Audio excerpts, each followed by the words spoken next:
Due to copyright restrictions on YouTube, I have decided to create a collection of fanfiction novels in audiobook format. If you would like to access the collection, you can purchase it through one of the following platforms. Patreon or Ko-Fi. You will find both links in the description. After completing your payment, you will automatically receive a link to a private Telegram channel that has a great collection of fanfiction audiobooks in audio format. This is a one-time payment that grants lifetime access to the existing collection. Please note that the collection is continuously expanding. I regularly add new audiobooks over time, so the library keeps growing. If you would like to update a novel or add a new one, you must subscribe to my Patreon. Depending on the tier you select, you will be able to request a specific number of chapters weekly, which I will then produce in audiobook format. Chapter 11 Vaughn Weasley. It was a cool summer morning in the countryside of Devon. A gentle breeze swept through the fields outside the small village of Audery St. Catchpole, carrying with it the scent of wild grass and the rustling song of reeds. The wind passed over the crest of the hill known as the Burrow's Rise, stirring the tall, green reeds into waves like ripples on a lake. The Muggle villagers believed there was little of interest here beyond marshes and meadows, but the wind knew better. Hidden deep within the waving reeds, nestled between hedgerows and nature's wild embrace, stood a peculiar and magical home. A rambling house with a ramshackle charm, rising tall and uneven like it had been built in stages during bouts of inspiration and mild disaster. The ground floor was the only part that looked remotely stable. The paint on the walls had faded with time, but the place was clean and lovingly kept. Hanging by the door, a crooked wooden sign proudly read, "The Burrow." It told the story of a young couple who had once settled here, brimming with warmth, hope, and the madness of raising a large family in a house that never quite stopped growing. And grow it did. Each unexpected child brought with them another wonky addition, another explosion or two, and spelled upward until it now looked like a precarious tower of second thoughts and last-minute decisions. At the very top, in the attic that used to be home to a ghoul, the space had since been cleaned and completely transformed. Wooden shelves now lined the walls, cluttered with glass jars, corked bottles, and mysterious little boxes. The room was cramped and full of odd smells, but it was clean and carefully organized, at least in the way that only potion masters and particularly eccentric inventors would consider organized. In the center, a modest alchemy table had been set up. Flames flickered beneath a blackened cauldron, bubbling and hissing with strange steam. The scent was sharp, medicinal, with a faintly sweet undertone. A red-haired boy stood in front of the cauldron, completely focused. His wand rested nearby, unused for now, as he handled ingredients with the precision of a surgeon. Cloakweed, tree snake skin, and a dash of fairy wing. Vaughn Weasley lowered the heat slightly, watching the potion carefully. When the temperature reached just the right point, he added the final ingredient, his voice soft with concentration. Liquid grass. Essential for elasticity and the skin's plasticity. The potion hissed, then shimmered. The murky, tar-like sludge began to clear, swirling into a warm golden hue, like sugar syrup just before it caramelized. It gave off a lovely, fresh scent that reminded one of spring rain and rosewater. Vaughn's eyes lit up. Perfect. Grinning, he grabbed a crate of empty vials from the nearby shelf. With a flick of his wand, the potion rose into the air and neatly divided itself into each bottle. He moved quickly, sticking carefully written labels onto the sides. Vaughn's Beauty Brew Wrinkle-Reducing Formula. For external use. Massage gently. Banish wrinkles and refresh your youthful glow. When the last vial was sealed, Vaughn let out a satisfied sigh and stretched his arms above his head, the joints in his back cracking like dry twigs. Sunlight peeked through the attic window, casting golden rays across the swaying reeds outside. A breeze slipped in through the crack, brushing against his skin. For a moment, he stood quietly, gazing out at the dawnlit sky. It had been 11 years since Vaughn came to this world. He remembered the moment he was born. That unmistakable surname, Weasley. 5 older brothers. Bill, Charlie, Percy, Fred, and George. And, of course, Ronald Bilious Weasley, his twin brother. Vaughn still remembered the moment of their birth. Ron had been supposed to come out first, but Vaughn, determined not to be second at anything, had kicked his brother right back into place and made his own entrance. Even then, Vaughn had known exactly where he had landed. The world of Harry Potter. 11 years had passed, but the memories of his past life remained. The books, the films, the fan debates. It was all still there in the back of his mind. Though with every passing year, those memories began to fade a little, like old pages curling at the edges. Shaking off the nostalgia, Vaughn whispered to himself. System.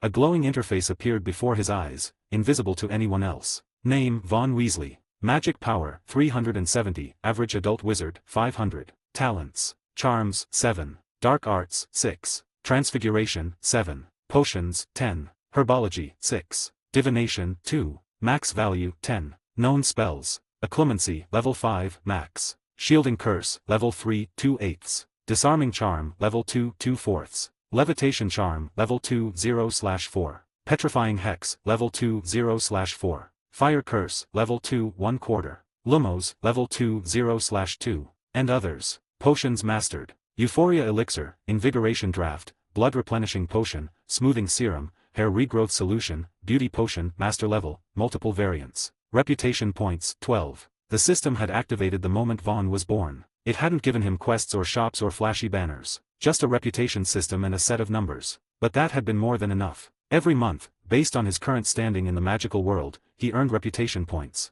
These could be spent to improve spells, level up abilities, and refine techniques. It was a slow, steady climb, but a fair one. Spells could also be improved through study and repetition, of course. But that took time, effort, and talent. The system gave him an edge, just not a free pass. The only real gift it had ever handed him was the beginner bonus. Max level occlumency and one random talent raised to its highest possible value. He had hit the jackpot with potions. Vaughn smiled again as he stared at the number. Potion making was one of the few branches of magic that didn't require a wand. With ingredients, a cauldron, and the right instructions, even a child could begin experimenting. It was perfect. In a world full of unpredictable danger, potions gave him control. And Vaughn Weasley was nothing if not cautious. He had no intention of standing out. Not as a child. Not until he knew how to survive. It wasn't until he was 4 that he began subtly building his gifted child image. He excelled in reading and writing. Then in drawing. Quiet things that didn't draw suspicion. Just enough to impress the family. By 7, he had started experimenting with basic brews. His brothers, especially Bill and Charlie, became his first mentors. From there, he grew bolder, altering recipes, trying new combinations. Slowly, his reputation began to grow. Now, at 11 years old, he had a name among potion circles, particularly for his work in cosmetics. His beauty formulas had quietly spread among the witching community, and a few of his published potion notes had even been shared in smaller magical magazines. He was, unofficially, known as the skincare sorcerer and the friend of witches everywhere. And why beauty potions? Simple. They sold like chocolate frogs. Chapter 2-2 The Weasley Family. Once upon a time, Vaughn Weasley genuinely dreamed of becoming a world-class potioneer. A proper potion celebrity. Unfortunately, the field was already packed with giants. The first few potions he brewed, standard concoctions like energy drafts and blood-replenishing potions, were barely passable. They couldn't hold a candle to those created by famous potion masters, and most apothecaries didn't even bother replying to his owl posts, let alone consider selling them. Then, everything changed. One afternoon, he saw his mum washing Ginny's hair and complaining about how long and tangled it had grown. She muttered something about needing a bottle of instant sleek spray. That was the moment inspiration struck him like a well-aimed stunning spell. What could be more profitable than selling to women and children? Nothing. Absolutely nothing. He had forgotten something important. Witches were still women. And women, magical or not, had a fierce appreciation for beauty and an even stronger dread of wasting time. They were far more willing to spend money than wizards. Back then, Vaughn was only 8. Unknown, unproven, and still struggling with some potion theory. Yet even so, a few curious witches were willing to try out his first few Vaughn beautifying prototypes. Now, years later, that humble experiment had grown into a full-fledged line of products. It had earned him a surprising amount of fame, and a few hundred galleons each month. Vaughn, sweetheart, are you done up there? A knock at the attic door pulled him out of his thoughts. He quickly closed the glowing system panel floating in front of him and started packing his vials into a box, careful to stack the empties apart from the finished products. Yeah, Mum, I'm ready. Is that Madame Pimpernel's owl again? The attic door creaked open and Molly Weasley entered, beaming fondly as she ruffled Vaughn's bright red hair. Yes, dear. The owl's waiting downstairs. Your father's feeding it some of the good treats, don't worry. She pulled a worn but well-cared-for coin pouch from the depths of her apron and set it gently on Vaughn's work table. That's the money from the delivery. Keep it, love. You earned it. Vaughn frowned. Mum, you don't have to. No, Molly said, her tone firm but not unkind. She pulled him into a warm, motherly hug that nearly smothered him. Sweetheart, we've talked about this. Your money is your own. Just like Bill's. Just like Charlie's. You've already helped the family plenty. We're your parents. It's our job to take care of you, not the other way around. This was not the first time they'd had this conversation. Ever since Vaughn started making money, he'd tried to contribute more to the household. Every time, Molly refused. Every time, he reluctantly relented. It was moments like this that reminded him, both from books he'd read and now lived experience, that while the Weasleys might be poor in galleons, Arthur and Molly had never fallen short as parents. With Molly's help, Vaughn packed the finished bottles into a protective case and cast a quick spell to keep them from shattering. He picked up the box and followed her down the winding stairs of the burrow. Arthur Weasley was already at the kitchen table, reading the Daily Prophet and sipping tea. The owl was perched nearby, eyes alert and wings slightly open. Good morning, Dad. Morning, Vaughn. Come along now, our feathered friend's getting impatient.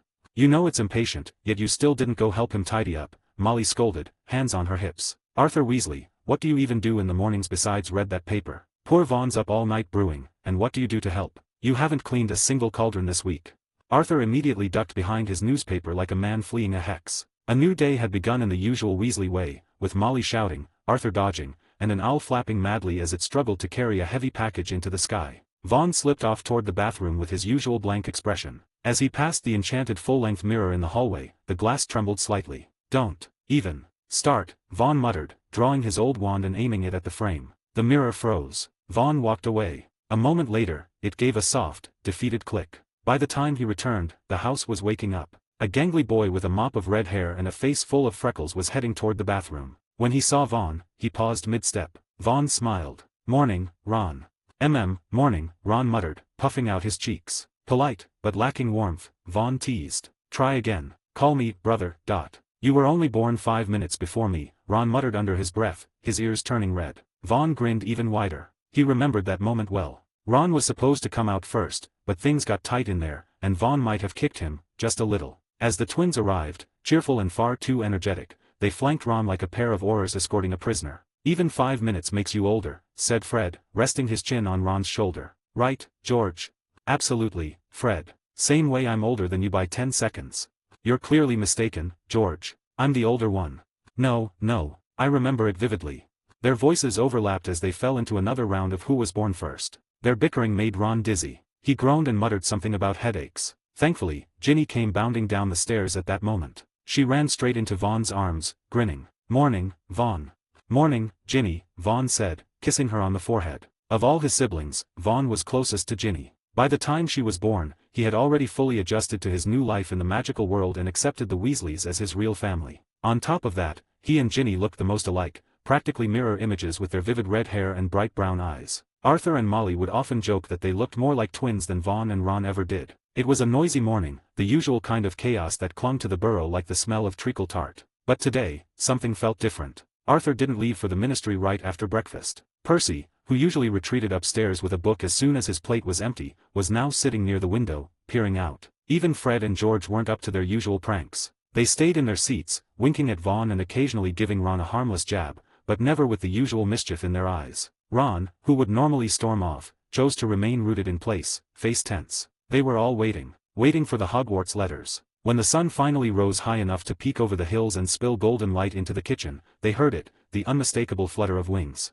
Molly, who had been pretending to tidy, stood up so quickly she nearly knocked over a chair. She rushed to the window and flung it open. Arthur lowered his paper and retrieved a biscuit for the owl, already anticipating what was to come. A tawny owl swooped through the open window and landed gracefully on the kitchen table. 2 thick envelopes were tied to its leg. Even without opening them, everyone recognized the sturdy parchment, the heavy red wax seal, and the emblem stamped into it, the lion, eagle, badger, and serpent curled around the capital letter H. Hogwarts. Molly carefully untied the letters and gasped with delight, clutching them to her chest. Thank Merlin. The Hogwarts letters. I've been worried sick since yesterday, thinking, what if they don't arrive? Arthur leaned over to see the names, but Molly turned her back, holding the letters protectively. Honestly, Vaughn was never the one I was worried about. It was Ron. He's been about as magical as a stone since he could walk. I was terrified he wouldn't get in. Mum.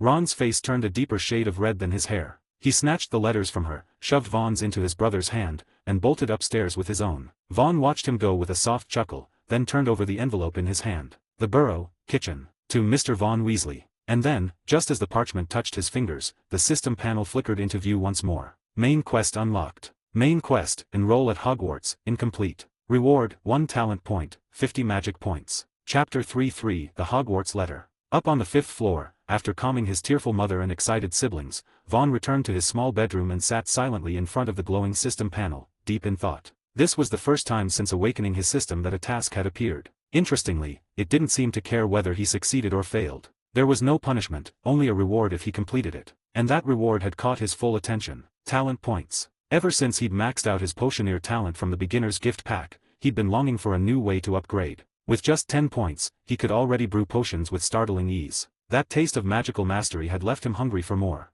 And then there was the magic point. It sounded poetic, but in truth, it referred to the total quantity and strength of a wizard's magical power. The larger the scale, the stronger the spellcasting. It also allowed more frequent use of magic before exhaustion set in. But this wasn't as simple as a blue bar in a game. Casting spells also consumed emotion and willpower. Power didn't just come from the wand, but from the wizard's control and familiarity with the magic itself. Fortunately, there were still 2 months left before the task's deadline. Vaughn closed the system interface and shifted his attention back to the thick parchment envelope sitting on his desk. He ran a hand over the crested seal and unfolded the first page again. At the very top, in elegant, formal script, was written, Hogwarts School of Witchcraft and Wizardry. Headmaster, Albus Dumbledore. Chief Warlock of the Wizengamot, Supreme Mugwump, Grand Sorcerer, Order of Merlin, First Class. Dear Mr. Weasley, we are pleased to inform you that you have been accepted at Hogwarts School of Witchcraft and Wizardry. Enclosed is a list of all necessary books and equipment. The term begins on September 1st. We await your owl no later than July 31st. Yours sincerely, Minerva McGonagall, Deputy Headmistress. Vaughn leaned over the desk and penned a quick reply, tying the parchment carefully to the leg of the Weasley family's newest owl. Poor old Errol. The poor creature had nearly drowned years ago trying to deliver one of Vaughn's potion orders and had been allowed a quiet retirement in the garden ever since. After Vaughn made a bit of money, he insisted the bird deserved peace in its old age. It had been the first time Arthur and Molly accepted any money from him. The money from Vaughn had also covered a bit of home renovation. Since then, the Weasleys relied solely on Arthur's salary for daily expenses, not wanting their children to feel burdened or divided over finances. Thinking of money again, Vaughn flipped to the second page of the letter and scanned the dense list of textbooks and school supplies. He couldn't help but sigh. Looks like Ron will be inheriting Bill and Charlie's old gear again. Hopefully he won't burst into tears this time. But, as it turned out, Ron was holding up better than expected. When Vaughn stepped out of his room, he saw Ron strutting proudly along the 4th-floor hallway, clutching the crumpled Hogwarts letter as though it were a trophy. Percy patted him on the back and boomed, "Knew you'd get in, Ron. I always said so." Ron raised his chin a little higher. Vaughn rolled his eyes. Just yesterday, while passing the kitchen, he'd overheard Percy whispering with their mother, wondering if they should forge a Hogwarts letter in case Ron didn't get one. "For your grand entrance into Hogwarts," Percy declared dramatically, "how about I gift you Scabbers?"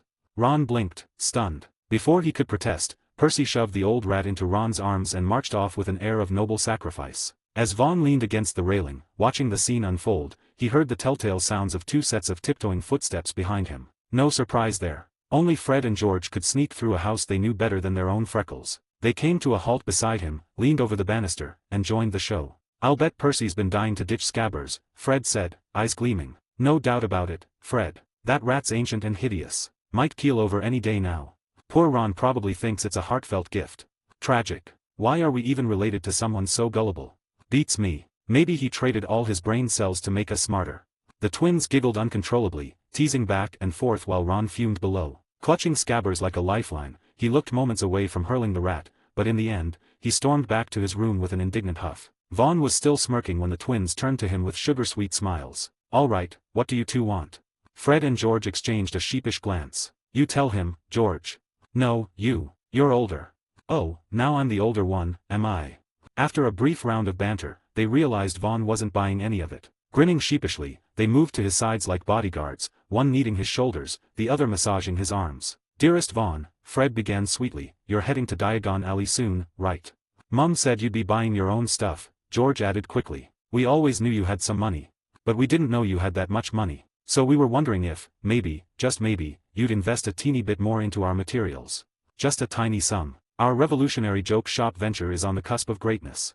Vaughn nearly laughed aloud. The sight of the notoriously unruly twins trying to bribe him with massages was hilarious. Still, he understood Molly's hesitation. She didn't want them experimenting recklessly, worried it might lead them down the wrong path. Even when they'd borrowed small amounts from him in the past, he'd kept the tap tightly controlled. They'd assumed he was just earning pocket change. They had no idea how much he really had, until today. Between the book list, supplies, robes, and an optional pet, a new student would easily need over 100 galleons. To Fred and George, that was a mountain of gold. Vaughn leaned back into their massage and hummed thoughtfully. "You know, last time you borrowed 10 sickles, you gave me the exact same speech."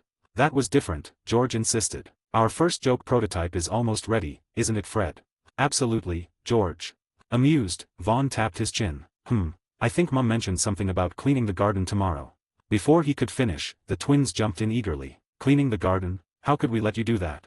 Fred declared. "Absolutely not. We've got it covered."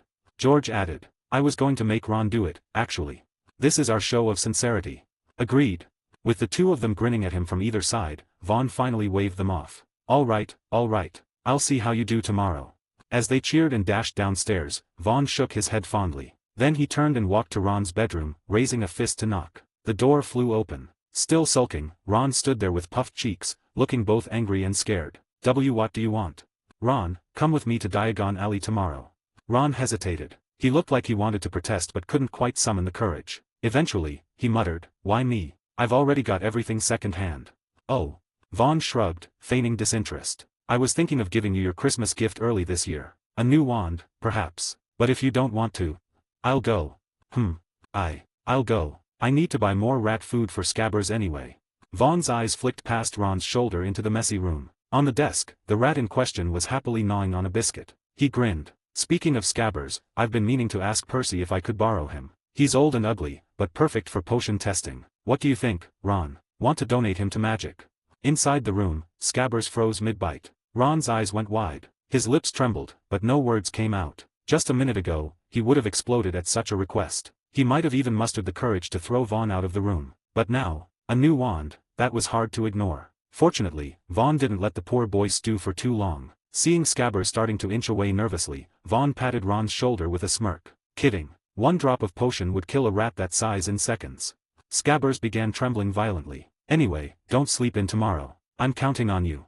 Vaughn turned and climbed the stairs. Back in the room, Ron let out a long breath and rushed to scoop up the shaking rat. It's okay, Scabbers, don't worry. He was just messing with us.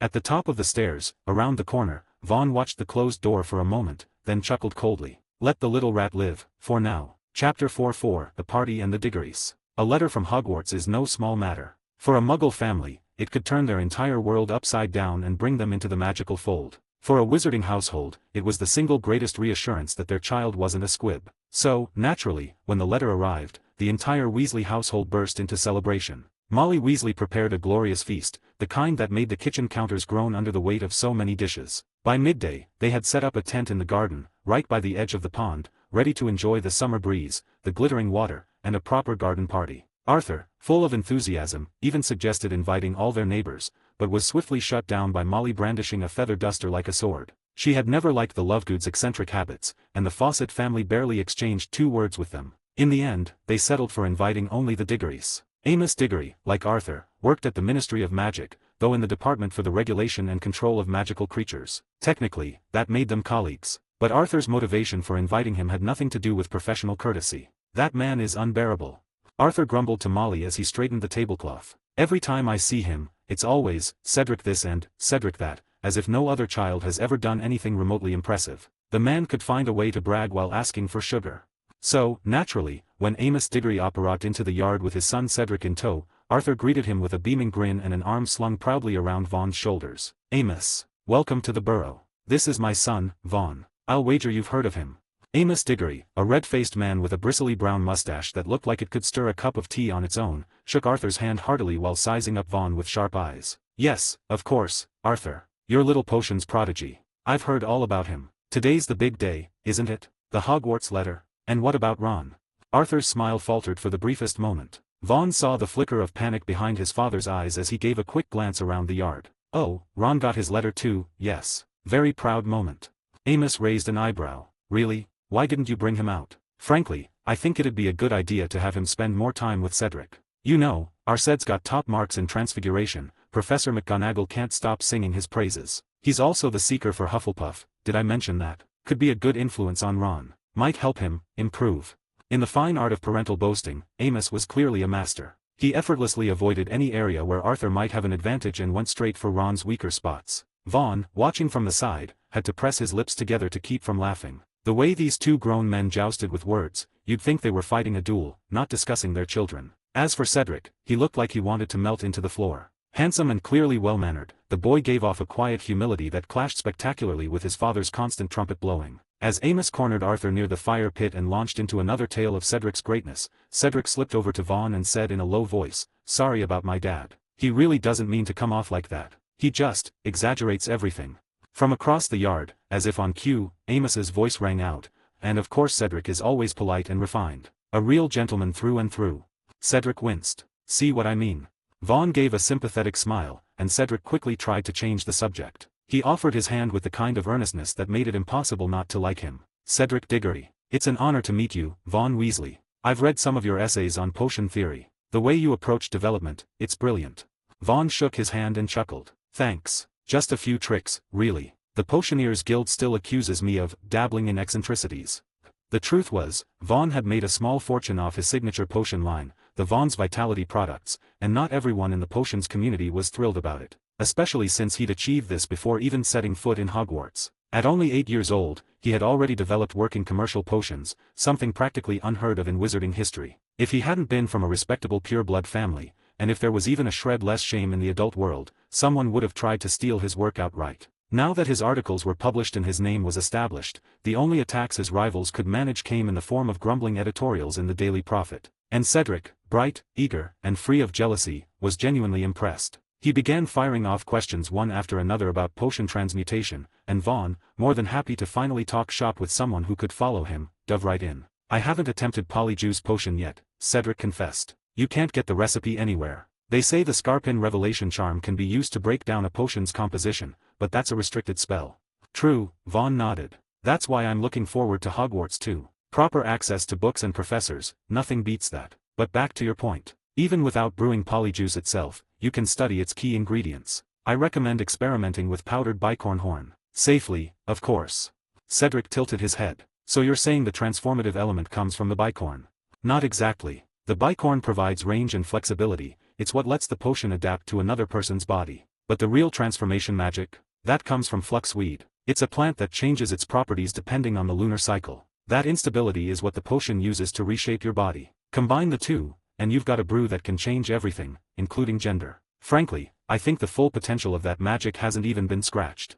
Vaughn's voice was calm but full of fire. He didn't often get to talk about this stuff with anyone, and Cedric's sincere curiosity made it all the more enjoyable. Meanwhile, across the table, Ron was trapped in a private kind of torment. Despite delaying his entrance until the very moment the food was served, Amos Diggory still managed to spot him and draw him into a torturous round of "Why can't you be more like Cedric?" In desperation, Ron made a break for it. "Cedric's over there asking Vaughn about potions. I think I'll join them." Amos immediately dropped the subject and waved him off. Ron could feel the pity in his father's eyes, and it made his legs feel like lead. Just when he thought it couldn't get worse, Molly brought out the piece de resistance, hot pot. Not the sad British version either, this was real, bubbling, aromatic glory. Vaughn, who had always found traditional British fare a bit uninspired, had taken advantage of Arthur's job at the Misuse of Muggle Artifacts office to recreate it from memory based on a few food magazines he'd found lying around. Arthur, having barely spoken a word since Amos arrived, perked up like a sunflower in daylight. Grinning, he began praising Vaughn's culinary ingenuity loud enough for everyone to hear. Ron slumped in his seat, feeling like the world's saddest side character in someone else's biography. Chapter 5-5, Diagon Alley. Surprisingly, Ron had bounced back the very next morning. He didn't sleep in like usual. Before the sun had even risen, he was already washed and dressed, curled up on the living room sofa with Scabbers clutched in his arms. When Molly Weasley came downstairs and nearly tripped over him in the half-light, she jumped in fright. "Merlin's socks, Ron. What are you doing lurking around like that?" Ron muttered something vague in response, but his story didn't last long. As soon as Fred and George came downstairs for early garden duty, they blurted out the truth. "Ron's trying to suck up to Vaughn," Fred said gleefully. "Too right. We overheard Vaughn yesterday, said he might give Ron his Christmas present early. A brand new wand." "Exactly, George. Excellent recall. Seems our daft little brother isn't completely hopeless after all. He's figured out it pays to treat your benefactor with proper respect." "But not enough respect, Fred. He didn't even dare tell Mum." "You're right, George. Useless pride." Their teasing came in quick succession, and before Ron could get a word in, they were already skipping off, howling with laughter while Ron sat there steaming. Vaughn was woken by all the ruckus. Sunlight had just begun spilling over the hills behind Ottery St. Catchpole, sending dappled stripes of gold through the window. Ginny was still fast asleep in his arms, breathing softly. She'd come in the night before with a storybook and curled up beside him. He'd read to her for over an hour before she finally drifted off. That, more than anything, was what kept them so close. Bill and Charlie were long gone with work, Percy barely had patience for anything outside his studies, and Fred and George were more interested in explosions than bedtime stories. Only Vaughn and Ron had ever taken the time to read to her, and even then, Ron only ever told stories he liked. Ginny had quickly stopped bothering with him. Vaughn got up, dressed, and opened the window to let in the cool morning air. Down in the garden, old Errol was flapping his ragged wings with surprising energy, hopping through the tall grass and chasing a pack of garden gnomes. The gnomes were barely a foot tall, brown and lumpy with oversized heads and stick-like limbs. They looked like angry potatoes with legs. Up in the air, Fred and George swooped about on their broomsticks, plucking up the fleeing gnomes one by one and hurling them into the fields like they were competing in the gnome-tossing Olympics. The high-pitched wails of the airborne gnomes faded in the distance, while the twins whooped and cheered like madmen. Vaughn couldn't help but grin. Those two find a way to make anything into a sport. He turned back to the bed and gently scooped up Ginny. The little girl stirred, yawned, and blinked up at him sleepily. Vaughn.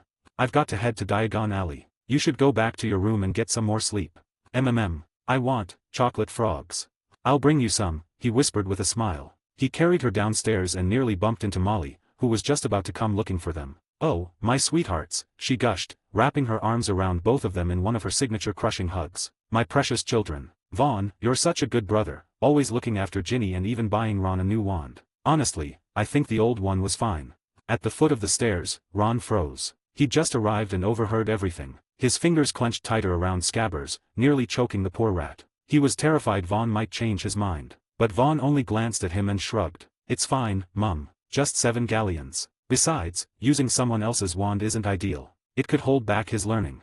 7 galleons, just like that. Ron felt like someone had stuffed his entire body into a barrel of lemon juice. His skin practically tingled from the sour jealousy. Molly, who knew Vaughn was well off, said nothing more. She loved all her children, and though she didn't approve of Ron spending his brother's money, she wasn't going to stop Vaughn from giving his sibling a thoughtful gift either. Her heart still ached whenever she saw Ron using second-hand things. She took Ginny back upstairs. Vaughn cleaned up and ate breakfast with Ron, who was unusually quiet. When the clock showed it was getting late, Molly pulled down a pot from the mantel. It was filled with a sparkling gray powder that shimmered in the light. Vaughn, you know how to use flu powder, but Ron, this is your first time, so pay attention. Speak clearly and firmly. Diagon Alley. Diagon Alley, all right. Yes, Mum.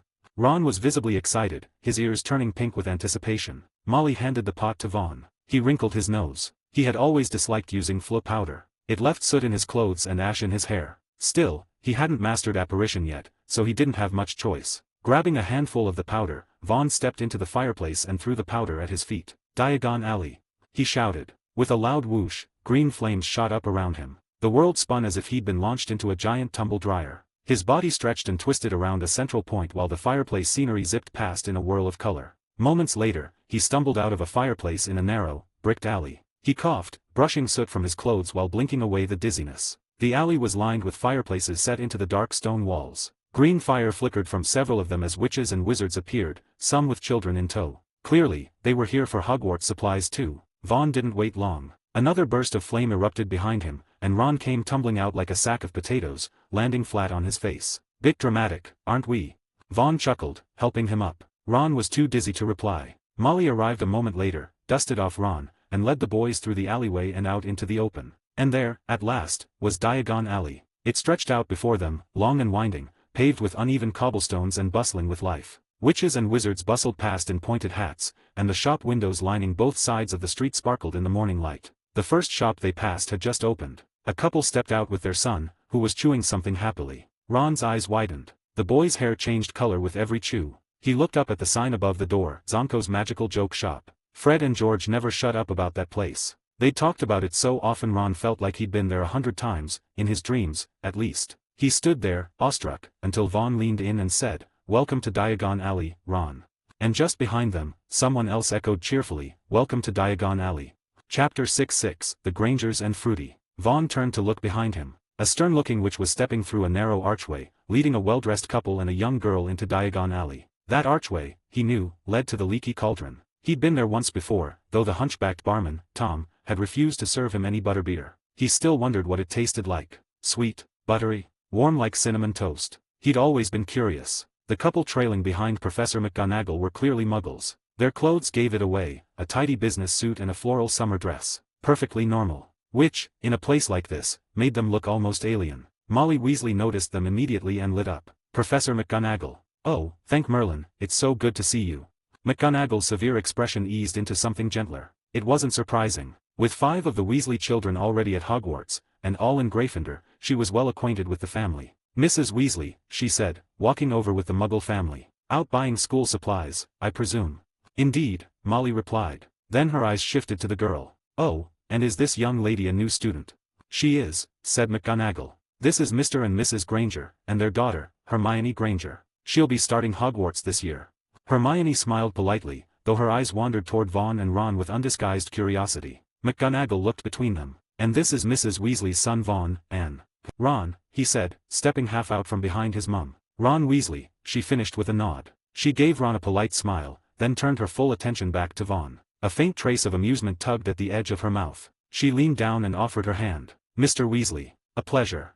Likewise, Professor, Vaughn said, returning the handshake with polite confidence. Then he glanced past her, toward the Grangers. The parents were stiff, clearly unsure how to behave here. But the girl? She stared openly, full of questions she hadn't yet found the courage to ask. Vaughn raised one hand and snapped his fingers. A faint spark of magic flowed outward. Instantly, Hermione's bushy hair floated up and began to drift in midair like seaweed underwater. It was a tiny trick. No wand needed. Barely even magic. But to Muggles? Mr. and Mrs. Granger gasped, covering their mouths in astonishment. Hermione's eyes widened. She reached up, gently trying to press her floating curls back down, but they just bounced back up. She glanced at Vaughn again, eyes shining with delight. She looked like she was ready to chase him down and demand answers. McGonagall cleared her throat. Ahem. Mrs. Weasley, I still need to escort the Grangers to Gringotts. We'll leave you to your shopping. She hesitated, then added with a glance at Vaughn, and Mr. Weasley, please refrain from doing that sort of thing in front of Muggles. The Ministry frowns on it, strongly. Yes, Professor, Vaughn said, all innocence and charm. As they left, Hermione kept looking back over her shoulder. Vaughn gave her a small wave and a bright smile. She stared, dazed for a moment, then flushed and quickly turned away. What a delightful little witch, Vaughn thought. He watched her disappear into the crowd, only to be interrupted by Ron muttering beside him. Aren't we going to get our wands? There might be a queue at Ollivanders, you know. Ron was practically vibrating with anticipation. As far as he was concerned, the Grangers were already ancient history. Vaughn raised an eyebrow. What's that look for? Ron asked, rubbing his face nervously. Nothing, Vaughn replied, amused. As long as you're happy. Ron was very happy. It was his first time in Diagon Alley, and he was soaking in every sight like a sponge. Even as he nagged to visit Ollivanders, he came to a complete stop outside Florian Fortescue's ice cream parlor. Molly noticed and, probably wanting to keep him from losing his mind later when Vaughn started getting new robes and books, bought him a cone. With the ice cream pacifying him, they continued shopping. Vaughn followed Molly from shop to shop, Madame Malkin's, Flourish and Blots, and several others, collecting books, robes, and cauldrons. Thankfully, most of the shops now offered owl delivery, which saved them from having to lug everything around like packhorses. Books, robes, cauldron, scales, oh, and you're allowed a pet this year, Molly said, scanning the list. There's the Owl Emporium and the Magical Menagerie just ahead. Vaughn, have you decided what sort of pet you want? Vaughn looked over at Ron, who was too busy licking his cone to pay attention. A mischievous thought struck him. I think I want a cat. Ron froze. His expression went blank. He could already see the future, his poor rat, Scabbers, being hunted across the burrow by a sleek predator with whiskers. But, a wand. The promise of a brand new wand whispered in his ear like temptation itself. That, and the taste of strawberry vanilla, helped him swallow his fear. He said nothing. The Magical Menagerie was the largest pet shop in Diagon Alley. Nearly every legal magical creature you could imagine was crammed inside. A cheerful witch with enormous black-rimmed glasses greeted them as they walked in. When Vaughn said he was looking for a cat, she lit up and waved her wand. A row of cages glided forward. Ah, a boy of taste. So many students go straight for owls, thinking only about utility. But a true companion, that's where a cat shines. Please look at this selection. Many of them have Neasel blood, very clever little beasts. The cats clearly understood what was happening. Several leapt up, tails flicking, voices raised in hopeful meows. One, however, stood out. It was massive. Where the other cats were dainty and curled up daintily in their cages, this one looked like it belonged in a forest. It was 4 feet long, twice the size of the others. Its fur was thick and glossy, a blend of deep orange and golden yellow, like glowing embers. It paced with a calm intensity, eyes fixed on Vaughn like it had already chosen him. It pressed its squashed little face against the cage bars, and when Vaughn reached out, it tried to wedge its head through the gap. Oh, she's fond of you already. The shopkeeper said with a gleam in her eye. This one's a Maine Coon with Neasel heritage, rare to find in Europe. Most are bred in the Americas. Vaughn offered a finger through the bars. The cat gently wrapped a heavy paw around it, soft pads squishing his knuckles affectionately. He was sold. And the color of her fur, it reminded him of a drink he used to like back in his old life. Fruity, bright, tangy, familiar and cheerful. I'll take her. After paying, Vaughn left the shop with his new feline companion. She was heavy, at least 15 pounds, and her size made it difficult for a still-growing 11-year-old to carry her without stumbling. When they caught up to Ron, he stared at the enormous cat with a look of dread. That's a cat. Of course, Vaughn said cheerfully. Her name's Fruity. Fruity, go sniff Ron. See if you can smell the rat on him. Meow. Chapter 7-7, Ollivanders. Fruity, it turned out, really did have Neasel blood. Thanks to those sharpened instincts in her lineage, the feline had clearly sensed something unusual. For the rest of their shopping trip, she stayed firmly attached to Ron, sniffing him from head to toe. Her solemn cat face and piercing gaze had Ron trembling with anxiety. He didn't dare protest. Instead, he silently mourned the fate of Scabbers. With miscellaneous shopping finally complete, Molly checked another item off her parchment list and gave a satisfied nod. All right then, just Ollivanders left. Ron, Vaughn, my darlings, you're about to get your very own wands. That last bit at least managed to put a hint of relief back on Ron's worried face. Together, the Weasleys made their way deeper into Diagon Alley. Ollivanders was one of the oldest shops in the wizarding world, predating even the Leaky Cauldron, which had been established in the 1500s. Hidden at the very end of the winding alley, Ollivanders looked more like an abandoned shack than a legendary wand shop. Its peeling paint, dust-covered windows, and cramped front made it easy to overlook. Only the hand-painted sign hinted at the centuries of craftsmanship within. Ollivanders, makers of fine wands since 382 BC. They stepped inside. The shop was tiny and overstuffed. Narrow boxes were stacked haphazardly, rising in towering columns that nearly touched the ceiling. There must have been thousands of wands in there, possibly more. The silence inside was almost magical. The only sound came from the faint chime of the doorbell, its lingering echo amplifying the sense that something ancient was watching from the dust. Then a figure emerged from behind one of the shelves, a pale-eyed old man with silvery hair and a gaze like twin moons in the gloom. "Ah, good afternoon. Welcome to Ollivanders," he greeted softly, his voice wispy and distant. Vaughn noticed Ron swallow nervously beside him, hard enough to be audible. Molly, of course, was unfazed. This wasn't her first trip here, not by a long shot. She had come 5 times before, including once for herself. "Good afternoon, Mr. Ollivander," she called out brightly. "Do you still remember me?" Of course, Ollivander replied with a slow nod, his tone lilting. "Molly Pruitt Weasley. You really must stop asking that every time. I'm not that senile, not yet." He turned to the boys and narrowed his moonlit eyes. "So these are the new Hogwarts-bound Weasleys." "Yes, Mr. Ollivander," Molly said, beaming. "Ah, back-to-school season. My favorite time of year. Not for the money, mind you, well, not only for the money, but because the wands I've crafted finally meet their destined owners." He cupped one hand around his ear as if listening to distant music. "Can you hear them? Some of them are already cheering. So, then, who wants to go first?" Gulp. Ron, predictably, panicked. He grabbed Molly's sleeve in desperation and bolted for the door. "Let Vaughn go first, Mum. I just need some air." Molly sighed and followed her flustered son outside, leaving Vaughn alone with the peculiar wand maker, who was already pulling a measuring tape from his pocket. "Vaughn Weasley, which is your wand arm?" "My right," Vaughn replied. Ollivander nodded and began circling him, murmuring softly as he measured. "I've heard of you, Mr. Weasley. A prodigy in potions, are you?" "Thank you, sir. That's kind of you." "You seem remarkably calm," the wand maker said suddenly, sounding vaguely intrigued. Vaughn gave a small shrug. "I've spent hours hovering over simmering cauldrons that could explode if I so much as blinked wrong. Standing still while someone measures my ear feels relaxing, honestly." Ollivander clapped his hands lightly and nodded. Yes, a mark of all true craftsmen. A little eccentricity, a few obsessive quirks, and the sort of deep convictions that baffle the rest of the world." Vaughn raised a brow. "So all this measuring, that's one of your eccentricities?" "Hardly. It's essential," Ollivander replied. "Every witch and wizard is unique, and so is every wand. I must understand you if I'm to find your perfect match." Vaughn looked up at the mountain of boxes towering overhead. "I've heard you only use unicorn hair, phoenix feathers, and dragon heartstrings for wand cores. With such limited ingredients, how do you prevent overlap?"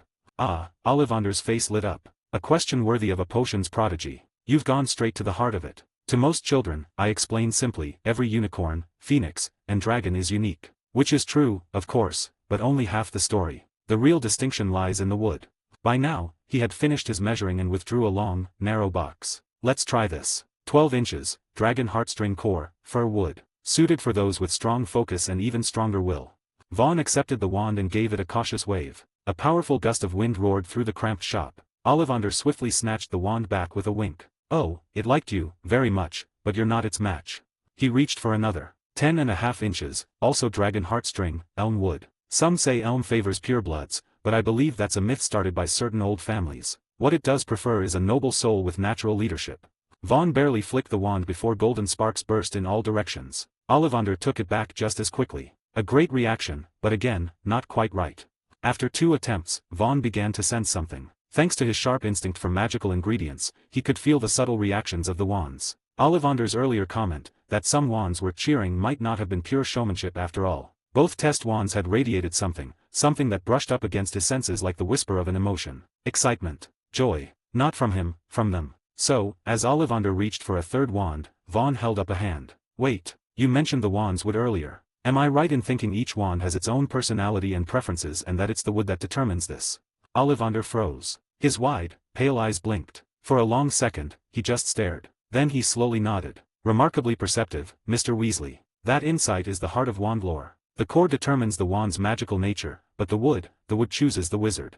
Vaughn went quiet, his mind racing. He couldn't hear wands cheering, not like Ollivander. But thinking back to those first 2 trials, to the faint thrill humming from the wand itself, he realized something. He wasn't just any Hogwarts student. He had crossed worlds. Maybe the reason those wands didn't suit him was because none of them were meant for someone like him. Wand and wizard didn't just choose each other, they completed each other. Ollivander couldn't possibly know that. Closing his eyes, Vaughn let go of the acclimacy he'd kept active since arriving in this world. He allowed his magic to flow freely for the first time. And he felt it. Somewhere in the shop, something called. Vaughn walked to a forgotten corner of the shelves, reached into a crooked stack, and pulled out a box that practically buzzed in his hand. As soon as he opened it, the wand inside nearly leapt into his fingers. Crackle. He gave it a single wave. The air lit up with arcs of lightning, jumping like sleek silver serpents between shelves. The energy flowed and split, dancing over box tops before fading into soft sparks. Ollivander stared, mouth agape. 14 inches. Dragon heartstring, and elder wood. Arrogant.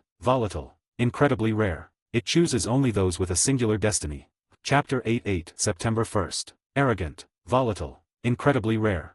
Vaughn sat on the steps outside Ollivander's, basking in the warm September sunlight, thoughtfully turning his brand new wand over in his hand. The old wandmaker's voice still echoed in his ears, like a riddle that refused to settle. Dragon heartstring rarely rejects any magic, Mr. Von Weasley. Unlike unicorn hair, which resists the darker arts, or phoenix feather, which tends to favor the noble, dragon heartstring allows you to shape any spell to perfection. Strong, brilliant, precise.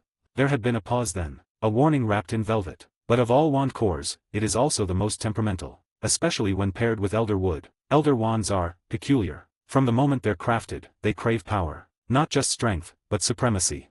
He had smiled thinly before adding, almost to himself, there's an old saying in the magical world, the elder wand brings misfortune. Personally, I think that's nonsense. Still, if one day you cease to be unique, or powerful, if you are defeated. He looked Vaughn dead in the eyes, his voice barely a whisper. The wand may abandon you.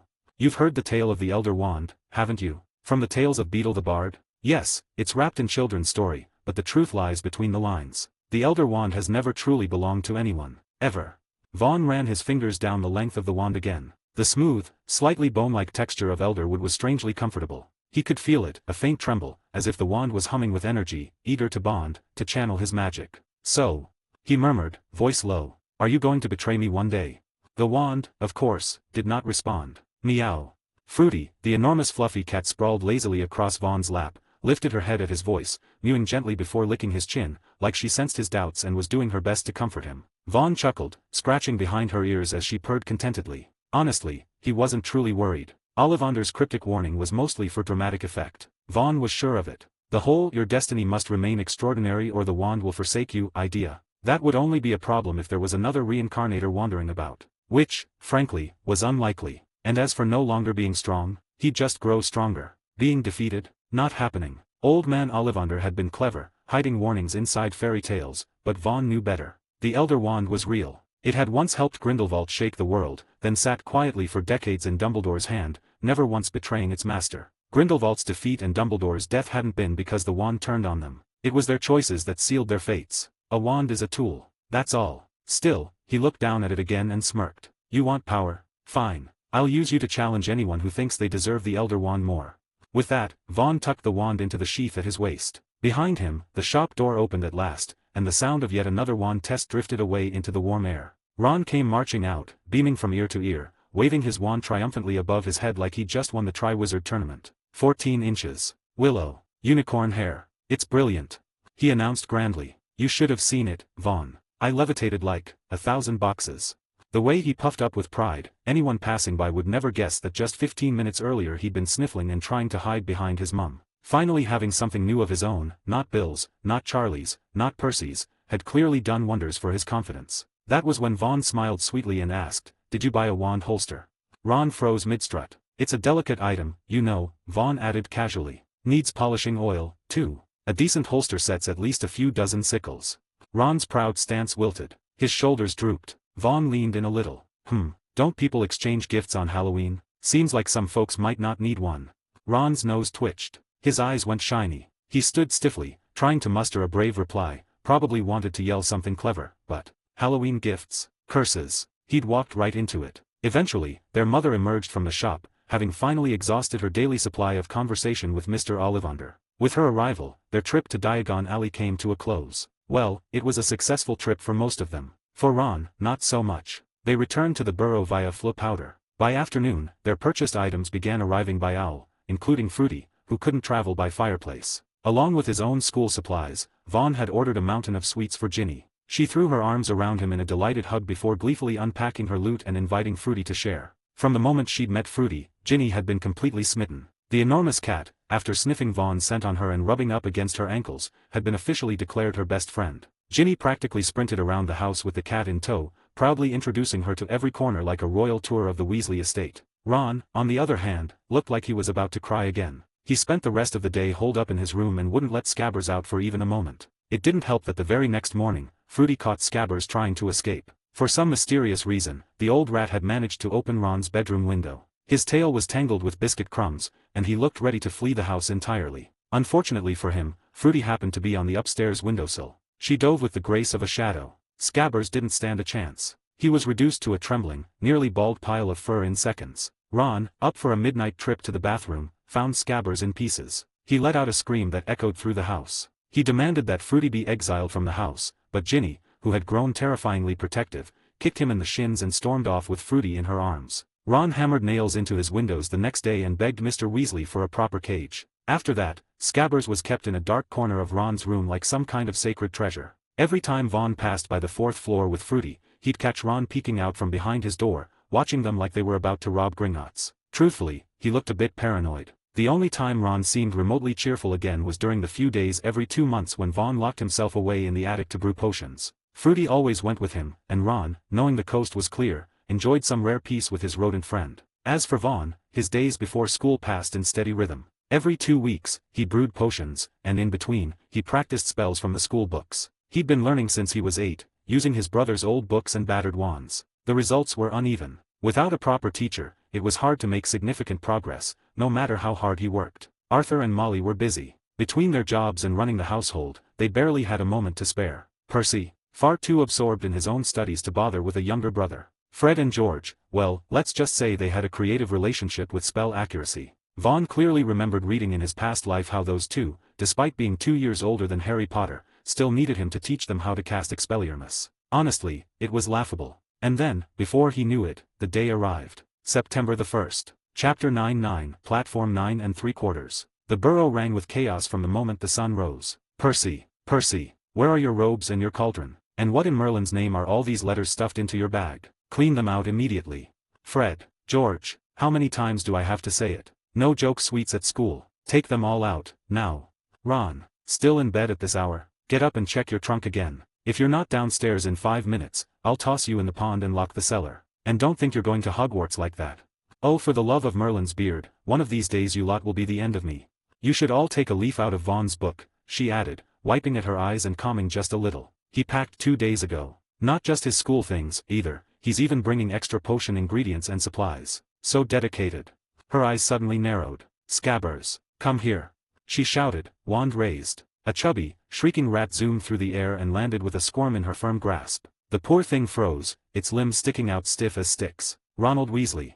She barked. Where were your eyes, young man? You can't even keep track of your own rat. If Fruity hadn't chased it down, we might have lost it completely. Come here, my darling, Mummy's got a nice fish treat for you. Meow, purred the smug kitten as she twirled around Molly's ankles. The morning mayhem raged on for nearly 2 hours. After Molly ran a final head count and double-checked all the luggage, a loud honk sounded from outside. Right then, we're off, she declared, hoisting a trunk full of potion ingredients for Vaughn as she marched out the door. The others trailed behind, lugging their trunks and pets. Parked just beyond the crooked garden fence was a very ordinary-looking car. Arthur Weasley stood beside it proudly, patting the roof like he'd invented the thing himself. Hop in, kids. Today, your dear old dad is taking you to King's Cross the Muggle way.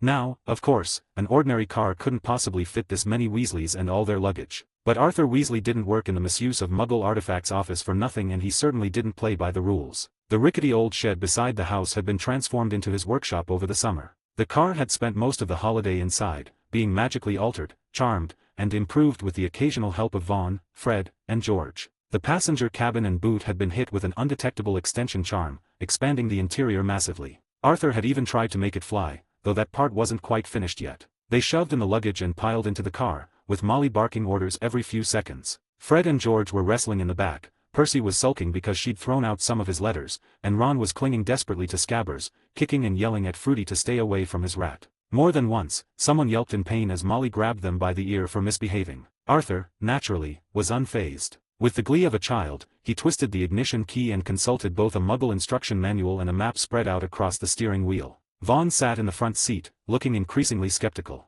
"Dad, do you even know how to drive?"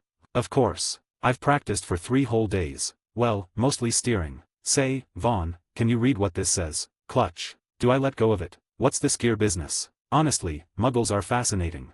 10 minutes later, they had made it approximately 50 meters. Vaughn sighed, shoved his father aside, and wordlessly took the wheel. After casting a quick Muggle-repelling charm on the car, he started it himself. Arthur didn't mind in the slightest. "That's my boy. The genius of the Weasley family. I knew you'd appreciate Muggle ingenuity. Don't worry, son, I'll learn properly by the time you come home for the holidays. Then we'll go for a proper, what do Muggles call it? Ah yes, joyride."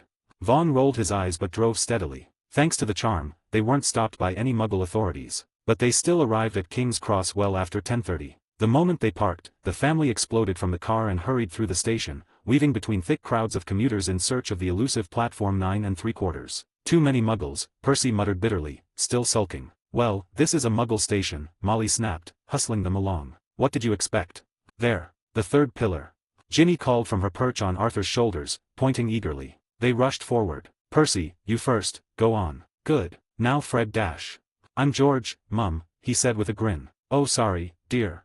The twins exchanged mischievous glances. "Actually, I am Fred," the grinning boy added, planting a kiss on Molly's cheek before running full speed into the pillar and vanishing through it. Vaughn, bringing up the rear, took in the sight of King's Cross for the first time. Frankly, he was unimpressed. It was probably beautiful 100 years ago, but now the place looked old and tired. Cracked walls, worn signs, and grimy benches. Only the arched roof retained a hint of its former grandeur. As he turned to follow the others, his eye caught on a small, scruffy boy trailing behind them. The boy was stick-thin, wearing oversized clothing and thick glasses that looked like they'd been stepped on at least twice. He was pushing a cart piled high with a battered trunk and a cage containing a snowy owl. Compared to this scrawny kid, even Ron looked tall, healthy, and vaguely competent. The boy noticed Vaughn watching him and froze in place, unsure whether to approach. He fidgeted nervously, wiping sweat from his forehead and in doing so, revealed a jagged lightning-shaped scar. Vaughn stared. There was no doubt about it. That awkward little boy was Harry Potter, the boy who lived. "Vaughn, dear, it's your turn," Molly called, glancing over her shoulder. "Oh, hello there." She had spotted Harry as well, though his scar was now hidden again. She didn't recognize him. Still, the sight of a lone child clearly lost and uncertain tugged at her motherly instincts. "Are you a first year too, sweetheart?" she asked kindly. "Why yes, ma'am," Harry said, wringing his hands on his trousers. I don't know how to get to platform 9 3/4. "Not to worry, dear," Molly said warmly. "Look just ahead, between platforms 9 and 10, the third pillar. There's a ticket booth nearby. All you have to do is walk straight at it. Best to run, actually. And don't stop." Harry blinked, nodded nervously, and shutting his eyes, ran at the barrier like a man walking to his doom. With a soft whoosh, he vanished. Vaughn, far more calmly, followed a moment later. He felt a brief whoosh of air, a flicker of darkness, and then, he stepped into bright morning light and the roar of steam. Before him stood a gleaming red steam engine, billowing smoke into the air. Children and parents swarmed the platform, voices loud with excitement and farewell. A shiny brass sign swung above the first carriage, which read, Hogwarts Express. Chapter 1010, The Hogwarts Express. Thick plumes of steam billowed into the air, curling over the bustling crowd of platform 9 3/4. The station rang with chatter, the hoots of restless owls, and the meows of cats weaving nimbly through legs and luggage. Sitting with regal calm atop Vaughn's trunk was Fruity, his ginger cat, who eyed the other felines darting about with detached curiosity. Harry had vanished somewhere into the crowd. Vaughn had seen him a moment ago, but now the boy was nowhere to be found. Not that Vaughn was worried, Harry had a talent for getting into strange situations. Instead of looking for him, Vaughn rose up on tiptoe to scan the crowd and soon spotted the unmistakable shock of red hair belonging to Fred and George Weasley. He pushed his way toward them. "Where's Percy?" he asked as he reached the twins. "Haven't seen him," Fred replied cheerfully. "Our noble prefect of a brother is dreadfully busy these days." Blinked, and he vanished. "Wait, Percy's a prefect now." George blinked, pretending to be surprised. "Why didn't I know that?" "You do know that," Fred retorted. George scratched his chin thoughtfully. "Did he mention it once? Twice?" No, Fred declared dramatically. He's only mentioned it. Both twins chimed in at once, all summer long. They broke into cackling laughter. At that precise moment, Percy swept into view, somehow already wearing a crisp new school robe and looking as stiff as a starched napkin. He straightened his posture and fixed his brothers with a disapproving stare. "If I were you too," he sniffed, "and my older brother had been made a prefect, I'd try not to make his life even more difficult." Fred clutched his heart. "Sweet Merlin's beard, George, I'm terrified." George gasped, wide-eyed. "Did you hear that? He sounds like he's already the headmaster." "You too."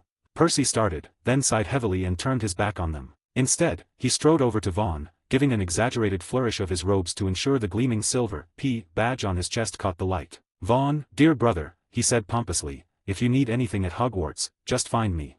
"I will, Percy," Vaughn said with a smile that managed to be both warm and vaguely amused. At that moment, Mr. and Mrs. Weasley arrived with Ginny and Ron in tow. It was nearly 11 o'clock, and the steam from the train was growing thicker. The Hogwarts Express was about to depart. Molly Weasley bustled about, saying her goodbyes. She hugged Vaughn and Ron tightly, her eyes glistening. "You two have never been so far from home before," she said, sniffling. "Don't worry, Mum," Vaughn said, trying to sound sincere. "We're just going to school. Hogwarts is the safest place in the world." "Well," he added mentally, "it won't be for long. We'll write to you and Dad, promise. And Ginny too, of course." He gave Ginny a tight hug. She had already dissolved into tears, clinging to the front of his robes with both fists. "Vaughn, I don't want you to go. But I have to, Ginny. I'm going to school. And next year, you can come too. Then we'll be together again." It took a good few minutes to calm her down. Ron didn't say a word during the whole exchange, mainly because he was busy wiping his nose and trying not to cry himself. After tearful waves and final hugs, Vaughn and Ron pushed their trunks onto the train and went off in search of an empty compartment. They avoided the front cars, those were usually taken by older students, and Percy had been bragging all morning about the prefect's special compartment up there. So they headed to the rear of the train. Eventually, they found an empty compartment just as the whistle blew. The train shuddered and began to move. Ron rushed to the window, pressing his freckled face to the glass, hoping to catch one last glimpse of his parents. But the platform was already cloaked in white steam. He could see only vague shapes and waving hands. Disheartened, he slumped into his seat. Vaughn raised his wand. With a practiced flick and a murmur of Wingardium Leviosa, he lifted both their trunks and settled them neatly onto the luggage rack. Seeing Ron's forlorn face, Vaughn reached into his pocket and pulled out a small, round sweet. "Here, catch." Ron blinked, startled. He caught the candy and began to unwrap it. Thanks, Vaughn." "Try again," Vaughn said mischievously, reaching over to ruffle Ron's already messy red hair. "Say, thanks, big brother." Ron yelped in protest, swatting at Vaughn's hand. "You wish." Just then, the compartment door slid open with a soft clack, revealing a skinny boy with a mop of jet-black hair and wide, green eyes. He looked as though he'd gotten lost in a windstorm and also, perhaps, his own thoughts. Is it okay if I sit here?" he asked nervously. Harry Potter was having a very, very rough morning. His aunt and uncle had unceremoniously dumped him at King's Cross and driven away, leaving him utterly lost until a kind red-haired woman had shown him how to reach platform 9 3/4. He'd somehow squeezed through the crowd and managed to get on the train, but finding a seat was another matter entirely. Every compartment he passed was full. He'd tried one near the front, only to be glared out by some older students wearing green ties and badges with snakes. That hadn't gone well. Eventually, he had stumbled toward the back of the train, and that's when he saw them, two boys with brilliant red hair. He recognized them immediately. They were part of the family that had helped him at the barrier. One of them, the taller one with dark amber eyes was, without a doubt, the most striking person Harry had ever seen. Even Aunt Petunia's favorite soap opera actors didn't compare. But more than that, what had truly drawn Harry's attention was what he'd just seen. The older boy had levitated their luggage with his wand. Real magic. Something had made Harry act on impulse. He knocked on the door and stepped inside, only to immediately regret it. What if they didn't want a stranger interrupting them? What if they told him to go away? He was used to keeping his head down and not making trouble. To his surprise, the taller boy gave him a warm smile. "Of course," Vaughn said. "Come in." Harry gave a small, awkward nod and turned to drag his trunk, but before he could, a voice behind him muttered, "Wingardium Leviosa." Harry spun around just in time to see his trunk lift into the air, his snowy owl Hedwig flapping inside her cage in alarm. Vaughn expertly guided the floating trunk onto the luggage rack and gently set Hedwig's cage down on the table near the window. A large ginger cat was already seated there, eyeing Hedwig with cool disinterest before turning its attention to the mouse cage in the corner. Thanks, Harry stammered. "That was brilliant." "Don't mention it. Come on in," Vaughn said. "I'm Vaughn Weasley. This is my younger brother, Ron. And you're Harry Potter." Harry, who had just taken a hesitant step into the compartment, froze mid-stride. "Wait, how did you know?" Vaughn pointed at his own forehead. "I saw your scar when we were outside on the platform." Harry let out a quiet breath. so it wasn't some mind-reading spell, thank goodness. But before he could respond, Ron suddenly leapt from his seat, eyes bulging. Wait, you're Harry Potter. The Harry Potter. Chapter 11:11, Harry Potter. Harry didn't particularly enjoy being the center of attention, especially when everyone who had heard his name wanted to get a good look at the lightning-shaped scar on his forehead. It made him feel like some rare creature in a zoo exhibit, but he didn't have the courage to object. Besides, he figured it was a useful way to break the ice. So, when he caught Ron's sneaking glances at his forehead with a mixture of awe and curiosity, he simply pushed his fringe aside and let him look. Blimey, Merlin's socks. Ron muttered reverently. His eyes remained glued to Harry's scar with such intensity that Harry felt his cheeks flush. Thunk. Ron yelped as his older brother tapped him sharply on the head with his wand. Ow, what was that for? For being rude, Vaughn said simply. I was just curious, Ron mumbled, now looking out the window, his ears turning red. Harry shifted uncomfortably, not sure where to rest his eyes. Eventually, they settled on Vaughn's wand. The Weasleys had helped him twice in one day, and Harry was already starting to feel more at ease around them. His nerves eased a little more, and after watching Vaughn for a while, he couldn't hold back his curiosity. Can I call you Vaughn? He asked tentatively. Vaughn was gently grooming his fluffy cat. He nodded. Of course, Harry. What was that spell you just used? Wingardium Leviosa. A basic levitation charm. It's in our first-year textbooks. That's brilliant. Harry said, wide-eyed. Then his expression fell slightly. I tried some spells for a whole month and couldn't get anything to work. Vaughn shrugged. I started practicing when I was 8. You grew up with muggles. You're not behind, Harry. Loads of muggle-born students start just like you. What Vaughn didn't add was that he had mastered the levitation charm after reading it twice. No need to brag in front of children. Harry looked relieved. The idea of entering a whole new world and being the only one who couldn't keep up had terrified him. To change the subject, and feeling slightly guilty for ignoring Ron, Harry turned to him in a hopeful attempt at friendliness. What about you, Ron? I bet you know loads of spells already.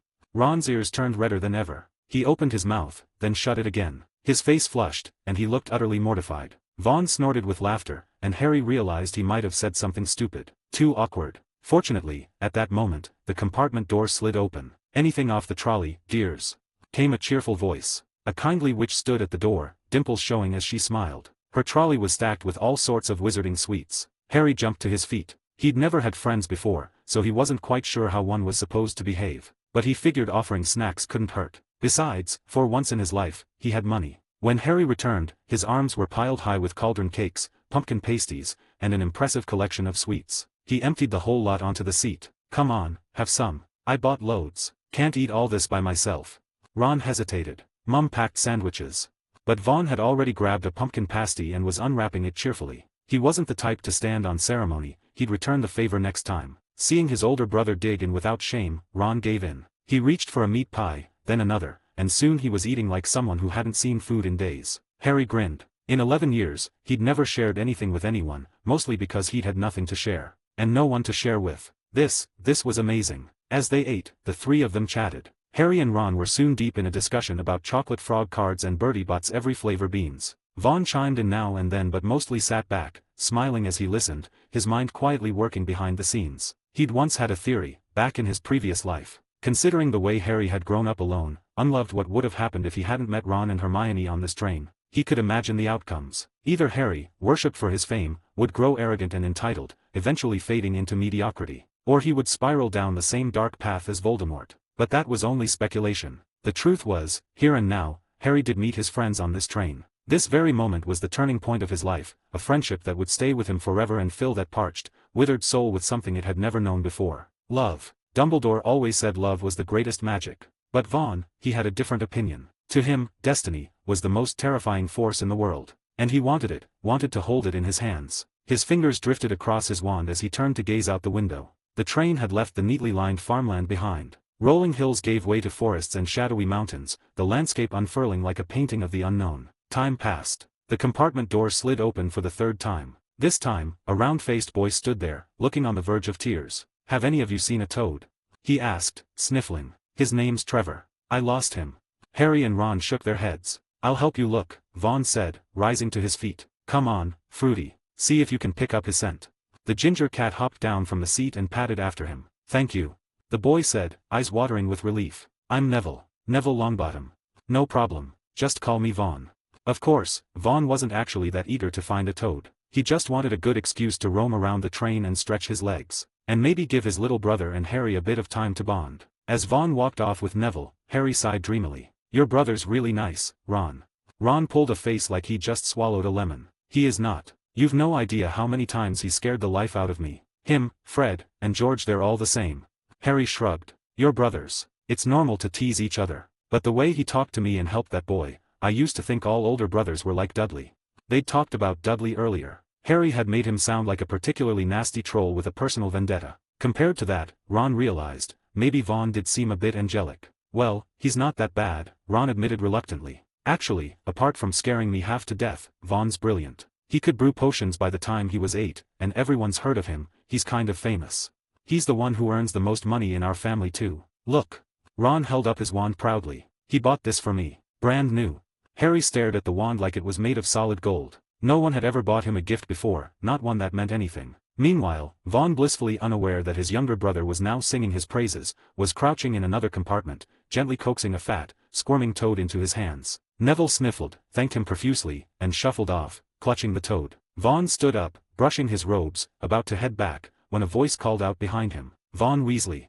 He turned. Not far down the corridor, a girl with thick, bushy brown hair stood with wide, shining eyes, her expression unreadable. Chapter 12:12 A Lesson Learned. Hermione Granger was, at this moment, quite pleased with herself. Which was a big improvement, because only minutes earlier, she'd been feeling an overwhelming sense of dread. The trouble had started the day Professor McGonagall showed up at her house. Right there, in front of her very normal, very non-magical parents, the stern woman had demonstrated a few casual bits of transfiguration and Hermione's worldview had promptly crumbled. She'd always believed in science, in logic, in Newton and Darwin. But science had a rule: if it exists, it's real. And now she had to accept that magic was very, very real. Of course, being Hermione, she hadn't wasted time being shocked. She dove in. But she also realized painfully, that being Muggleborn was a serious disadvantage. Especially after that fateful trip to Diagon Alley, when she saw a boy about her age perform a spell with just a snap of his fingers. Professor McGonagall had called him Vaughn Weasley. Hermione's brain nearly short-circuited. She'd almost missed the Hogwarts letter deadline because she was born on September 19th. Had she been born 20 days earlier, she'd have started last year. The realization had hit like a ton of bricks. Wizarding children grew up with magic. Lived in it. Hermione had spent almost 12 years learning algebra and Latin roots while others were already waving wands and brewing potions. By her own terrifying mental math, she was at least a century behind. So, she spent the entire summer reading every book on magic she could get her hands on, practicing spells with unmatched desperation. Unfortunately, teaching yourself spells with no wand instruction and no guidance is, well, not ideal. By the time she boarded the Hogwarts Express, Hermione was practically vibrating with nerves. She needed to talk to someone from a wizarding family. She had to know how far behind she really was. At first, things went fairly well. She sat in a compartment with a cheerful girl named Susan Bones. Susan didn't hold anything back. Within 10 minutes, half the train knew that her aunt was Amelia Bones, the head of the Department of Magical Law Enforcement. Perfect, Hermione thought. A well-connected, friendly wizard from a proper magical family. Eager to impress, Hermione demonstrated a basic repairing charm she'd learned from her books, and promptly got ignored for the rest of the ride. Unfazed, she wandered down the train and spotted another familiar figure, Ron Weasley. She remembered him from the alley too. He was boasting to a boy with messy black hair, who Hermione immediately guessed was Harry Potter, about his new wand. A compartment with a Weasley and the boy who lived? Unmissable. She pushed her way in and all but begged Ron to show her a spell. It didn't go well. Let's not talk about it. Her last hope was a tearful boy with a toad. Neville Longbottom? She asked, a bit too sharply. Neville sniffled and nodded, clearly terrified. I can't do magic, he mumbled. If Hogwarts hadn't sent me a letter, my gran would have written me off as a squib. Hermione stared at him, aghast. But you've grown up around magic. How can you not know anything? Neville shrank under her glare and whimpered, why don't you go talk to Vaughn Weasley? He just helped me find Trevor. Vaughn Weasley. The name sent a shiver down Hermione's spine. She'd heard about him all summer. He was the prodigy, the genius, the one everyone said was already brewing potions and casting spells as if he'd been doing it since birth. But after a full afternoon of failed interactions, Hermione felt oddly emboldened. She turned a corner and there he was. Tall and lanky, red hair gleaming in the sunlight filtering through the train windows, spinning a wand between his fingers like he was born with it. Hermione's heart lurched. Vaughn Weasley. Why did her voice sound so high? He turned, smiled. Hello, Miss Granger. Merlin's beard, he has dimples, she thought, before internally slapping herself. Focus. Duel. Learn something. You came here to, But instead of the clever introduction she'd prepared, she blurted, You too, Weasley, I mean, Mr. Weasley, hello. Something on your mind, Miss Granger? Vaughn asked kindly. Hermione began, but someone rudely shoved past her, nearly knocking her into the wall. Move, mudblood. The voice was drawling, disdainful. Hermione spun around and saw a pale, pointy boy with platinum blonde hair and two hulking shadows behind him. The boy didn't even glance at her. He looked Vaughn up and down, sneering. Another Weasley? I saw one earlier, red hair, dirt on his nose, thick as troll snot. And you, well, you look even weirder. He finally turned to Hermione. And you're friends with this lot? Merlin, what a pair. Hair like seaweed, teeth like a beaver. Draco Malfoy. Vaughn interrupted, voice calm and cold. Draco blinked, startled, then smirked. Ah, so you've heard of me. Good. You're smarter than the other Weasley, at least. If I were you, Vaughn said mildly, I'd walk away now. Because on this train, your mummy and daddy aren't here to rescue you. Color drained from Draco's face. What? Are you threatening me? He turned to his goons. Crabbe, Goyle hit him. The two muscle-headed boys cracked their knuckles and lumbered forward with a grunt. Hermione gasped. Vaughn dash. But Vaughn had already raised his wand. Impedimenta. The air shimmered. Crabbe and Goyle hit an invisible wall of resistance, as if they'd suddenly stepped into molasses. Their arms flailed. Their feet lifted off the ground. In a second, they were suspended in midair, dangling like overgrown frogs pinned in a specimen jar. They flailed and screeched. Draco, help. Wrong person to ask. Draco opened his mouth, eyes wide with horror. Expelliarmus. Vaughn called. With a loud bang, Draco flew backward down the corridor, arms flailing like a windmill, before crashing into the wooden paneling of the nearest compartment. His wand flew out of his hand and skittered away. Before he could recover, Vaughn's next spell hit him square in the mouth. Densagio.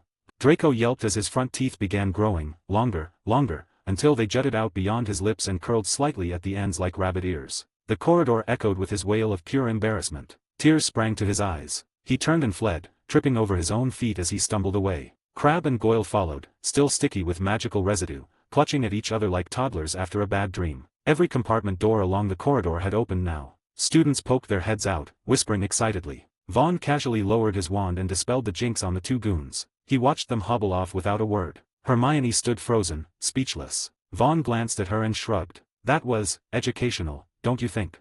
Chapter 1313, Hogwarts. Teaching Malfoy a lesson was nothing more than a minor event for Vaughn. But to Hermione, it stirred something altogether unfamiliar. A strange flutter in her chest, something she had never felt before. As Vaughn approached, Hermione had prepared a dozen proper ways to thank him. But somehow, the words tangled into a stammered scolding. You shouldn't have used a spell on them. What if they report you to the school?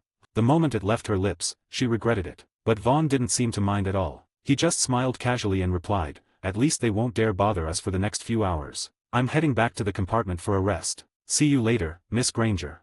Good grief. Hermione Granger, what on earth is wrong with your brain? She felt the overwhelming urge to knock some sense into her own head. Watching Vaughn walk away, she finally managed to call after him, thank you for earlier. And you can just call me Hermione. Vaughn nodded. Alright, Hermione, you can call me Vaughn. With that, he lifted his wand. Just like the very first time they'd met, a small spell brushed past her hair. Only this time, it didn't make it float. Instead, it gently settled her curls so they lay soft and neat against her cheeks. He gave her a warm smile and added, don't listen to Malfoy's nonsense. You're actually quite pretty. Hermione felt like her skull had just reached boiling point. Her cheeks were practically on fire. Having successfully flustered the young witch, Vaughn, whose mood had been soured earlier by Draco Malfoy, was once again humming merrily as he made his way back to the compartment. He hadn't even opened the door when he heard Ron bragging. I found out it was Vaughn who hexed Malfoy. I bet he used some nasty curse. Did you see Malfoy's teeth? They were as long as a boar's tusks. Maybe they'll never go back to normal. Harry, voice trembling with a mix of fear and awe, whispered, what sort of spell does that? That was brilliant. Who knows? Ron shrugged dramatically. Vaughn always knows weird stuff. He's got this mysterious vibe. Honestly, I wouldn't be surprised if he hit Malfoy with an unforgivable curse. Vaughn rolled his eyes and pushed the door open. Both boys looked up, startled. Without a word, Vaughn took out his wand and pointed it directly at Ron.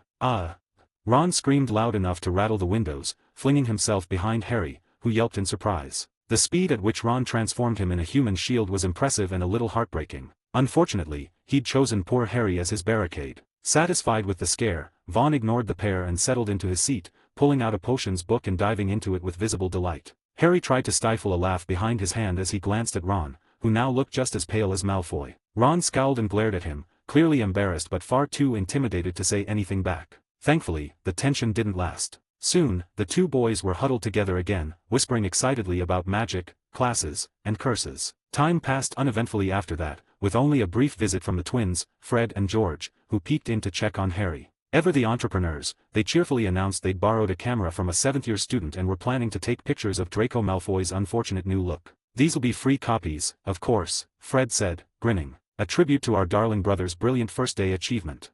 As evening fell, the Hogwarts Express began to slow down. By the time it came to a complete halt, darkness had blanketed the sky. A voice echoed through the train. "First years, please leave your luggage. It will be brought to your dormitories. Robes on, everyone."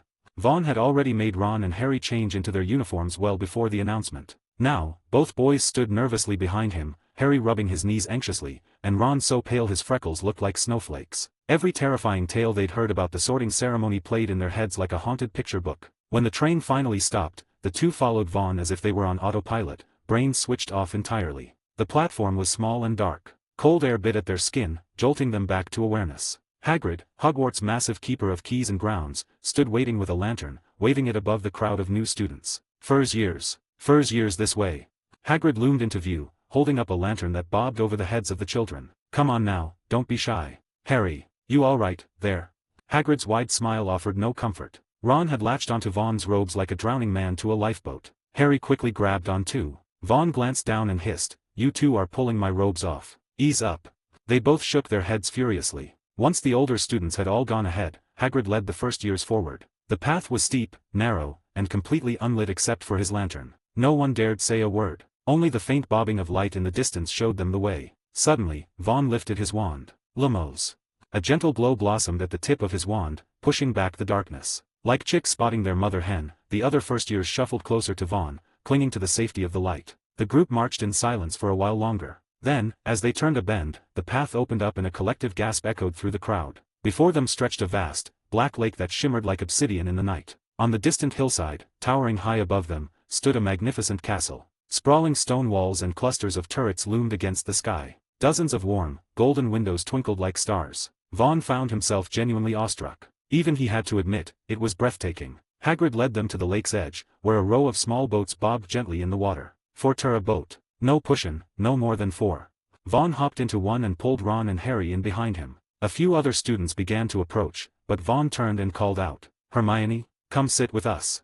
Thank Merlin it was dark. Hermione's face turned the color of molten lava. Pretending not to notice, she marched over with as much dignity as she could gather and climbed aboard. Ron stared at her like she'd grown antlers. Harry, on the other hand, looked delighted. Finally, a boat full of familiar faces. Once everyone was seated, the boats glided forward, moving smoothly across the still water. As they drew closer to the cliff and the towering castle above, even the most chatty students fell silent. The sheer scale of the place left them breathless. It was like sailing toward a floating fortress suspended in the sky. When they reached the cliffside, Hagrid helped them all disembark and led them along a cobbled path, up a flight of stone steps, until they stopped before an enormous oak door. Hagrid raised his giant fist and knocked 3 times. Moments later, the door creaked open and Vaughn recognized the figure standing in the doorway. "First years, Professor McGonagall," said Hagrid. "Thank you, Hagrid. I'll take them from here."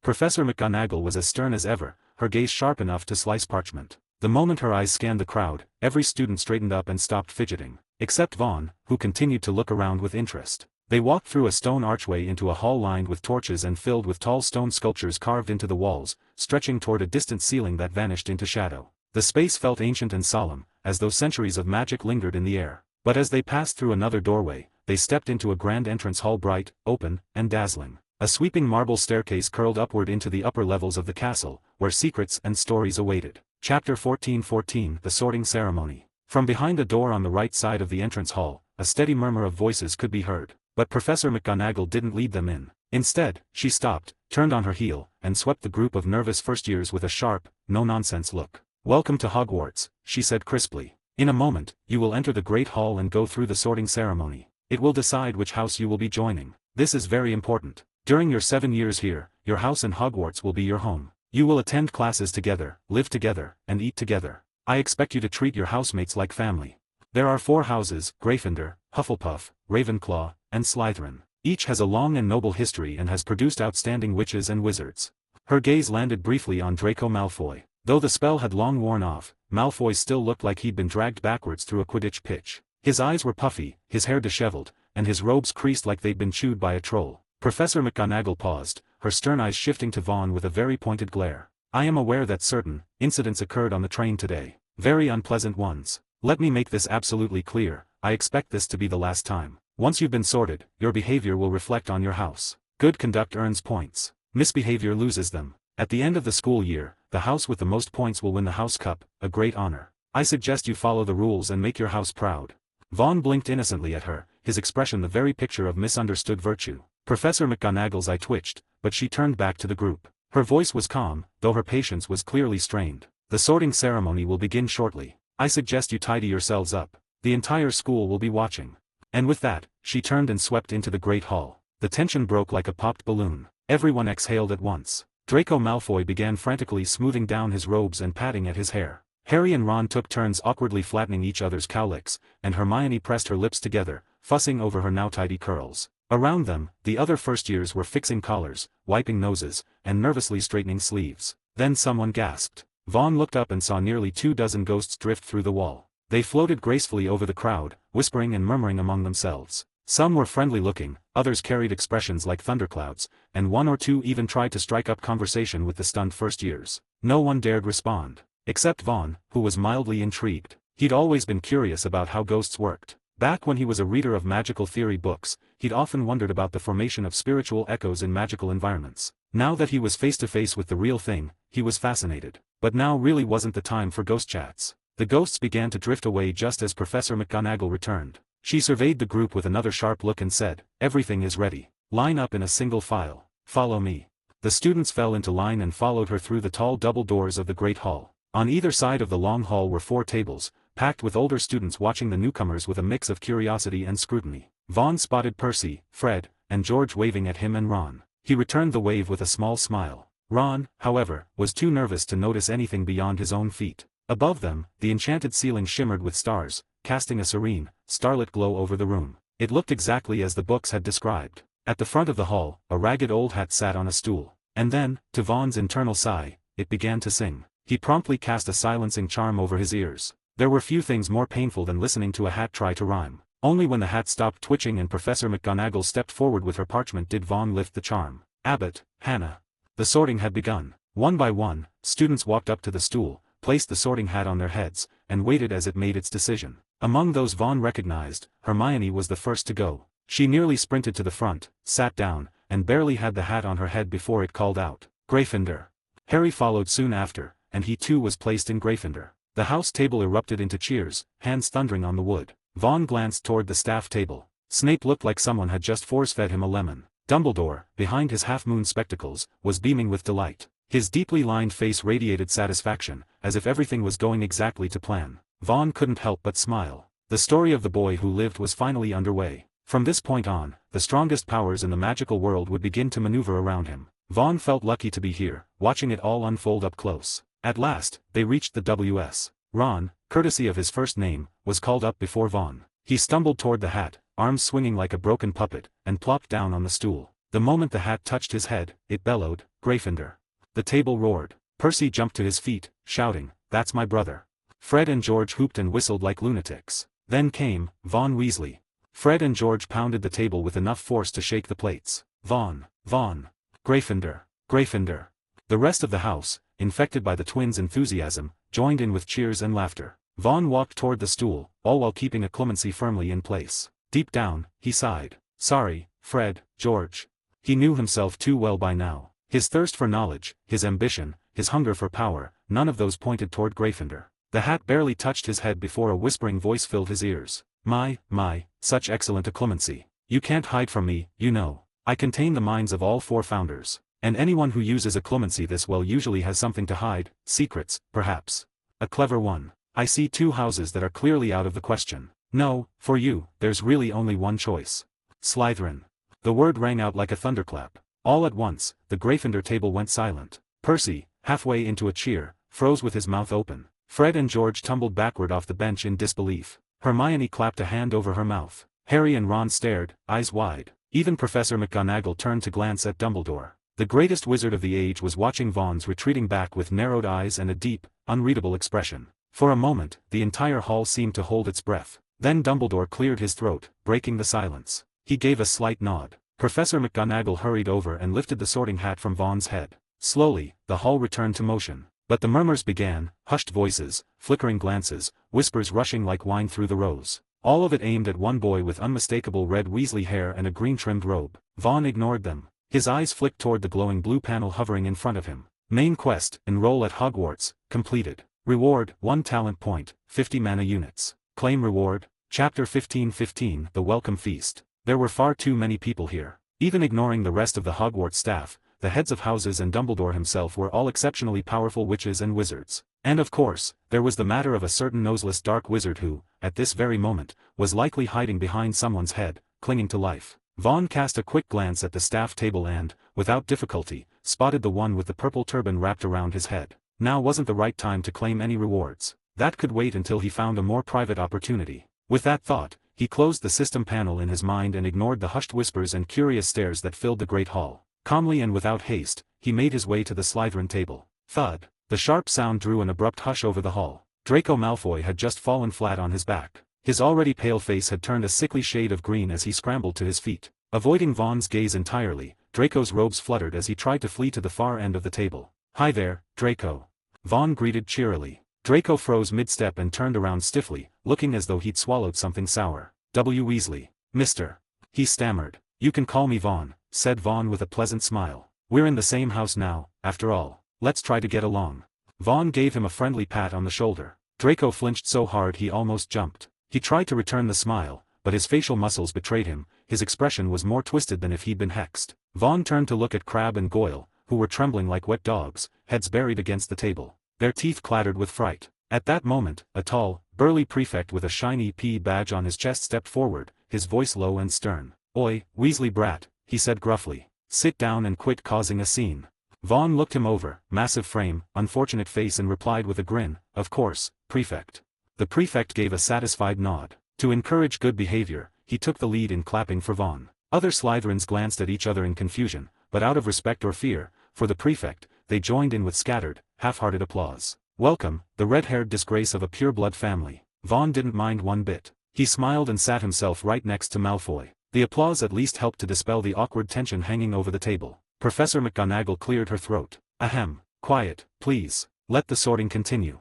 The rest of the sorting passed without further surprises. Dumbledore rose for one of his notoriously vague speeches and promptly declared the feast begun. In an instant, food appeared on the golden plates. The meats were fairly plentiful, but the starches were disappointingly repetitive. Vaughn grimaced slightly at the sight of potatoes, again. After years of seeing them, he couldn't stomach the thought. "Dear Draco," Vaughn said, picking up a juicy lamb chop, one of his lifelong favorites. He chewed slowly, savoring it, then added, "I think Professor McGonagall made a good point. Since we're in the same house now, we should treat each other like family." He gave Draco a meaningful look. "So I've decided to forgive your little outburst on the train. Let's be friends, shall we?" Draco said nothing. His eyes were glazed, his face blank. Was this real? He stared at the feast laid out before him and longed to eat until he burst, sleep it off, and wake up to discover this was all a very weird dream. No such luck. "Draco, would you be a dear and pass the pudding?" "Ah, this one's Yorkshire style, my favorite." "Draco, fetch me another lamb chop, would you? You're not eating. Potatoes bring you joy, don't they? And really, Draco, don't look so miserable. Smile. Look, Draco, you're so charming even the house ghost wants to sit beside you." "Good evening, sir, may I ask your name?"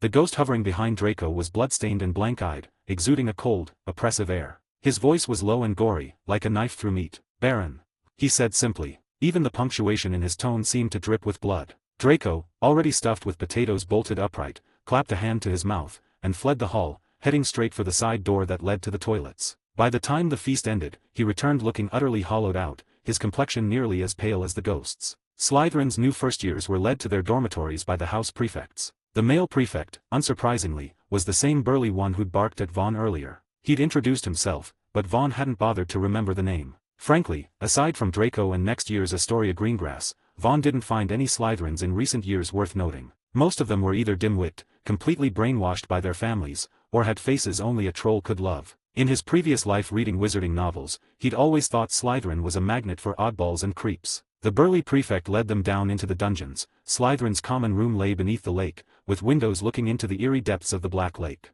The effect was atmospheric. Hence the affectionate nickname, the Dungeons. Clearly feeling good about himself for having kept Vaughn in line earlier, the prefect launched into a dull speech about school rules in the common room. Then, with a patronizing slap on Vaughn's shoulder, he added, Weasley boy, I don't care what grudge you've got with Malfoy. In Slytherin, in Hogwarts, you follow my rules. And I expect you to show Malfoy proper respect. You may be pureblood, but the Weasley name has long been. Prefect, Vaughn interrupted, still smiling. Before you scold me further, may I ask you a quick question? It's about a spell. The prefect frowned. What is it, Weasley? Did your blood traitor parents never teach you manners? The spell is. Vaughn raised his wand, gaze turning cold. Only now did the prefect realize something was wrong. He fumbled for his wand, but just as he opened his mouth. Expelliarmus. A flash of red light burst from Vaughn's wand. The prefect flew backward, slamming against the enormous window that held back the lake water, then slid slowly down to the floor. The common room fell into stunned silence. First years stared, mouths agape. Several older students who had been lounging nearby froze mid-conversation. Vaughn casually followed up with a quick stupefy, knocking the prefect completely unconscious. Then, with a small kick, he rolled the poor fellow onto his back and rifled through his robes until he found a roll of parchment. It was the dormitory assignment list. Vaughn scanned it, found his name, and tucked it under his arm. Then he turned his steady gaze on the room. Most flinched, but he stopped when he locked eyes with Draco. Dear Draco, Vaughn said gently, did you see what just happened? Draco jumped like he'd been hit with a jelly-legs jinx. And no, I didn't see anything. TSK. Not clever enough. What you should have said, Vaughn corrected, was that he, whatever his name was, raised his wand first and tried to attack me. I had no choice but to defend myself. Got it. Draco nodded rapidly, like a bobblehead. Excellent. Vaughn's wand was still in hand. No one dared say a word. He nodded politely to the rest of the room. Well then, good night, gentlemen. And with that, he turned and left. Chapter 1616, Enhancing Talent. Following the instructions on the enchanted parchment, Vaughn made his way to his dormitory. Slytherin usually assigned 4 students per room, though it could vary depending on the size of the incoming class. Vaughn was fortunate, there were only 3 of them in this one. He couldn't be bothered to remember the names of the other 2. If they had any sense of self-preservation, they'd move out sooner or later anyway. The moment he opened the door, a large cat with fiery orange and golden fur came bounding toward him, leaping up and placing both front paws squarely on his chest. Its fluffy head nuzzled insistently beneath his chin. All right, Fruity, you clingy little beast, you're heavy. Meow. You're starving, aren't you? Sorry, no pets allowed at the welcoming feast, but don't worry. I'll feed you some fish snacks now, and starting tomorrow, you can join me for breakfast. Grinning, Vaughn gently scratched behind Fruity's ears as he reached for the treat pouch in his robes. Back in his old life, Vaughn had been an average office drone in a busy city. He'd never had the time or the energy to take care of a pet. He'd originally bought Fruity because the cat was clever and to keep an eye on Scabbers, but the longer they spent together, the more he grew attached to this clingy furball. If a cat could worm its way into his heart this easily, how much more so the family he'd now been born into. As he fed Fruity one fishy treat after another, Vaughn couldn't help but think back to the wide-eyed stares from Percy, Fred, George, and Ron when he'd been sorted into Slytherin. That was going to be a headache. And Merlin only knew what Mum and Dad would think. But there was no helping it. Vaughn was a transmigrant, someone from another world, reborn here with the mind of an adult and the ambitions of one too. Thankfully, his starter package had included a max-level occlumency spell. If not for that, he wasn't sure the Sorting Hat wouldn't have lost its mind, never mind keeping his transmigration a secret. Just having a grown man's thoughts in a child's head might have been enough to terrify it. Children, even when cruel by nature, were usually naive and simple-minded. Adults, on the other hand, the law might restrain their actions, but not their thoughts. Every passing notion could be dark enough to land someone in Azkaban for a weekend getaway. Shaking off the musing, Vaughn began brushing Fruity's glossy coat as he softly muttered, "System, claim reward."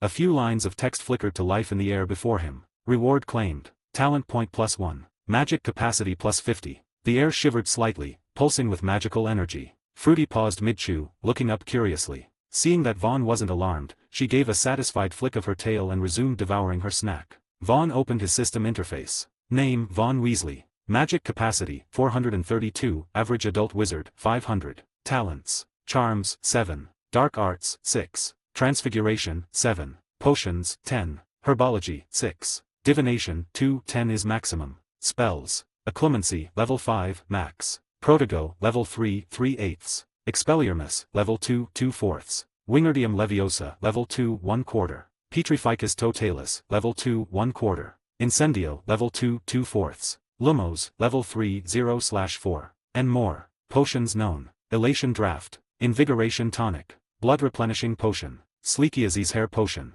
Regrowth Elixir. Beautifying Brew, Master Level, contains various subformulae. Reputation Points, 17. Unspent Talent Points, 1. New mission available, click to view. From the time he'd received his Hogwarts letter to his first day on campus, about 2 months had passed. Vaughn had increased his magic capacity by 62 points during that time. 50 had come from the system reward just now. The other 12 had been gained naturally over those 2 months. He had long suspected that the natural growth of a wizard's magic was tied to their talent stats. Since every young witch or wizard awakened their magic differently, there was no universal standard, but the data didn't lie. The higher the relevant talent, the faster one's natural magical growth. He figured the 3 key areas influencing this growth were charms, dark arts, and transfiguration. The others probably contributed too, but their impact seemed much smaller. Even then, he hadn't been able to pin down a reliable growth formula. He'd watched his older brothers like a hawk for years, but it still hadn't been enough. Magic, he concluded, was far more complicated than just numbers. But if there was one thing he was certain of, it never hurt to improve a talent.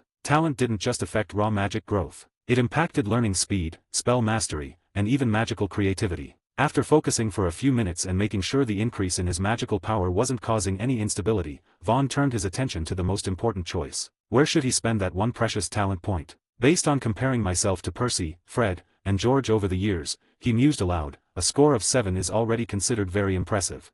In the books, that's probably around Hermione's level, maybe even a bit better. So charms should be fine for now. Dark arts is a little low, but honestly, I won't have access to many spells in that category anytime soon.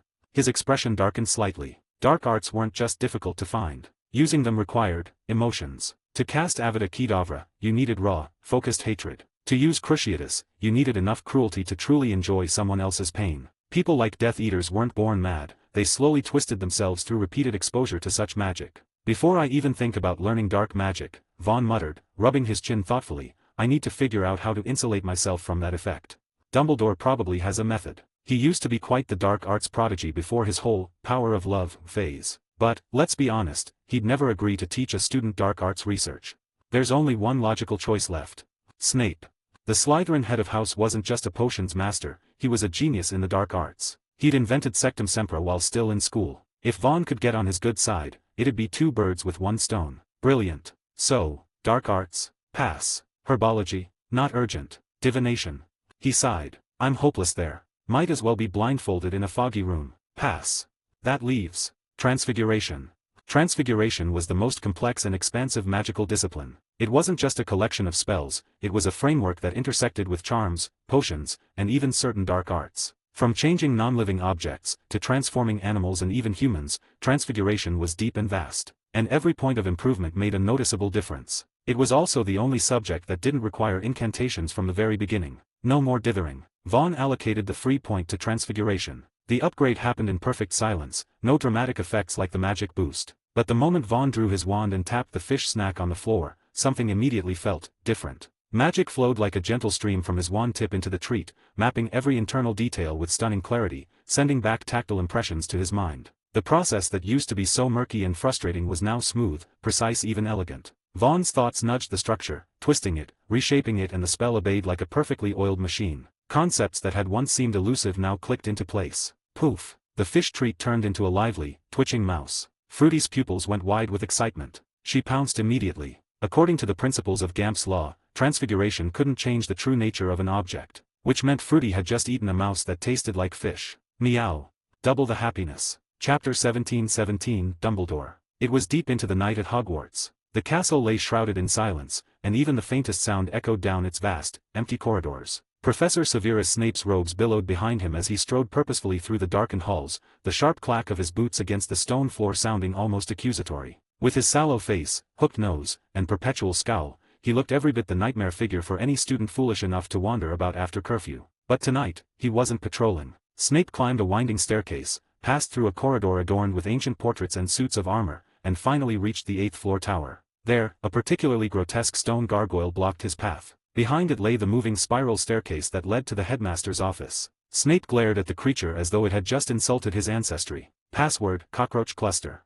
The gargoyle sprang aside with a low grinding noise, and Snape ascended. The door to the office opened at his touch. Inside was a large, circular room lined with shelves of curious instruments and books. Portraits of past headmasters dozed noisily on the walls, though a few stirred grumpily at Snape's entrance and muttered complaints under their breath. "Ah, Severus," said Dumbledore warmly from behind his vast desk, looking up from a letter. "Good evening. Care for a cockroach cluster? Or perhaps a fizzing whiz-bee?" A floating dish of sweets hovered toward Snape. He batted it away with disdain. Just get to the point. I don't have time for sugar and small talk. Unfazed, Dumbledore popped a wriggling sweet into his mouth with a soft crunch and beckoned. Then come have a look. Snape approached the desk. Spread before Dumbledore was a parchment letter, signed by none other than Garrick Ollivander. I wrote to Mr. Ollivander after the welcoming feast, Dumbledore explained. Had a few questions for him. He was kind enough to respond, although I must say, his sleeping habits are abysmal. I wasn't expecting a reply until morning. He continued rambling, but Snape wasn't listening. His eyes scanned the flowing handwriting with surgical precision. The letter discussed a particular wand in detail. I must admit, it is a wand of tremendous power, one that chooses only the most exceptional of wizards. Never did I expect it to be claimed by a child. Vaughn Weasley, astonishing, completely beyond my expectations. But Albus, as you asked, no wand or wizard is fixed forever. Both change, both grow. A wand and its master shape one another. I cannot offer you certainty, only this advice, tread carefully. Your faithful friend, Garrick Ollivander. Snape's eyes narrowed at the name Vaughn Weasley. He looked at Dumbledore, and a faint smirk crept across his usually impassive face. Another dark wizard for your blacklist. Dumbledore's expression sobered. He was silent for a moment, then replied thoughtfully, I trust Arthur and Molly. To Snape, that sounded very much like I trust them, not the boy. Humph, he scoffed, not surprised. So what now? Another task for me? Alongside watching our beloved boy who lived, I'm also to keep an eye on his wicked classmate. I never said he was wicked, Severus. Snape gave a low, humorless laugh. Dumbledore sighed. The timing isn't right. Our priority must be Harry, guiding him, protecting him, helping him fulfill the prophecy. That doesn't mean we ignore everything else, but, Severus, we still don't fully understand what happens when fate is tampered with. The consequences could be better, or worse. He met Snape's dark eyes, making no attempt at legilimency, only quiet sincerity. Help me, Severus. You saw his eyes, didn't you? Harry's, just like Lily's. Enough. The outburst came sharp and sudden. Snape's voice rose, his nostrils flared. For a moment, it looked like he might lose control of the occlumency he'd practiced for years. That name, Lily, was like venom in his veins. 10 years of torment, and still it stung. Silence fell. Then Snape straightened, face once again composed, cold. If that's all, I'll return to preparing tomorrow's lesson. I do hope your precious chosen one isn't outshined by his wicked classmate. With a dramatic swirl of his robes, he turned and swept out of the room. Thank you, Severus. Sleep well. Dumbledore called gently after him. The office fell quiet once more. Dumbledore gazed at Ollivander's letter, running his thin fingers over the parchment as though trying to etch every word into memory. After some time, he spoke again, this time to one of the portraits. Armando, have you ever wondered what might have happened if we'd cared more about Tom, right from the start? The sleeping old wizard in the frame turned over and muttered, who's to say? Yes, who indeed, Dumbledore murmured. The next morning, Vaughn Weasley awoke precisely at dawn, well-rested and in high spirits thanks to his impeccable internal clock. His roommates, clearly not the daring types, had apparently taken the hint. They'd returned briefly the night before to hurriedly pack their things, then relocated to another dormitory without a word. That left Vaughn with the entire room to himself. Lovely. He climbed out of bed, changed into his robes, and brushed his teeth while Fruity sat on the sink and tried to lick the bubbles off his wand. By the time they left the dormitory, it was barely 5 in the morning. The corridors were empty, predictably so. Hogwarts students weren't exactly renowned for their discipline. Vaughn meandered through the quiet castle, eventually finding a narrow path that led to the edge of the Black Lake. The early morning air was crisp and clean. The surface of the lake shimmered like glass. Go on, play, Vaughn told Fruity, giving its soft head a fond pat. The little creature bounded across the grass near the water, leaping and tumbling in a frenzy of joy. Vaughn sat cross-legged by the lake, arms wrapped around his knees, eyes on the still, dark surface. He inhaled deeply, letting the cool air fill his lungs. This spot was peaceful. He'd have to remember it. If it didn't get too crowded, it could become his new thinking place. As the sun began to rise behind the castle, the distant sound of students waking echoed faintly through the grounds. By the time Vaughn returned to the great hall, it was already filling with early risers. He immediately spotted a familiar face, messy brown hair, bushy and unmistakable, at the Gryffindor table. Fruity recognized her too and scampered over with a delighted squeak. The girl blinked, surprised, then clearly recognized the excitable creature from the Hogwarts Express. She turned, searching, and her eyes lit up when she saw Vaughn approaching. Chapter 1818, on how to break down family defenses. I've already memorized the class schedule, Vaughn. Gryffindor and Slytherin share quite a few lessons. So it seems the sorting doesn't change as much as people think, Hermione said brightly. Our first class today is Transfiguration. Did you prepare for it? If not, I could lend you my notes. Or, we could sit together during the lesson. Breakfast was in full swing in the Great Hall, with the 4 long house tables lined with steaming platters of traditional British fare. Of all the questionable meals Hogwarts served, Vaughn could tolerate breakfast. Sausages, bacon, scrambled eggs, beans, grilled tomatoes, and even toast in 6 different varieties. It was a comfortingly greasy spread. Wearing his Slytherin crest as casually as a brooch, Vaughn sat brazenly at the Gryffindor table beside Hermione, calmly slicing into a sausage while she chirped beside him. Every passing Gryffindor student gave him a look of confused horror, like they'd accidentally wandered into a parallel universe. After a few seconds of blinking and muttering, they would shuffle quickly away as though afraid prolonged exposure might get them expelled. At the Slytherin table, glances were frequent and sharp. Some looked shocked, others intrigued. Most were clearly just trying to figure out what, exactly, Vaughn Weasley thought he was playing at. News traveled fast at Hogwarts. By this morning, practically every Slytherin had heard the tale of how Vaughn had knocked out a Slytherin prefect with 2 spells. The poor boy had apparently been cursed so badly that not even countercharms worked,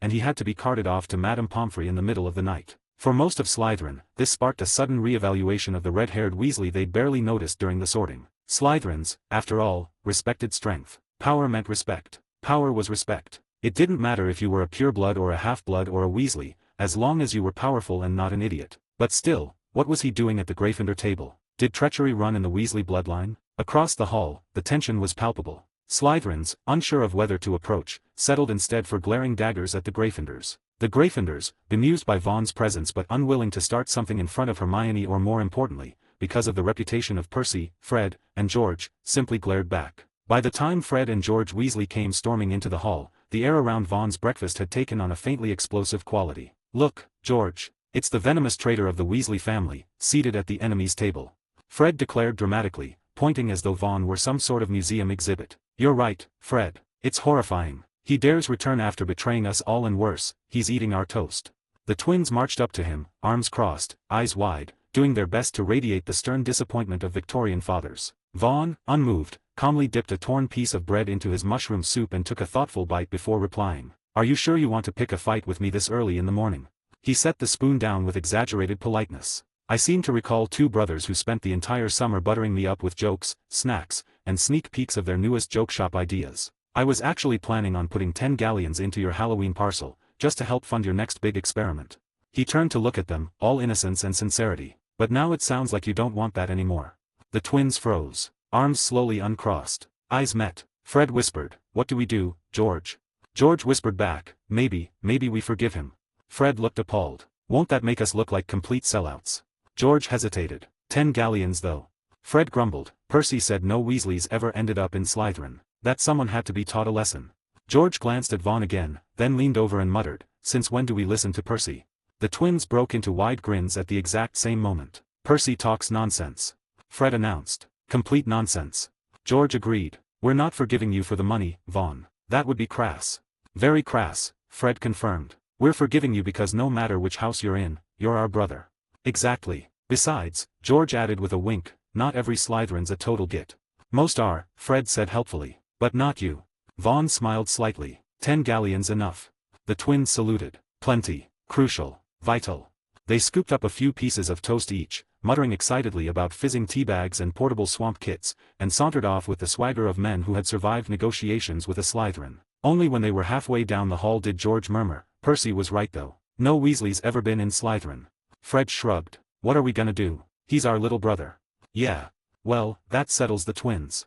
Vaughn let out a breath he hadn't realized he'd been holding. He kept a straight face, but inwardly, he was relieved things hadn't spiraled. Fred and George might be pranksters, but they were fiercely loyal, especially to younger siblings. Last night, he'd written to Mum and Dad too. He hadn't mentioned the whole business with a clemency. Instead, he explained that after a long talk with the Sorting Hat, he'd chosen Slytherin so he could study potions seriously, especially under Professor Snape. Surely, when it came to academics and potential career development, his parents wouldn't take offense, right? "If only I'd been this good at navigating people in my last life," he thought ruefully. "Maybe I wouldn't have ended up a disposable office worker."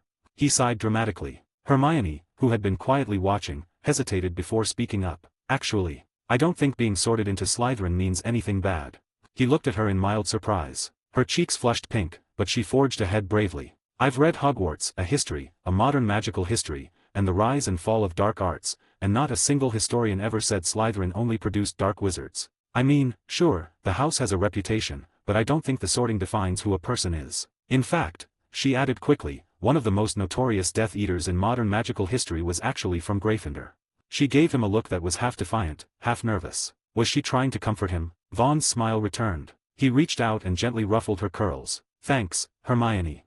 He didn't need comforting, but having someone stand up for him so sincerely, it felt good. Really good. That pleasant warmth lasted all the way until breakfast ended and they headed off together for their first class, Transfiguration. It was the very first lesson of their first year, and by the time Vaughn and Hermione arrived, the classroom was nearly empty. Draco Malfoy was already there, sneering as usual while taking great delight in mocking a rather miserable-looking Neville Longbottom. A tabby cat was perched on the teacher's desk, its tail curled neatly around its paws. The moment Malfoy caught sight of Vaughn, he immediately stopped laughing and backed away with all the grace of a startled house elf. His two cronies followed without a word. Neville, unaware of the tension, rushed over and clutched Vaughn's arm in pure gratitude. Thank you, Vaughn. You're the only one who can scare Malfoy off like that. I heard you blasted a prefect last night. You're amazing. Vaughn's smile vanished. From atop the desk, the tabby cat narrowed its eyes. It now wore the distinctly unimpressed expression of a teacher who'd heard everything. Thanks, Neville, Vaughn muttered. Really, but if you could just, not shout that. The cat stared at him. Vaughn stared back. Chapter 1919, Transfiguration Class. If Vaughn had to pick a favorite subject at Hogwarts, one that had nothing to do with power or survival, it would, without question, be Transfiguration. The sheer scope of it, the complexity, the versatility. Transfiguration touched every corner of the magical world in one way or another. If there were a single subject that best embodied magic itself, it had to be this one, especially when it came to the advanced branches. Animagus transformation, for instance. After casually brushing off Neville with a vague excuse, Vaughn and Hermione took seats in the very front row. From that moment on, Vaughn's eyes stayed fixed on the tabby cat sitting on the professor's desk. Hermione gave him a curious glance. Vaughn, is there something wrong with that cat?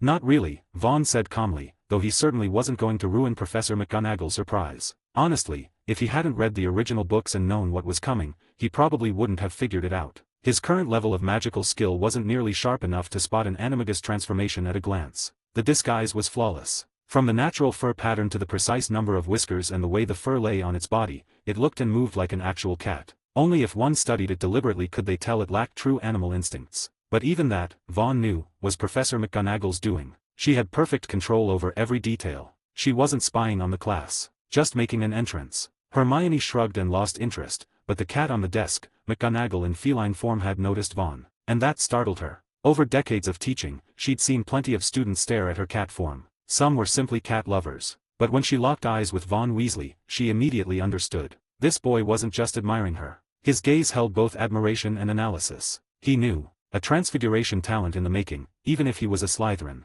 She gave Vaughn a tiny nod of acknowledgement. Vaughn responded with a polite bow of his head. Their silent exchange was enough to make Hermione flinch in surprise. Vaughn, it's she.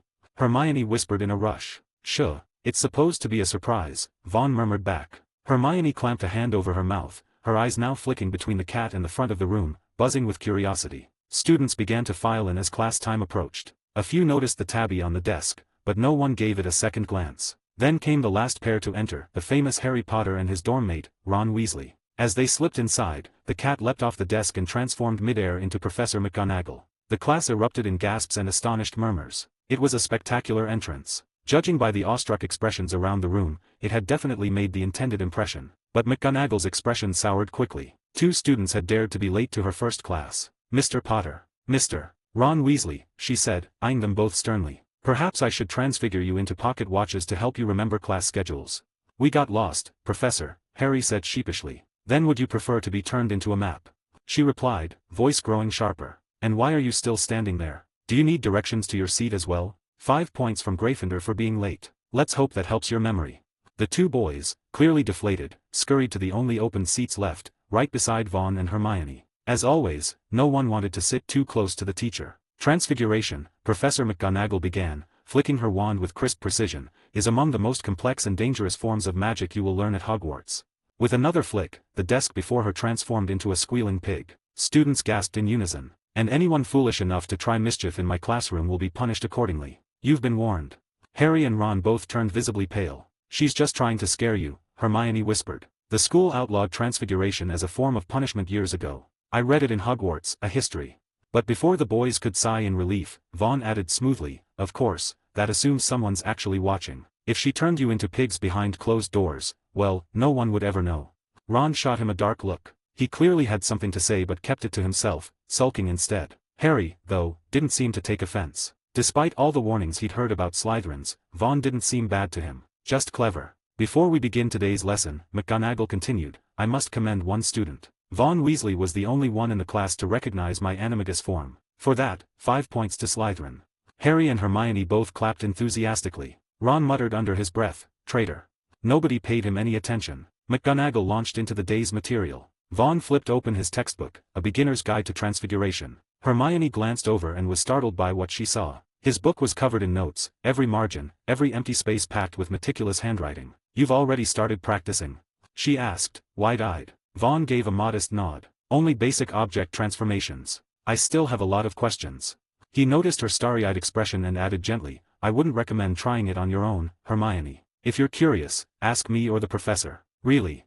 From experience, he knew McGonagall hadn't been exaggerating earlier. Transfiguration truly was one of the most dangerous fields in magic. Shifting the shape of an object was one thing, but transforming a living creature, that was something else entirely. Last night, Vaughn had attempted to turn a dried anchovy into a mouse. It looked like a mouse, furry and twitchy, but it wasn't alive. Not truly. The creature was just an object shaped like a mouse. No heartbeat, no breath. The real risk lay in transforming living things. Turning a living creature into an object or another species entirely involved altering the very essence of its being. It was unstable, volatile, and far too easy to go horribly wrong. Vaughn had read about a rabbit that was turned into a teacup during a botched transfiguration. When the spell ended, it didn't change back into a rabbit. It became a lump of pulsing, screaming flesh. Still alive. Still conscious. For a few agonizing minutes. After attempting a transformation spell like that once, Vaughn hadn't been able to eat for days. He was cautious by nature. But not everyone was. He shuddered to think what would happen if some overconfident first-year tried to transfigure a person.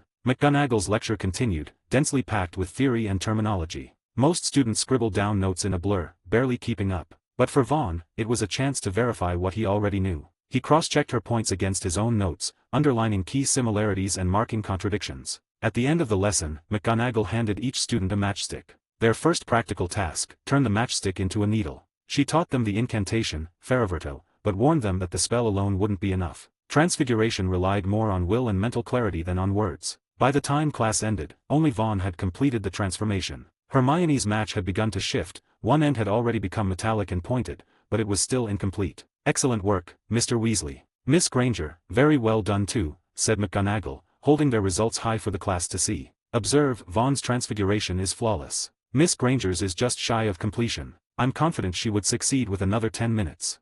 10 points to Slytherin and 10 to Gryffindor, she added. Now, for your homework. She assigned an essay and dismissed the class. As students began packing up, McGonagall called out, Mr. Weasley, please stay behind. I have something I'd like to discuss with you.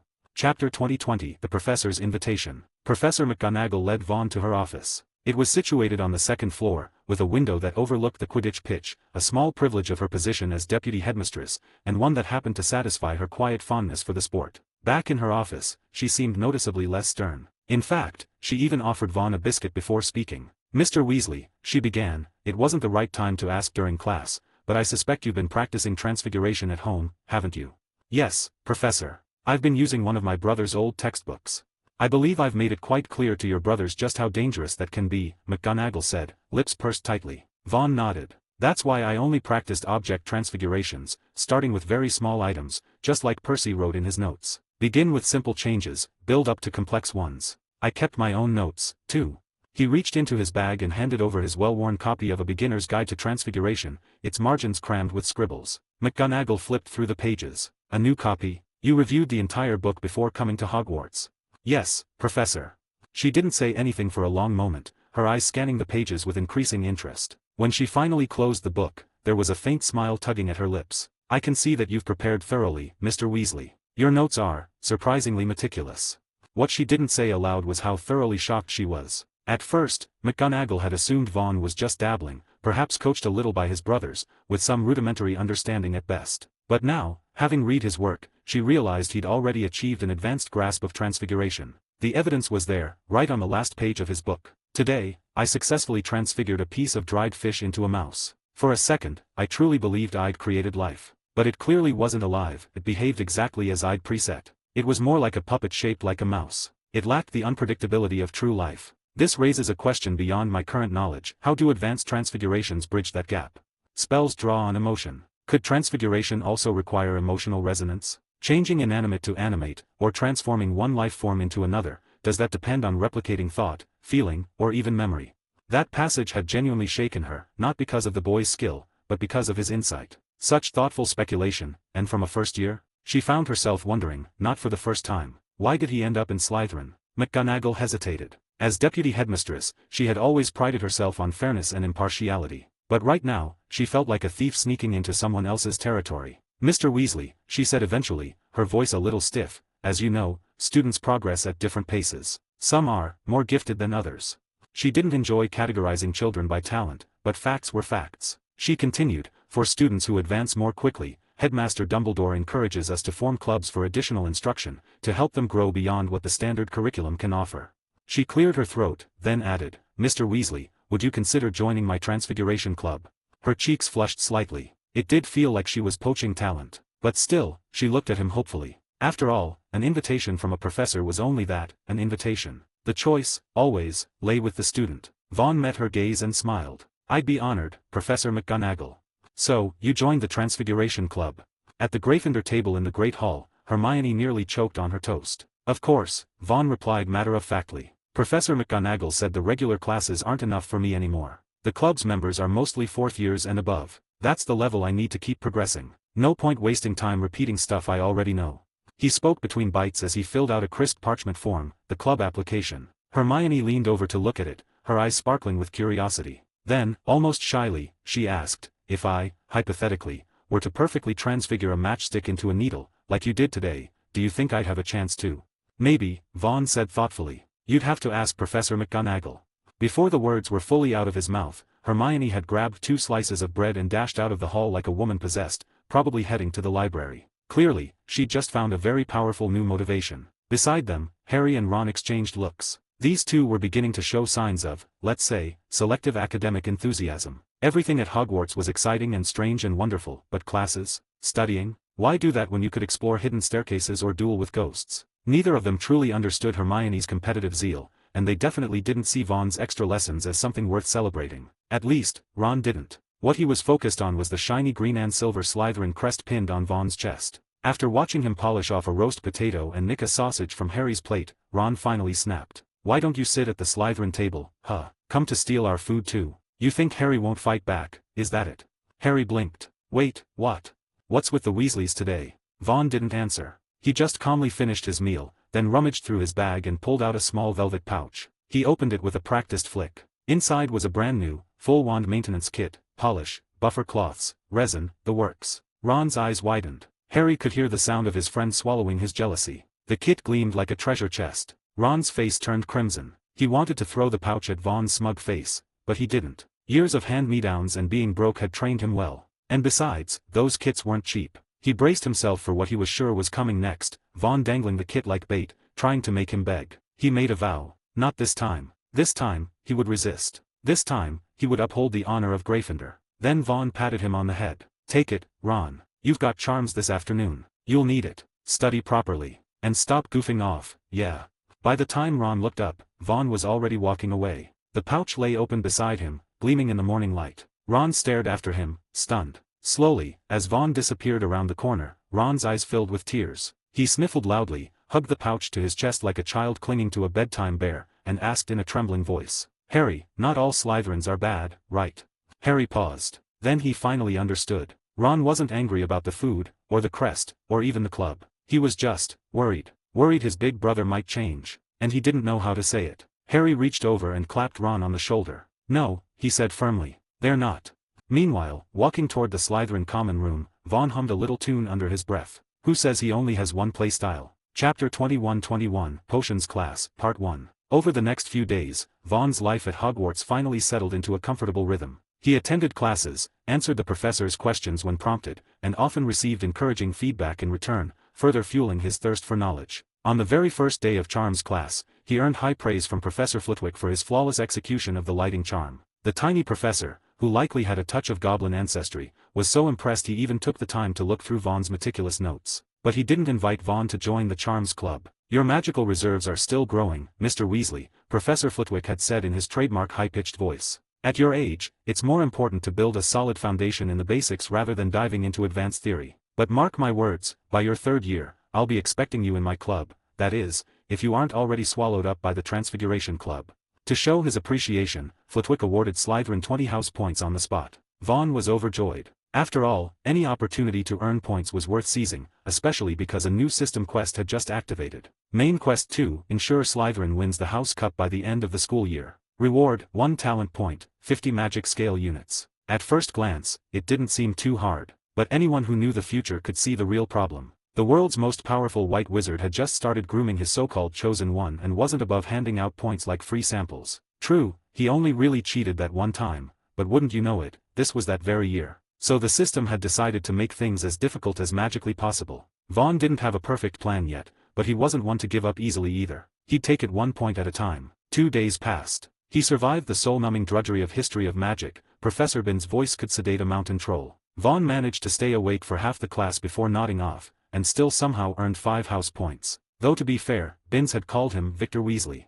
He also endured the rather dull astronomy class. Apparently, it was a required subject because it formed the basis of divination. Out of sheer respect for his pitiful divination stat of 2, Vaughn shamelessly parroted information he'd memorized back in his muggle life. It shocked Professor Sinistra. She was especially baffled when Vaughn kept obsessing over whether the solar system had 8 or 9 planets. Herbology was far more fun. Though they didn't get to do any hands-on work during the first lesson, Professor Sprout gave them a tour of the Hogwarts greenhouses. Vaughn found it enchanting, not just the plants, but the greenhouses themselves. They had been magically expanded with undetectable extension charms, creating ecosystems that mimicked everything from tropical rainforests and alpine tundras to swamps and deserts. It was like stepping into a living encyclopedia of magical botany. Vaughn earned 20 house points that day thanks to his ability to recite textbook facts like a walking encyclopedia. Hermione earned 20 as well, of course. Surprisingly, even Neville scored 10, he had an uncanny knack for herbology. Fortunately, Fred and George Weasley made up for it that evening by losing 20 points for Gryffindor after pranking some poor second-years in the corridor. And as for defense against the dark arts,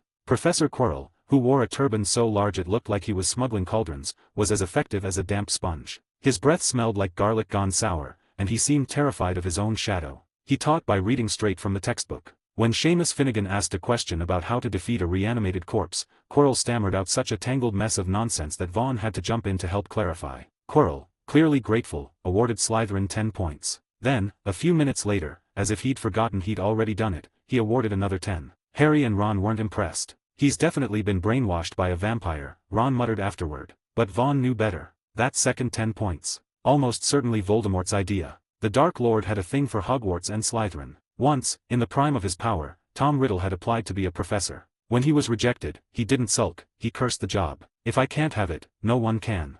Now that is what true love looks like. Finally, Friday arrived, the last day of the first week, and it was time for the most dreaded class of all, potions. That morning, Harry and Ron were practically groaning into their toast. I'm telling you, Snape hates me, Harry said, glancing toward the staff table. At the welcoming feast, the way he looked at me, it was like I'd drowned his cat. Don't be thick, Harry, Ron replied. Snape looks at everyone like they owe him 500 galleons. But he does play favorites with Slytherin. Vaughn's probably skipping around in joy right now. He glanced sourly at the Ravenclaw table, because that's where Vaughn was sitting. In fact, it had become something of a school-wide mystery. Where would Vaughn sit today? At first, everyone assumed he was a Gryffindor, he was a Weasley, after all. But on the second day, he turned up at the Hufflepuff table, happily chatting with Cedric Diggory. Rumor had it he even visited their common room later that night. That rumor may or may not have been started by Ron himself. Vaughn told him the Hufflepuff common room was conveniently located next to the Hogwarts kitchens. By the end of the week, Vaughn Weasley had graced all 4 houses. Now each morning at breakfast, students from every year craned their necks to see where the infamous redhead had decided to sit. It had become something of a school-wide phenomenon. Even stranger, wherever Vaughn went, he somehow always had someone to chat with. Slytherin had Malfoy, though not entirely by choice. Hufflepuff had Cedric, and Gryffindor, well, Vaughn knew everyone in Gryffindor. That morning, from the Ravenclaw table, laughter rang out like chimes. Prefect Penelope Clearwater was giggling like she'd just heard the best joke of her life. Ron glared. He's always been like that, playing with the girls since he was 5. Hermione slammed her book shut. Then why don't you, as his brother, say something, instead of whining? Ron blinked. What? How is this my fault? But Hermione was on a roll. All you two ever do is gossip and complain. If you're so worried about Snape being biased, maybe try studying. We've been here an entire week, have you even looked at the syllabus? She grabbed her bag and stormed off, leaving Ron blinking. Mad, she is, he muttered. Vaughn goes off to flirt with half the school and I'm the one who gets yelled at. Then he added darkly, watch. Just watch. In potions class, she'll be laughing with him again like nothing happened. Silly girl.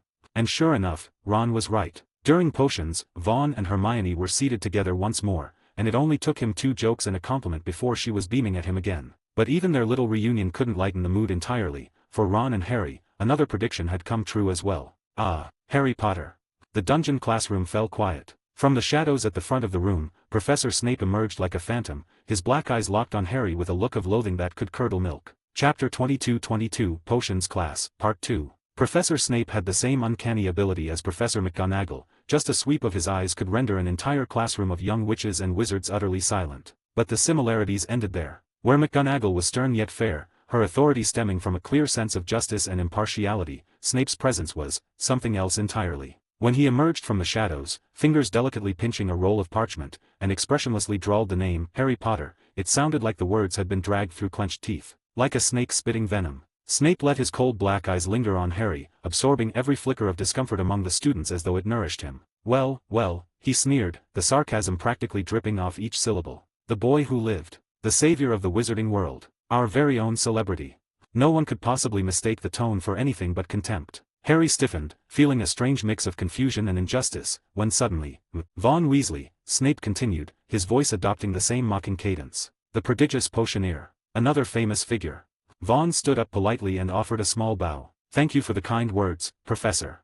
Harry stared at him, equal parts impressed and envious. Vaughn was calm, collected as if Snape's barbs were no more dangerous than a summer breeze. How on earth did he manage that? Snape sniffed dismissively. At least, to Harry's immense relief, he'd stopped glaring at him. He finished reading the roll call and began prowling between the desks like a wraith in black robes. Some of you, he said, voice low and deliberate, may not believe that potions is a branch of magic at all. I do not expect your thick skulls to appreciate the beauty of a simmering cauldron, the soft whisper of magical reaction, or the enchantment that arises when ingredients merge under precise conditions. His words slithered through the dungeon like fog, curling around the students, soft and sinister. Suddenly, his voice came right beside Harry's ear. Harry Potter. He practically hissed the name. Our celebrity. Perhaps you could enlighten the class. What do you get if you add powdered root of asphodel to an infusion of wormwood?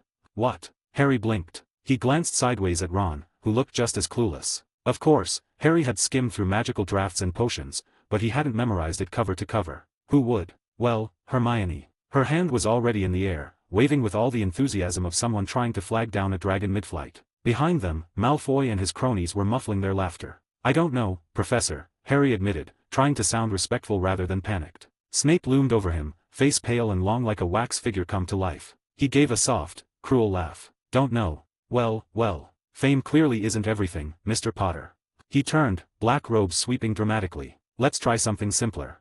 Harry's ears burned. His face felt hot with shame and a touch of anger. Why did Snape hate him so much? He couldn't take it anymore. Why don't you ask Hermione? Harry blurted. She definitely knows. Or Vaughn. He's been brewing potions since he was 8. He's even published in professional journals. Ron showed me one, his theories were amazing. The words spilled out in a rush, and when Harry finally stopped, he felt oddly satisfied. Vindicated, even. The room froze. Every student stared. For a moment, the dungeon was so quiet it could have been mistaken for a tomb. Then, SNRK. Draco couldn't help himself. He and his goons broke into snickering. Their mistake. 2 sets of eyes, Snape's and Vaughn's, swiveled toward them in perfect unison, both expressions equally chilly. Malfoy shut up at once. Snape turned his gaze to Vaughn, face unreadable. Mr. Weasley, he said slowly. It seems your reputation precedes you. Vaughn smiled pleasantly. Just a few unremarkable accomplishments, Professor. But I came to Hogwarts for one main reason, he added sincerely. To learn potions from you. And I must thank you, Professor. When certain members of the Apothecaries Guild criticized my methods, you defended my work with a published paper. I won't forget that. A low murmur rippled through the students. Had they imagined that faint twitch of Snape's lips? Was that a smile? Impossible. And yet, the tension in the room lessened, just a bit. Snape didn't ask any more questions, though just before the lesson proper began, he added one last cutting remark. There's no need for me to ask Mr. Weasley about such elementary matters, he told Harry icily. Do you know why, Mr. Potter? Because he earned his reputation through hard work. You, on the other hand. Snape said airily. Gryffindor, -2 points. Harry wanted to melt into the floor. Vaughn, watching quietly, sighed inwardly. The tension between Harry and Snape was like an impossibly tangled knot. Harry clearly didn't understand why Snape disliked him so much. But Snape saw the eyes of the woman he loved on the face of the man he loathed. No one could speak to that kind of grief. Still, as the lesson progressed, it became clear that Snape had only temporarily let Harry off the hook. Throughout the entire lecture, he stalked around Harry's desk like a vulture sizing up a wounded animal. He threw out sudden questions, obscure references, and comments laced with disdain. Worst of all, anyone sitting near Harry got dragged into the line of fire. By the time they reached the practical portion of the lesson, Snape seemed determined to physically haunt Harry's workbench. "Longbottom," he snapped, "what exactly is rattling around inside that head of yours? Flour and water? The moment you think, it all turns to paste. Finnegan, I hear you've got a talent for explosions. Try one here and I'll give you a very personal demonstration of what a disciplinary hex feels like."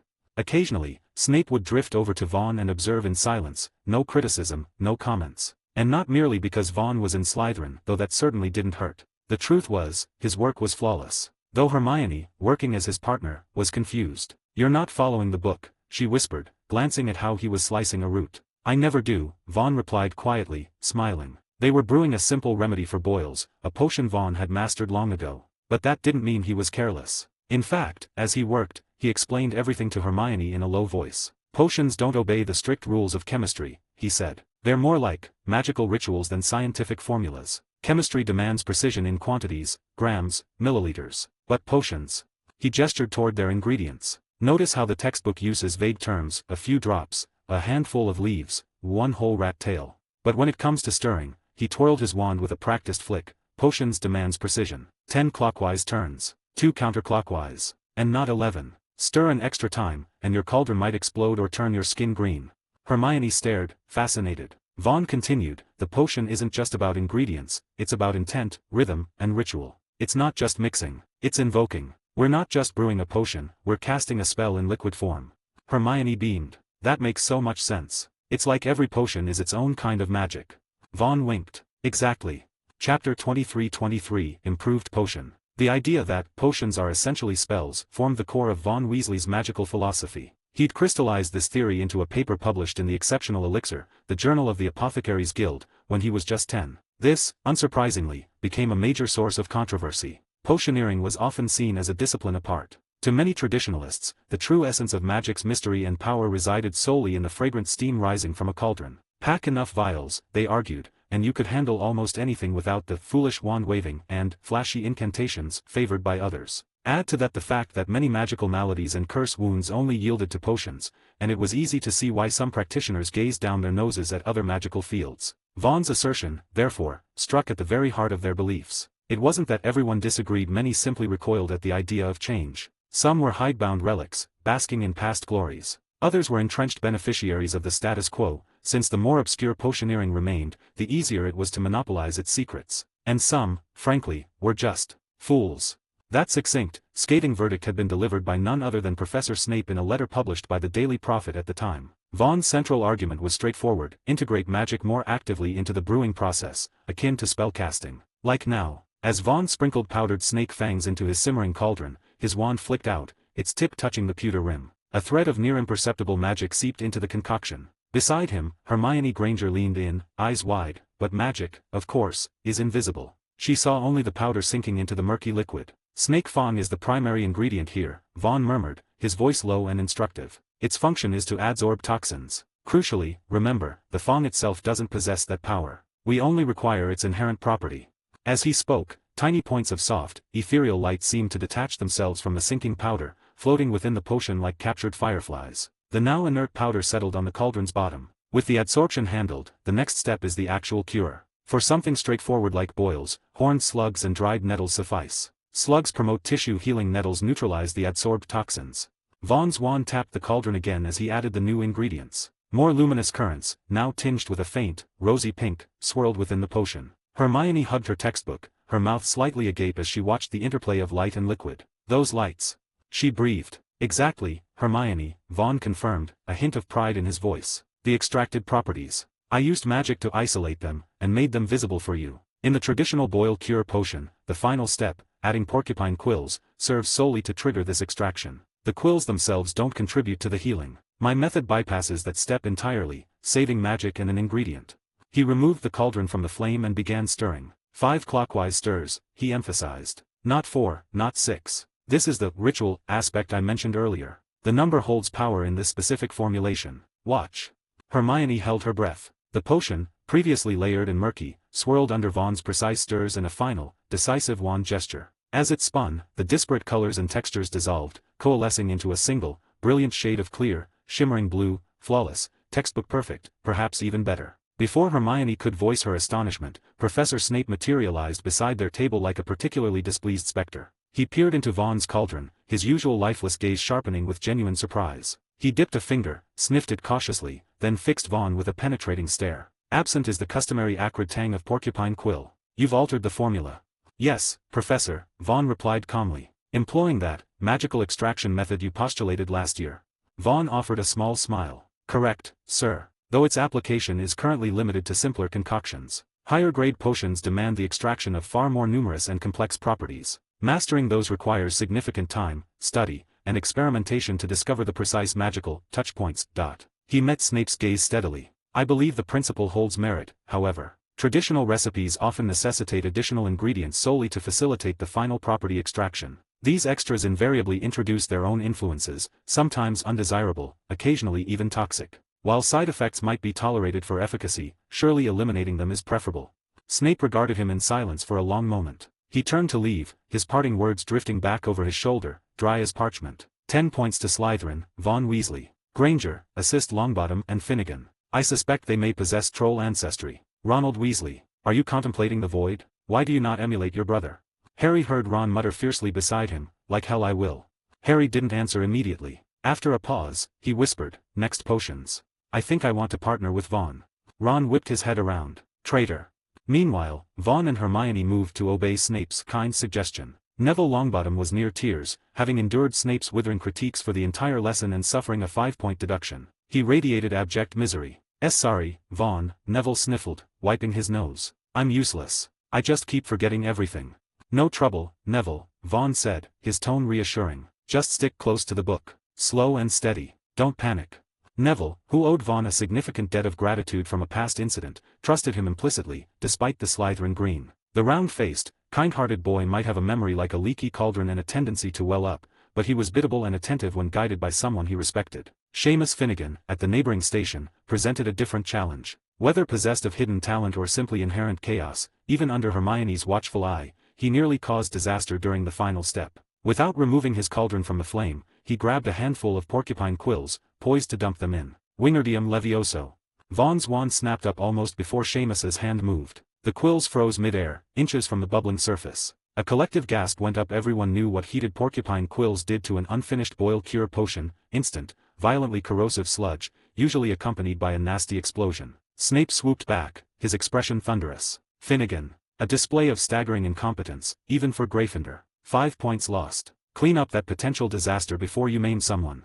As they filed out of the dungeons towards Gryffindor Tower, Seamus was still trying to justify himself to Hermione. I was just nervous, all right. Snape kept looming. Like a bat. The pressure. Hermione, arms crossed, fixed him with a look that could curdle milk. Her voice was crisp and sharp. Then perhaps you should focus more, Finnegan. The professor didn't make you forget to take it off the heat. Seamus flushed crimson, stung by the rebuke. Oh, stuff it, Granger. He stomped ahead. Ron, witnessing the exchange, turned to Harry with a smirk. See, she's impossible. Always has to be right. Makes everyone feel stupid. Harry, spotting Hermione marching past them, tried to steer the conversation. Tomorrow's Saturday. Fancy visiting Hagrid? He sent an owl, invited me down to his hut. Ron, oblivious as ever, barreled on. Yeah, alright. Just, maybe not with her tagging along. Don't fancy a lecture on the correct way to drink tea or say a spell properly the whole time. Hermione, who had clearly heard every word, stiffened. Her lips pressed into a thin line that reminded Harry eerily of Professor McGonagall at her sternest. Without a word, she deliberately shouldered past Ron, sending him staggering sideways with a surprised oof. Harry watched her retreating back, auburn hair bouncing with furious steps, and sighed. Ron, you really shouldn't have said that. Ron, slightly winded and aware he'd been a git, just mumbled and rubbed his shoulder. Chapter 24-24, The Spy. While tensions were rising among the Golden Trio, Vaughn had other priorities, like intercepting Professor Snape in the corridor. Professor, do you have time this weekend? I've got a few questions I'd love to ask you, he said with respectful sincerity. Snape shot him a cold glance from the corner of his eye and immediately replied, I do not have TI. But Vaughn carried on as if he hadn't heard a word, his tone still courteous and full of eager admiration. There are so many potions whose recipes aren't publicly available, and I've already mastered the basics. You can't imagine how thrilled I was when I received my Hogwarts letter. I brewed my first blood-replenishing potion when I was 8. Ever since then, I've dreamt of being your student." Snape swallowed the retort that had almost escaped his lips. The corner of his mouth twitched slightly, as if he were trying to suppress some flicker of emotion. "Sunday," he said, a touch too sharply. "Evening, don't be late." "Thank you, Professor. I'll be there right on time."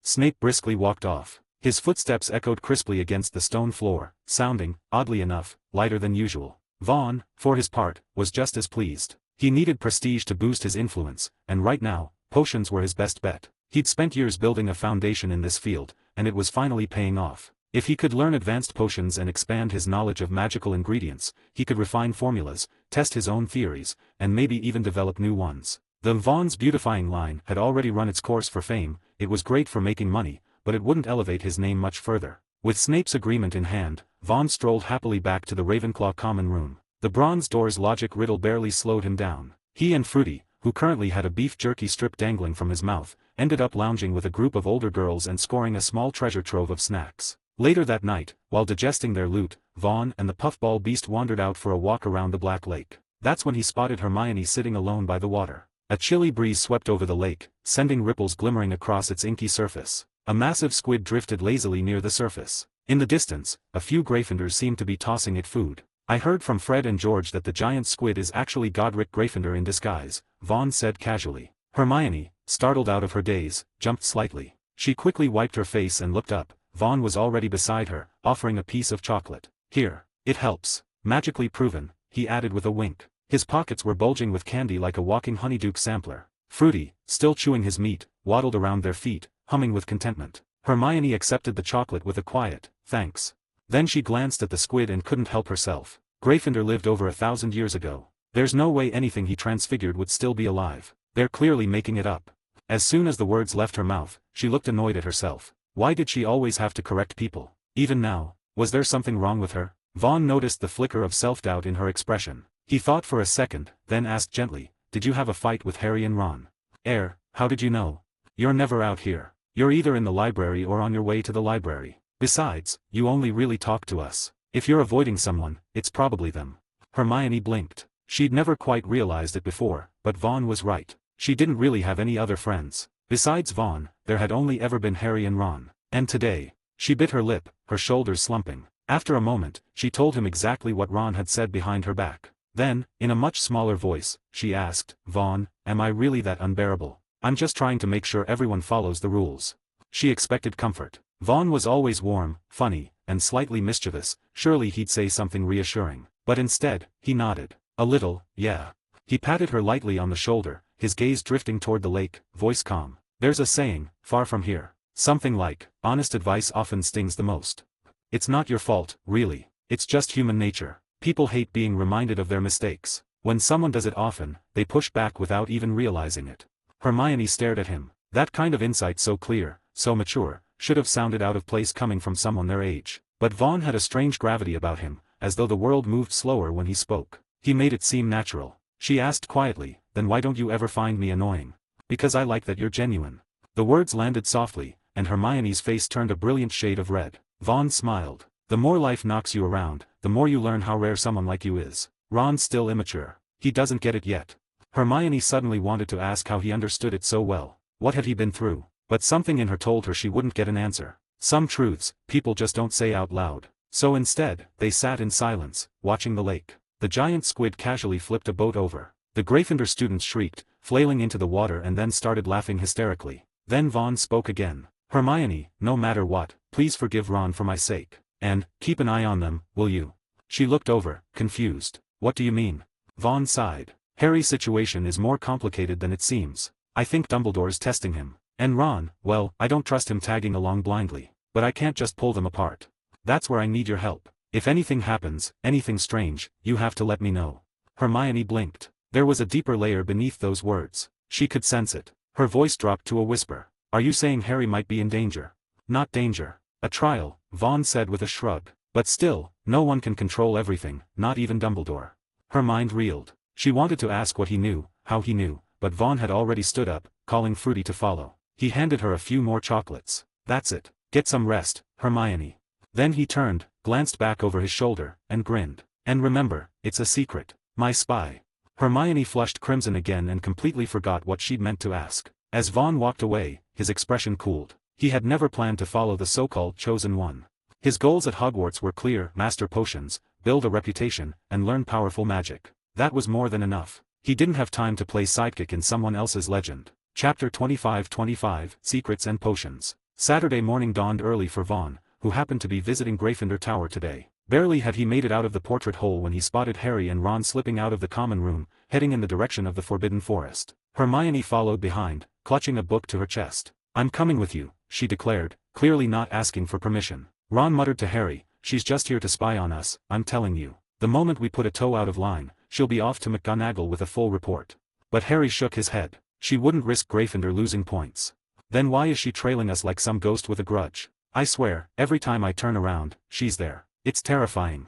Harry decided he'd rather not think about it. They made their way to Hagrid's hut, perched on the edge of the Forbidden Forest. The half-giant greeted them with a beaming smile and ushered them inside. Hermione joined them, though she spoke almost exclusively to Hagrid and completely ignored Harry and Ron, as if pretending they didn't exist. While in the hut, Harry's eyes drifted to a copy of the Daily Prophet spread out on the table. The front-page headline made his stomach jolt. There had been a break-in at Gringotts. And the date? It was the very same day he and Hagrid had gone there. That couldn't be a coincidence. He remembered Hagrid fetching something from one of the vaults, something he refused to talk about. Harry quickly connected the dots. On the walk back, he waved the paper excitedly at Ron and Hermione. "Look at this. Someone tried to rob Gringotts, and guess what? The vault they tried to get into had already been emptied that morning. Sound familiar? Vault 713. Hagrid took something from it. All he said was it was top secret and very important."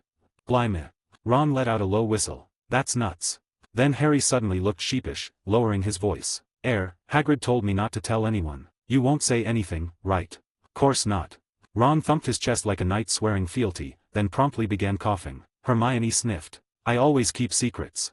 Well, that was exactly what Harry had said to Hagrid too. So naturally, the next day, Vaughn found out. Philosopher's Stone.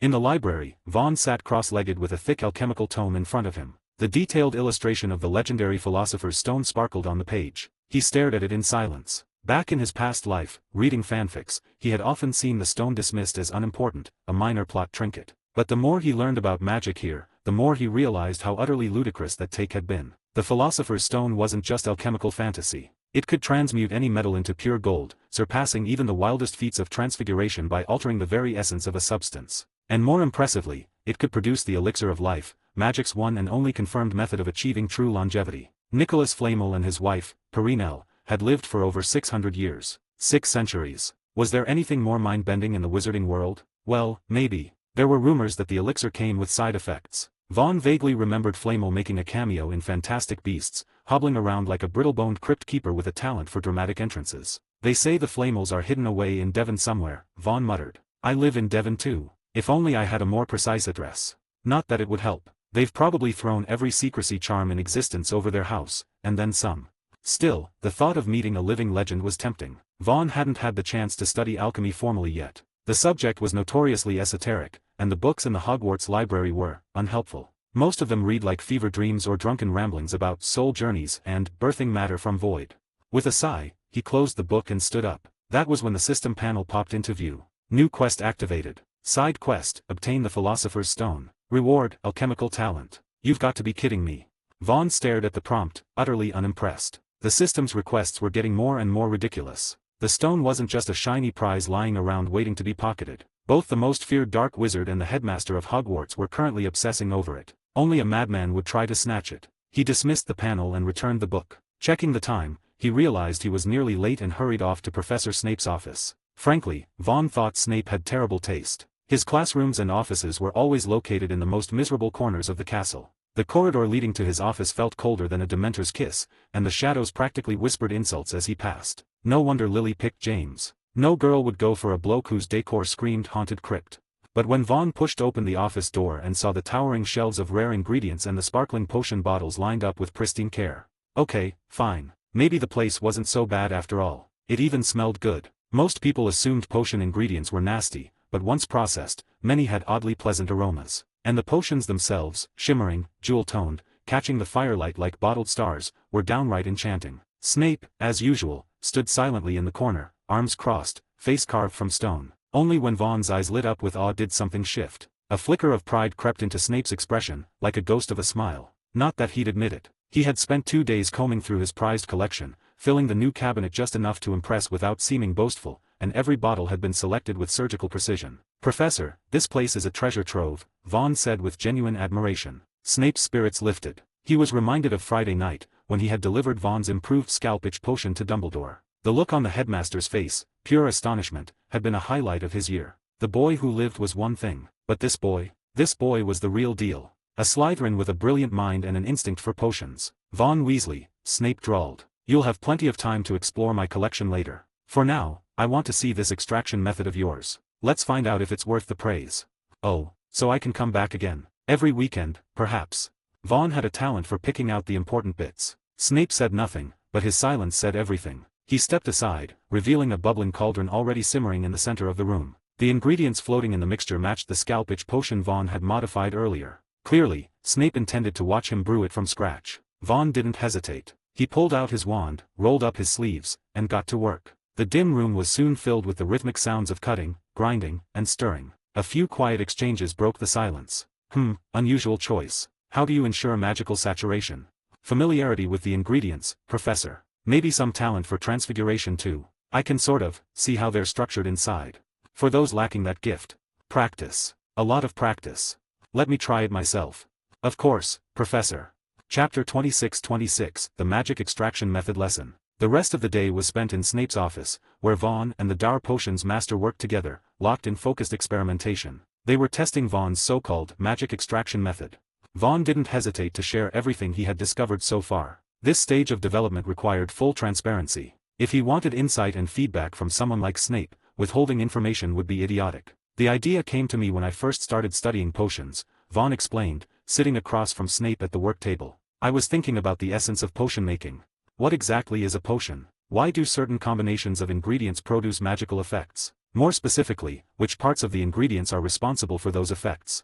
He paused, watching Snape's expression remain flat and unreadable. "I started simple, with blood-replenishing potions. Ran dozens of control groups. By adjusting the ingredient ratios, I analyzed the quality of each sample, breaking it down into active elements, harmful residues, and useless waste." Vaughn spoke casually, but the actual process was far from gentle. He had followed the pharmaceutical research methods of his previous life, which meant test subjects. Lots of them. He'd created controlled wounds on lab rats, sometimes even dissecting them mid-experiment to observe how the potion acted inside living tissue. The aim was to understand not only whether a potion worked, but how it worked and why quality mattered. Snape, hunched over the cauldron, stirring slowly with his wand, didn't look the slightest bit disturbed. He had already guessed as much. After all, he had once been a Death Eater. Whatever remained of his kindness certainly wasn't wasted on rats. "Once I isolated the active elements," Vaughn continued, "I started working backward. I experimented with pulling those qualities directly from the ingredients. It turns out that studying transfiguration helped a lot." Snape closed his eyes, focusing. His magic flowed through his wand and into the cauldron. As it mingled with the ingredients, vague outlines began to form in his mind. This really was like transfiguration training, only harder. It required precise magical control to maintain a steady flow of magic, without disrupting the natural motion of the ingredients. And all of this had to be done quickly, before the mixture overheated and lost its structural integrity. Beads of sweat appeared on Snape's brow. Still, decades of brewing experience gave him an intimate familiarity with base ingredients. Even without a gift for transfiguration, he managed to separate the qualities of several ingredients just before the cauldron hit the critical temperature. It was the 6th attempt. And finally, success. He exhaled sharply, stepping back and lowering his wand. The liquid inside the cauldron had split into distinct layers, each representing an isolated property. Vaughn stepped in, stirred 5 times, then flicked his wand. The potion turned a bright, shimmering blue. Snape stared at it, lost in thought. After a long pause, he finally spoke. "This is extremely difficult. It requires talent. Not just in potions, but in transfiguration too." He paused, then added, "and experience with material properties." Vaughn nodded with a sigh. "I once sent this method to an apothecary friend who supported my research. He tried and tried, but couldn't make it work. That's when I realized, the method is still too raw." Snape leaned back slightly. "But it's promising." Vaughn smiled faintly. They were both potion prodigies. They knew that no technique began perfect. Everything went through stages: research, refinement, and eventual standardization. What mattered was whether a method was worth developing further. And this one absolutely was. Snape's face returned to its usual unreadable mask. His deep-set eyes stared into the blue potion. Do you have a plan for developing it? Vaughn had been waiting for that question. Yes. But it won't be easy. Go on. I need access to a wide range of rare ingredients and advanced potions. The more I understand their components and properties, the closer I'll get to identifying common patterns. There's a spell I think could help a lot, and I hope you'll be willing to teach it to me. Snape didn't even blink. Scarpin's Reveille spell. Yes, Professor. Snape's black eyes fixed on him. You know the Ministry forbids widespread use of that incantation. Too much damage to potion makers' intellectual property. Vaughn grinned. I'm aware. But it's for research, not profit. There was a long silence. When Snape spoke again, his voice was flat and dry. Anything else?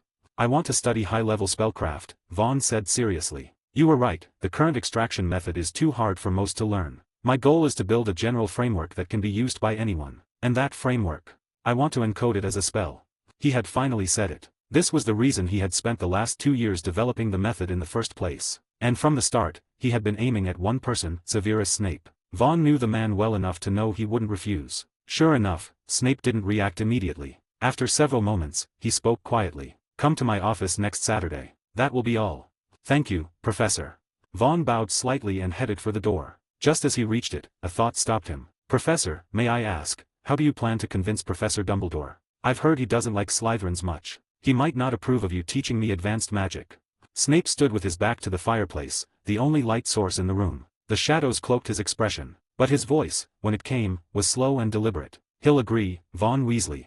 Snape turned slightly, just enough for his profile to catch the firelight. As far as I know, the headmaster is very fond of your habit of wandering into every common room on campus. Ah, really? Vaughn raised an eyebrow, turned, and left. So Dumbledore was keeping an eye on him. Snape's wording made it clear. Every step Vaughn took inside Hogwarts, that wily old man noticed. TSK, the mighty white warlock. Must have scared him good, huh, Tom?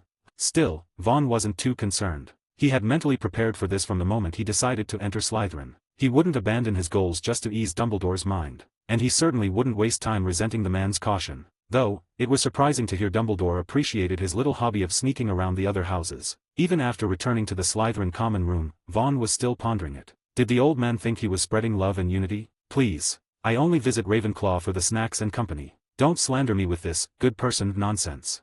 Feeling his darker nature had been unfairly maligned, Vaughn made yet another nighttime trip to Ravenclaw. He spent the evening chatting and laughing with the girls until long past curfew, finally leaving with Fruity in hand and absolutely no shame in his heart. Chapter 27 Flying Lessons, Part 1. The last day of the weekend passed comfortably for Vaughn. He'd finally secured Professor Snape's favor and was about to learn the much-anticipated Scarpin's revealing spell, along with access to more advanced potions and magic. All the years he'd spent hunched over dusty tomes and obscure alchemical notes were finally paying off. But while Vaughn was enjoying the fruits of his labor, most of the other first years were beginning to feel the pressure. The bliss of the first weekend had ended too soon, and the second week hit them like a runaway trolley. Classes were getting denser, and homework piles were growing faster than Ron's appetite at breakfast. More importantly, as the first week passed, the social lines among the new students had started to settle. Gryffindor and Slytherin were already glaring daggers at each other. Every shared class turned into a grumbling match, with whispered jabs, rolled eyes, and an unspoken contest to see who could sabotage whom the most subtly. At the heart of this budding house rivalry were two familiar forces, Harry and Ron versus Draco and his ever-loyal minions.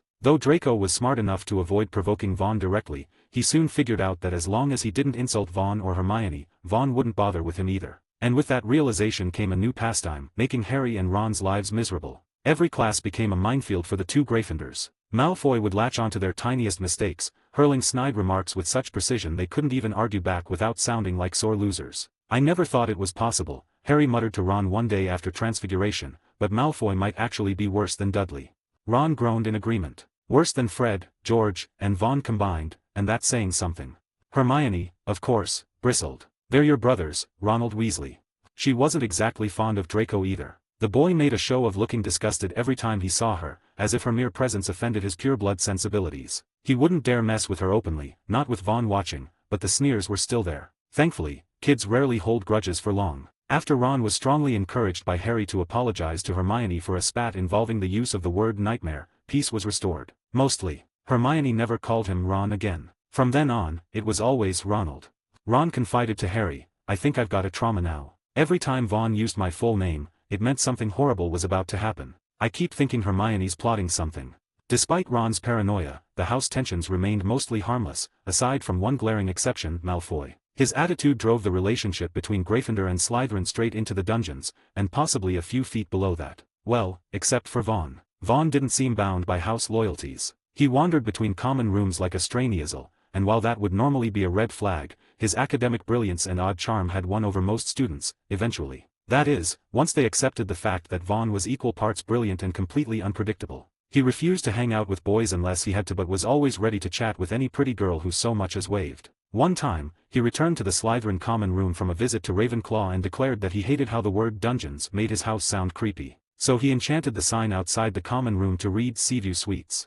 Peeves the poltergeist gleefully reported the change to Filch, who tried and failed to scrub it off for several days before giving up entirely. Since then, Slytherin's entrance had been permanently rebranded. Every time a snake walked past the shining golden letters, they couldn't help imagining warm sunlight and ocean waves, even if they were technically underwater. And to make matters worse or better, depending on who you asked, Fred and George Weasley began showing up outside the Slytherin entrance holding posters they'd borrowed from a Muggle-born friend. The posters were straight out of a beach resort catalog, all sun and sand and suspiciously underdressed models. "Welcome to Weasley Real Estate," Fred would call out. "Private lake views. Mermaids included."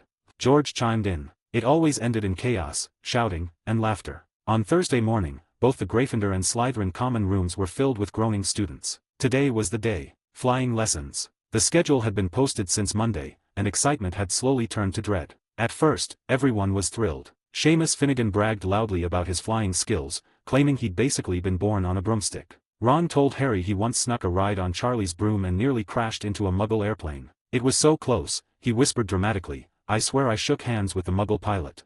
Hermione, ever the killjoy, cut in. "Muggle airplanes aren't open air, Ronald. You can't shake anyone's hand from a broom." Ron's ears turned red. "How would you know?" She narrowed her eyes. "Because the only time Muggle planes looked like that was about 80 years ago. Unless you're secretly a time-traveling octogenarian, your story is rubbish." Harry wasn't sure what to believe. He'd never flown on a plane or a broom, so everyone's stories sounded equally far-fetched. But one thing gnawed at him. He'd grown up in the Muggle world. His classmates had grown up with magic. Surely, they had an edge. Especially Malfoy. Determined not to embarrass himself, Harry sought out Vaughn. "Do you have any flying tips?" he asked. Vaughn raised an eyebrow. "I've never flown." Harry blinked. But Ron said, "Oh, right, the time he almost hit a Muggle airplane. That was a dream he had after I took him to see a Muggle action film." Vaughn chuckled. "Relax, Harry. Most wizarding parents don't let kids near brooms before school starts. It's not just you." Harry wasn't fully convinced until that afternoon. They stood in neat rows on the training grounds, each student beside a worn school broom. Madam Hooch, their flying instructor and the official Quidditch referee, paced in front of them. "All right, I've gone over the safety rules twice now. Stop gawking and get started. Right hand over the broom and say, 'Up, up,'" came the chorus. Harry's broom jumped obediently into his hand. He stared at it in shock. He glanced around. Most of his classmates were struggling. Seamus's broom rolled lazily on the ground. Hermione's wobbled, but didn't lift. Only one other student had succeeded. Vaughn. Harry tried not to smirk. Apparently, the self-proclaimed broom experts were all hot air. Vaughn looked just as surprised. He'd assumed flying would take some practice. After all, his system hadn't assigned any flight-related talents. Still, he wasn't about to complain. When Madam Hooch finally instructed them to lift off the ground, Vaughn and Harry soared upward as if they'd been born to do it. Below, the other students watched in awe and envy. Chapter 28 Flying Lessons, Part 2. Flying must be one of humanity's deepest dreams. At first, Vaughn hadn't felt particularly excited. But the moment he actually mounted the broom and soared into the sky, he couldn't help but let out a shout of pure exhilaration. The rush of wind against his robes, the ground falling away beneath him, the thrill of slicing through the air, it was enough to make him forget every care in the world. After asking Madam Hooch for permission, Vaughn and Harry flew a few laps around the Quidditch pitch together. By the time they returned, Ron, Draco, and the others had managed to get off the ground too. Only a few stragglers remained on the field. One of them was Neville. Madam Hooch had been patiently coaching him on broom grip and posture, but poor Neville just couldn't seem to get the hang of it. His remembrall flashed like a disco ball against his chest, as if mocking his forgetfulness. Draco and his goons burst into raucous laughter. Ron and Seamus tried to stand up for Neville, stepping in to confront the Slytherins. Harry flew over to join them. At that moment, Neville somehow managed to lift off, hovering uncertainly in the air. His face suddenly went pale. He'd forgotten something again. With a wobble, he tipped sideways and plummeted. Madam Hooch had already drawn her wand, prepared for such a situation, but before she could cast a spell, two voices rang out from above. Impedimenta. Wingardium Leviosa. Two spells struck Neville in midair, freezing him 5 feet off the ground, limbs flailing like a starfish. His face was covered in tears and snot from the wind and panic, but at least he hadn't face-planted. "Well done, Mr. Weasley. 5 points to Slytherin."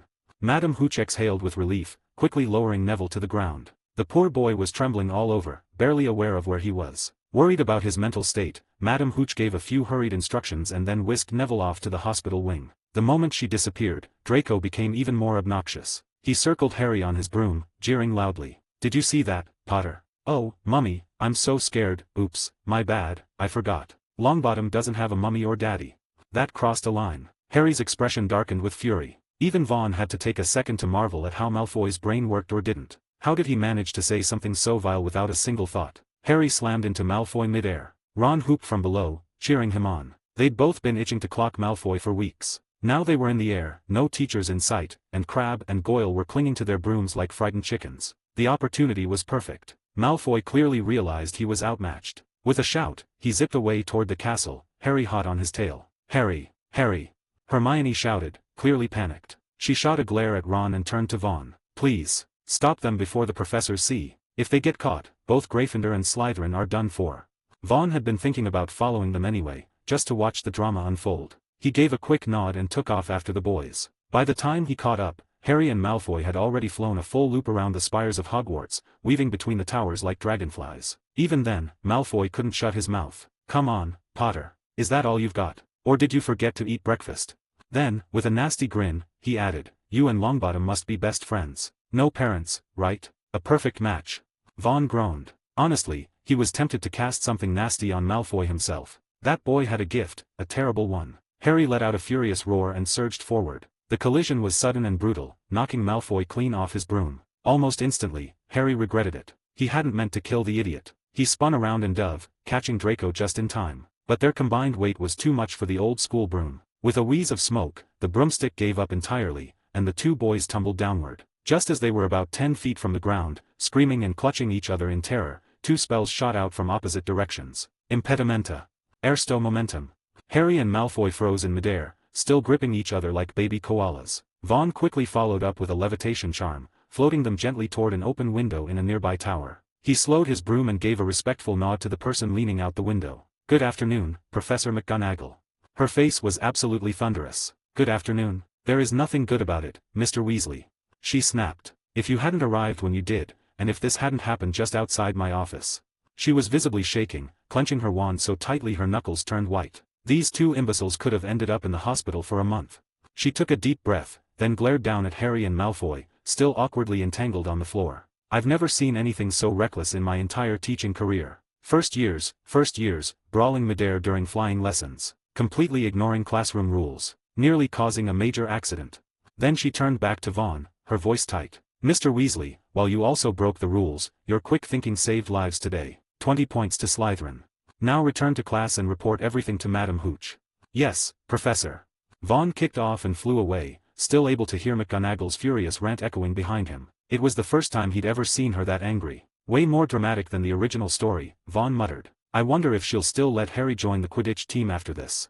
He hadn't planned to interfere with Harry's fate. Vaughn liked to act from his own perspective and let things play out naturally. For instance, he'd helped Neville not because of some master plan, but simply because he liked the kid. As for Harry and Malfoy, their clash had always been inevitable. Malfoy's foul mouth was even worse than Vaughn remembered. Unless Vaughn wanted to babysit Harry full-time and keep Malfoy on a tight leash, their conflict was bound to explode sooner or later. Back at the Quidditch pitch, Vaughn gave a sheepish shake of his head to Hermione, who had been waiting anxiously. He explained what had happened. Hermione's face turned deathly pale. After making sure Harry wasn't hurt, she started trembling all over. "I knew it. I knew they'd cause trouble."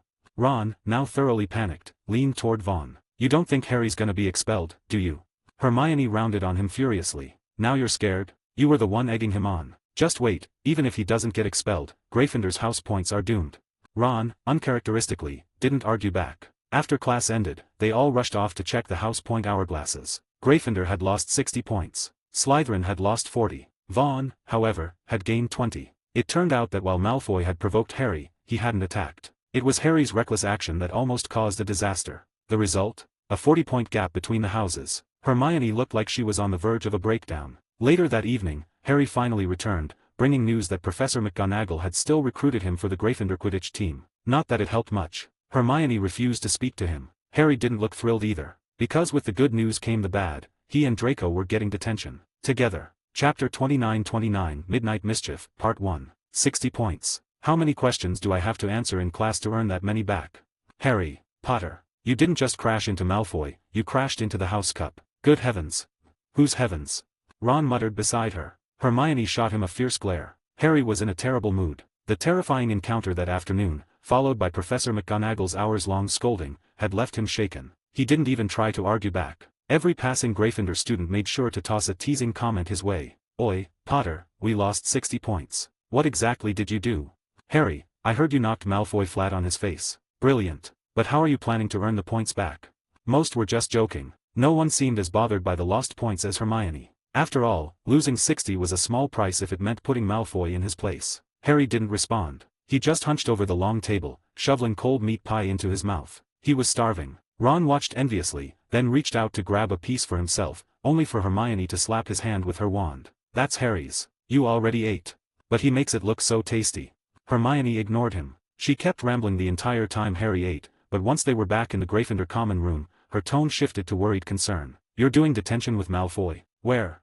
Trophy room. We're polishing cups, Harry mumbled. Just the two of you. And Mrs. Norris. She's supervising. Mrs. Norris, Filch's cat, was disturbingly clever. She prowled Hogwarts at night, sniffing out rule-breaking students like a furry security system. Even Hermione, who adored cats, found her unnerving. She was gaunt, with matted gray fur, bulging eyes, and a spectral stare that could give a ghost a heart attack. Ron shivered and clutched Scabbers to his chest. His experiences last summer had left him deeply wary of cats. Maybe don't go, he said. Or ask the professor to change the arrangement. At least make sure you're not stuck with Malfoy. Hermione nodded quickly. Malfoy was sneaky. Harry didn't stand a chance in a fair fight, let alone one under Filch's nose. I want to go. Harry's voice was low. Professor McGonagall said my dad used to play Quidditch. There's still a trophy in that room with his name on it. I just want to see it. Neither Ron nor Hermione said anything after that. But when Harry finished his homework later that night and headed for the trophy room, he found them silently trailing after him. What are you doing? Making sure Malfoy doesn't hex your eyebrows off, Ron replied, standing tall like a loyal knight. Hermione crossed her arms. I'm just here to stop you both from fighting again. If Gryffindor loses any more points, we'll be in the negatives. Harry smiled, touched. They were worried about him. Alright, but stay hidden. Don't let Filch or Mrs. Norris see you. And definitely not Malfoy, he'd scream bloody murder and accuse you of sneaking around. They nodded. Harry led the way, carrying a lantern. Hermione and Ron tiptoed behind, silent as shadows. They reached the third floor, where the trophy room lights were already glowing in the distance. Filch was waiting at the door, holding a torch. Hermione and Ron ducked behind a corner as his raspy voice rang out. Harry Potter. You're not slipping away from detention, not tonight. You lot should count yourselves lucky. In the old days, we used chains and whips. Now, hand over your wands. From inside came Malfoy's unmistakable whine. Here, you old codger. And don't you dare scratch it. If there's even one mark, I'll have my father sack you. He's on the board, you know. The trophy room echoed with their bickering. Not long after, Filch limped away, muttering, while Mrs. Norris stayed behind at the door, twitching her whiskers. Hermione and Ron peeked out from their hiding spot, watching closely, ready to jump in at the first sign of trouble. They weren't expecting what came next. A voice behind them said, "What are you two up to?" Ron clutched his chest like an opera singer about to hit the high note, eyes bulging in terror. Silencio. A silencing charm hit him squarely in the mouth. He tried to shout, but no sound came out. Hermione, to her credit, clapped a hand over her own mouth before she screamed. She turned, eyes wide. It was Vaughn. He stood in the dim corridor light, dressed in a woolen pajama set, with Fruity curled lazily at his feet. He was holding a leash. And at the other end of it, floating in the air, was Peeves the poltergeist. Peeves looked furious but motionless, his eyes bulging and mouth frozen in a snarl. Whatever spell Vaughn had used had turned him into a hovering, balloon-like decoration. Vaughn, what are you doing? And what's going on with him? I'm taking Peeves out for a walk, Vaughn said, cheerful as ever. See, after I changed the writing outside the Slytherin common room, he's been telling everyone it was me. I thought maybe he had some unresolved feelings. So I've been bonding with him all week. We're friends now, right, Peeves? He gave the leash a tug. Peeves bobbed in the air, eyes rolling dramatically, head nodding against his will. Ron pressed his back flat to the wall, clearly trying to blend into the stones. He looked terrified of being next. Even Hermione was too stunned to speak. Everyone hated Peeves, but no one could do anything about him. He wasn't a ghost, and he wasn't exactly alive. He was something in between. Most spells didn't affect him at all. Hermione's eyes sparkled with curiosity. She wanted to know how Vaughn had done it. Vaughn seemed to sense her thoughts. He gave her a knowing smile. Found the trick in the library. I'll teach you sometime. But first, we've got another problem to deal with. A sleek shape slinked past Ron's feet. Round eyes gleamed like moons as they scanned the corridor. Mrs. Norris. That bony, unpleasant cat looked like it had been reanimated from a museum display. Just seeing her made most students uncomfortable. But to Hermione and Ron's shock, Vaughn didn't shy away. He knelt down, reached into his pocket, and pulled out a dried fish treat. Here, girl. Merle. Mrs. Norris let out a noise that sounded like a ghost caught in a pipe. Hermione and Ron braced themselves, expecting her to dash off and tattle to Filch. Instead, she lowered her head and delicately began munching the fish. Only Fruity seemed displeased, tail swishing in annoyance. Ron began waving his arms frantically. Vaughn turned and casually lifted the silencing charm. By Merlin's beard. Ron gasped, face flushed with awe. Vaughn, how do you do that? Teach me, please. Chapter 30 Midnight Mischief, Part 2. Vaughn gently cradled Fruity in his arms, soothing the squirming cat as he slipped it a piece of dried fish. With a casual shrug, he said, that's how I did it. Took out a snack, fed it to her. Ron scowled. Oh, come off it, don't lie. Harry tried giving her roast beef once, he muttered, and she still chased us down 3 corridors like a furry missile. That cat's evil. Vaughn shot him an unimpressed look. Oh, my dear foolish brother, animals can tell who's genuine and who's just pretending. Your intentions were sketchy, so of course she didn't give you the time of day. He scratched under Mrs. Norris's chin. She purred like a miniature engine, rolled onto her back, and presented her belly with a royal air of satisfaction. Her little paws swatted playfully at Vaughn's fingers as he chuckled and let her bat at them. All right, time to head back. And don't say a word to Filch, Vaughn said, running a hand through the cat's fur before frowning thoughtfully. You're far too skinny. I'll need to brew you a few tonics. Mrs. Norris gave his fingers an affectionate lick, then cast one last glance at Ron and Hermione with her unblinking, unnerving eyes before padding off toward the trophy room entrance, tail swaying with regal indifference. Vaughn glanced that way too. You two were keeping Harry company. Hermione nodded. Yeah, we were worried Malfoy might try to mess with him.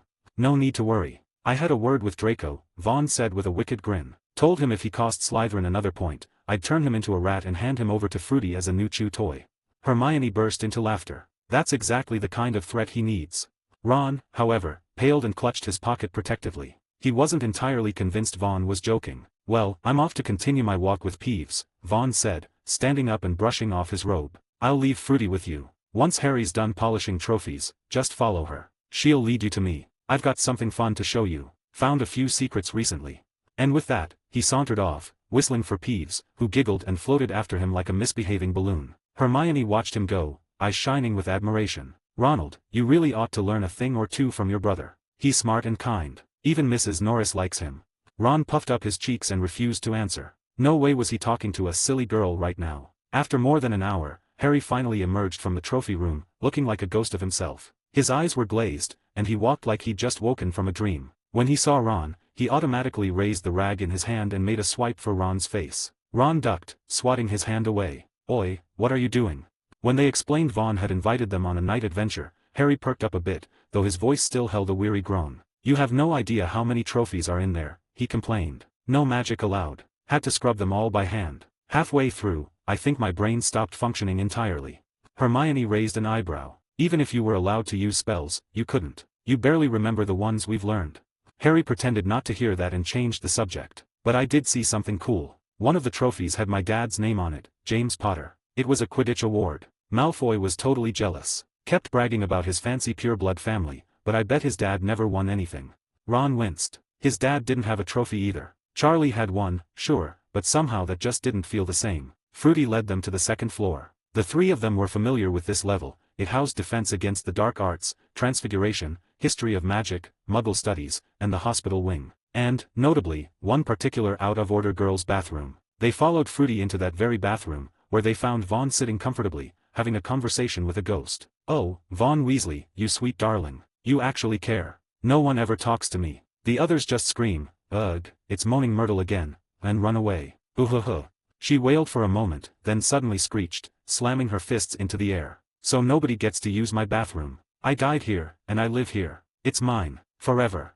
Water exploded from the taps as Myrtle's tantrum reached full volume. Vaughn watched the dramatic scene with interest. When he noticed his friends had arrived, he waved and said, Don't be mad, Myrtle. Look, I brought some new friends. Myrtle glanced at the trio and immediately wrinkled her nose. Ugh, no thanks. I don't talk to trolls. A beauty like me deserves someone on her level, like you, Vaughn. The trolls in question stood silently, offended but speechless. Well, all right then, Vaughn said with a dramatic sigh. We'll go. Catch up another time. Myrtle blushed and ducked halfway into a toilet, peeking out with a sickly sweet grin. Yes, I'll always be waiting for you, my lovely. Ron waited until they were out in the hallway before exhaling loudly. Merlin's pants, that was awful. I nearly threw up. He turned to Vaughn, half horrified, half impressed. How can you stand her? She's fascinating, Vaughn replied with a shrug. Did you know she's the youngest ghost at Hogwarts? Died only a few decades ago. What I want to know is, how did she become that? And her control over water. Most ghosts can't manipulate plumbing. Harry and Ron didn't look intrigued in the slightest. But Hermione's eyes sparkled. Myrtle was clearly full of untapped mysteries, and mysteries meant research. For the next few flights of stairs, she fired questions at Vaughn nonstop about ghost mechanics, magical residue, and spectral energy. Harry, puffing as he climbed to the 6th floor, finally groaned, Vaughn, seriously, where are we going? 8th floor. We're almost there. At the top, Vaughn led them down a hallway until they stopped before a large tapestry. It depicted a giant troll clubbing a wizard who was apparently trying to teach it ballet. Stand under the tapestry, Vaughn instructed. They exchanged confused glances but obeyed. Then Vaughn turned and began pacing back and forth in front of a blank stretch of wall, 3 times. Suddenly, a smooth door melted out of the stone. Vaughn opened it and gestured grandly. Come on in. They followed, stepping into a cavernous room that stretched so far in every direction it made the Quidditch pitch look modest. Mountains of junk towered around them like forgotten kingdoms. Welcome, Vaughn said, to the Room of Requirement. Even after everything they'd seen in the magical world, Harry felt his sense of reality wobble again. A room that appeared out of nowhere and responded to thoughts. Hogwarts was truly something else. Tables, broken furniture, dusty cabinets, peculiar magical odds and ends, the room was packed with oddities. Some items glowed, some floated, and others spun or buzzed mysteriously. Vaughn grinned as he walked among the relics. The Room of Requirement gives you exactly what you need, if you know how to ask. All you have to do is think about what you want, then pace in front of this wall 3 times. I was thinking about hiding things, so the room gave me a giant junkyard. Harry could only gape. This school never stopped surprising him. Chapter 31-31 The Room of Requirement. Merlin's beard, look at all this stuff. Ron stood gaping at the towering piles of junk stretching endlessly into the distance. After a moment, his expression shifted, and he blushed with sudden excitement. There might be antiques here from 1,000 years ago. Hermione rolled her eyes. Seriously? That's your first thought when faced with a magical room that literally gives you whatever you need? Ron scratched his cheek, muttering under his breath, I mean, that is a normal person's reaction. Vaughn stood nearby, watching them with an easy smile. Once the trio had gotten over the initial shock and were starting to explore, he turned to Harry and asked casually, So, how do you feel? Harry blinked. What do you mean? Just curious, Vaughn said lightly, eyes unreadable. Impressed. Yeah, it's kind of overwhelming, Harry admitted, glancing around. And, anything else? Vaughn prompted. Harry looked confused. Should I be feeling something else? Ron and Hermione, now equally intrigued, turned to Vaughn as well. Vaughn waved it off. Nah, just asking. You can look around if you want. Maybe Ron's right, you might actually find something ancient. Ron, thrilled at the prospect, immediately grabbed Harry and dashed off into the maze of clutter. Hermione was soon drawn away by the sparkle of enchanted baubles piled on a nearby shelf. Watching their retreating backs, Vaughn's smile faded. His eyes narrowed, expression turning sharp and calculating. So, Horcruxes don't always resonate with each other right away, he murmured to himself. He had discovered the Room of Requirement during the 3rd day of term, not because he needed a private space, but because he knew something invaluable was hidden here. Rowena Ravenclaw's diadem. An artifact of legendary alchemical craftsmanship, the diadem was said to grant wisdom to whoever wore it. Vaughn didn't know if that part was true, but there was no doubt it was a powerful magical item. After all, it had once belonged to one of the 4 founders of Hogwarts, and Voldemort had turned it into a Horcrux. Vaughn's expression darkened as he recalled that particular detail. He had never expected to reach a point in life where he might have to kneel before Voldemort and kiss the hem of his robes. That madman, with his fractured soul, was beyond reason. Not worth following, and barely worth cooperating with. But even so, there was no denying Voldemort's strength. Some people in Vaughn's previous life had scoffed, saying Voldemort was overrated and couldn't even defeat a 100-year-old man like Dumbledore. But they failed to consider the facts. Dumbledore wielded the Elder Wand, was a master of transfiguration, and had decades of experience on his side. The killing curse, as the books had shown, wasn't unstoppable. Transfigured objects, temporary living constructs, could intercept it and be destroyed in place of the caster. Voldemort, for all his mastery of the unforgivable curses, was countered hard by someone like Dumbledore. Even so, Dumbledore had never truly defeated him. I need more time to grow. And I need to weaken Tom, Vaughn muttered, twirling his wand between his fingers. At least enough to make sure he stays quiet for the next few years, just like in the original timeline. He didn't plan to destroy Horcruxes himself, of course. But finding them, that was a different matter. He'd happily hand them off to Dumbledore. The old man was already puzzled by Voldemort's immortality, why not lend him a hand? Vaughn figured the old wizard might even thank him. He had hoped Harry might help locate the diadem by sensing its presence as a fellow Horcrux bearer, but apparently it wasn't time yet. Which meant Vaughn would have to do things the hard way, digging through mountains of junk, piece by piece. The room of requirement had left Ron, Hermione, and Harry too excited to leave. They were planning to return the next day to keep exploring. Unfortunately, those plans were quickly derailed. The very next morning, it was all over Hogwarts. Harry Potter had joined the Gryffindor Quidditch team. Wood, the team captain, was devastated. He had explicitly told Harry to keep it secret, hoping to unleash him as their secret weapon during the first match. But Harry, ever the open book, had told his friends, and the Weasley twins. Which meant that by lunchtime, Fred and George were skipping down corridors shouting, "Harry's our new seeker. This year's cup is ours." That night, Oliver would sat in the Quidditch pitch in silent despair, wondering how to survive the season with a team full of loudmouths. Harry wasn't thrilled either. He had completely forgotten that his week-long detention with Malfoy was still going. Compared to what came next, dusting trophy cases was practically a vacation. He was now assigned to help Professor Snape prepare potion ingredients. The trio's exploration of the room of requirement would have to wait. Vaughn returned on his own, digging through piles of forgotten objects for 2 more fruitless days. By the weekend, he found himself once again standing outside Snape's office. The moment he opened the door, Snape's sharp voice sliced through the air. "Tisk, TSK. Potter, I would dearly love to crack open your skull and see whether it's stuffed with flobberworm mucus, or if that's just how your mind works naturally." Draco snorted with laughter, hunched over the work table. Snape finally noticed Vaughn, gave him a brief glance, and pulled open a drawer. Without ceremony, he handed Vaughn a slip of parchment. "Books in the library. This is your note. Read it first." "Thank you, Professor," Vaughn replied politely. He gave Harry a helpless shrug as the boy looked at him with watery eyes, clearly pleading for rescue. "Sorry, Harry. That's Snape's idea of affection. Not something an outsider should interfere with." At the library, Vaughn handed the note to Madame Pants, the gaunt and hawk-eyed witch who made even the bravest students nervous. She was third only to Snape and Filch in the rankings of Hogwarts staff most likely to haunt your dreams. She squinted at the note, then at Vaughn. "The restricted section." She snapped. "What is Professor Snape thinking? These books are not appropriate for a first year." "Professor Snape believes I'm ready, ma'am," Vaughn said with a charming smile. "Humph." Madame Pants snorted like an angry hippogriff, but ultimately said nothing more. "Follow me. And be quiet." She led him through the shadowy shelves to the back of the library and unlocked the magical barrier that sealed off the restricted section. Vaughn waited patiently outside while she ducked in. Moments later, she returned with a small stack of heavy tomes. Advanced potion making, potent drafts and elixirs, the great compendium of advanced magic, and this one, she said, handing over a dark-bound volume. A primer on the dark arts. "These are the books Professor Snape approved." "Thank you, madam," Vaughn said, taking the books carefully. She studied him one last time, then added, "These books contain dangerous information. If anything seems unclear or risky, speak to Professor Snape immediately. Or come to me." "Understood." "Absolutely."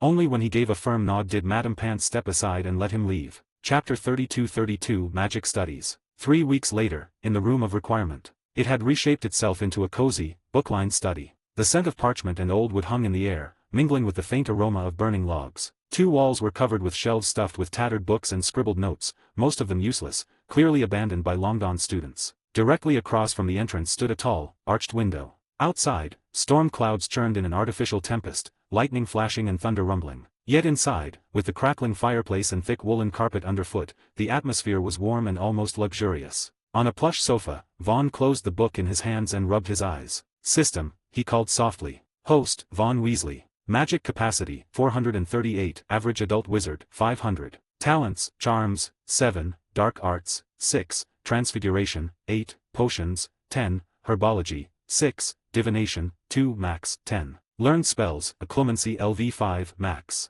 Obliviate LV00/2, Confringo LV00/2, Disillusionment Charm LV00/2, Vanishing Spell LV00/3, Sectum Sempra LV00/3, Scarpin's Revelaspell LV00/4, Patronus Charm LV00/4, Fiendfire LV00/5. Potions, Cheering Potion, newly added, Enhancement Draft, Veritaserum, Wit Sharpening Potion, Love Potion, Bafflebuster Elixir, Polyjuice Potion. Renown Points, 22. Staring at the numbers, Vaughn blinked in sudden realization. A whole month had flown by. Ever since Snape had approved his request to access restricted books from the library's forbidden section, he had buried himself in study every moment he wasn't in class. The room of requirement had become his second home. He finally closed the last book with a sigh of relief, shaking his head to dispel the dull ache from hours of reading. The newly listed spells and potions on his system panel sparked a surge of satisfaction in his chest. For years, these were spells he had only heard about in whispers, ones far beyond his reach. Even common restricted spells like Obliviate or Confringo were rarely available to students. They were under ministry regulation, requiring special approval or formal education in places like Hogwarts. For self-taught or rogue wizards, learning these was almost impossible. Rogue wizards weren't rare in the magical world. Some had been bitten and turned, werewolves, vampires. Others were foreign-born, undocumented dark wizards lurking around the edges of society. Not every dark wizard wore a skull mask and pledged loyalty to Voldemort. Many were petty criminals, smugglers, or potion dealers operating in the gray zones of Nocturne Alley. What surprised Vaughn most was that Snape had even allowed him to borrow a book on dark magic. An introduction to the dark arts was mostly filled with weak hexes and curses. But tucked into the back, in a different hand, someone had scribbled 3 entries: Sectum Sempra, its countercurse Vulnera Saninter, and Fiendfire. Vaughn didn't need legilimency to guess who added that. Only a former Death Eater would leave behind such little gifts without flinching. Snape, of course. Thankfully, the man hadn't gone so far as to let him study the Unforgivables, not yet, at least. But Vaughn was more than satisfied. Without Snape bending the rules for him, it would have taken 4 or 5 more years to access any of this. And to find dark magic in the black market, he would have had to risk his life wandering Nocturne Alley, dealing with shady dealers and getting conned or worse. His eyes lingered on the system interface. The rush of excitement began to fade. There's too many new spells, he muttered, massaging his forehead. If I try learning all of them from scratch, it'll take forever. Best move is to level 1 or 2 up with renown points first, at least to beginner or proficient. Then I can finish the rest through practice. He eyed the remaining 22 points with a scowl. Definitely not enough. Time to generate more. Without hesitation, he dumped all his reputation points into Scarpin's Reveille spell, boosting it straight to LV2 10/16. It wasn't a flashy spell, but incredibly useful for his next goal, potion development. Potions would help him earn reputation and increase his monthly point payout. As a student, this was the most efficient strategy. Points now meant power later. Decision made, Vaughn pulled out a bottle of scalp salve solution and poured it into a goblet. He flicked his wand and spoke with crisp familiarity, as if he had performed the spell 1,000 times before. Essentia Revela. Instantly, his vision shifted. The potion shimmered with a glow, revealing hidden layers of magical composition. Colors danced within the liquid, blending yet distinct, like a painter's palette before the brush touched canvas. He felt it in his gut, the structure of the potion could be taken apart. Another flick of the wand. The bluish liquid began to separate, components swirling under an unseen force. The potion reversed itself, regressing from final product back into its raw ingredients, dried nettles, serpent fawn, and others, their colors reappearing in succession. The magic that had bound the potion unraveled, peeling the brew back to its base materials. Vaughn observed silently for a moment, then dumped the goblet's contents into the bin. It was useless now. The Reveille spell could deconstruct, not reconstruct. What a brilliant spell, he murmured. I wonder how Scarpin came up with it in the first place. Shame he's been dead for centuries. Probably couldn't even find his ashes now. With another flick, he cleaned up the mess, then stretched his arms and yawned. Time to head back to the dorm and sleep. Tomorrow, the real fun began: brewing, testing, and innovating potions. He already had some ideas and he intended to make a splash. He stepped out of the room of requirement, and walked straight into Albus Dumbledore. The most powerful white wizard of the age was standing in the hallway on the 8th floor, wearing a lavender bathrobe decorated with dancing cauldrons and a floppy nightcap that could only be described as ridiculous. He wore an expression of mild surprise, as if Vaughn's appearance was a delightful coincidence. Ah, Mr. Vaughn Weasley, out for a midnight stroll, or perhaps, in search of a lavatory? He asked with a twinkle in his eye. What? Vaughn blinked. Dumbledore kept smiling. Fascinating place, this hallway. I walked down here for decades without noticing a thing. Then one night, desperate to find a loo, a door appeared and inside, an entire chamber of toilets. All kinds. Marvelous selection. Been my favorite spot ever since. He's playing dumb again. Vaughn recovered quickly and gave a polite bow, returning the same syrupy tone. Truly a magical room, headmaster. But I'm afraid I wasn't looking for a toilet. I'm still young. My bladder is strong. Dumbledore didn't seem to notice the book Vaughn was subtly hiding behind his back. Yes, well, age catches up to us all. Still, if you ever feel curious, I highly recommend the room. I doubt I'll be back any time soon. Oh, why's that?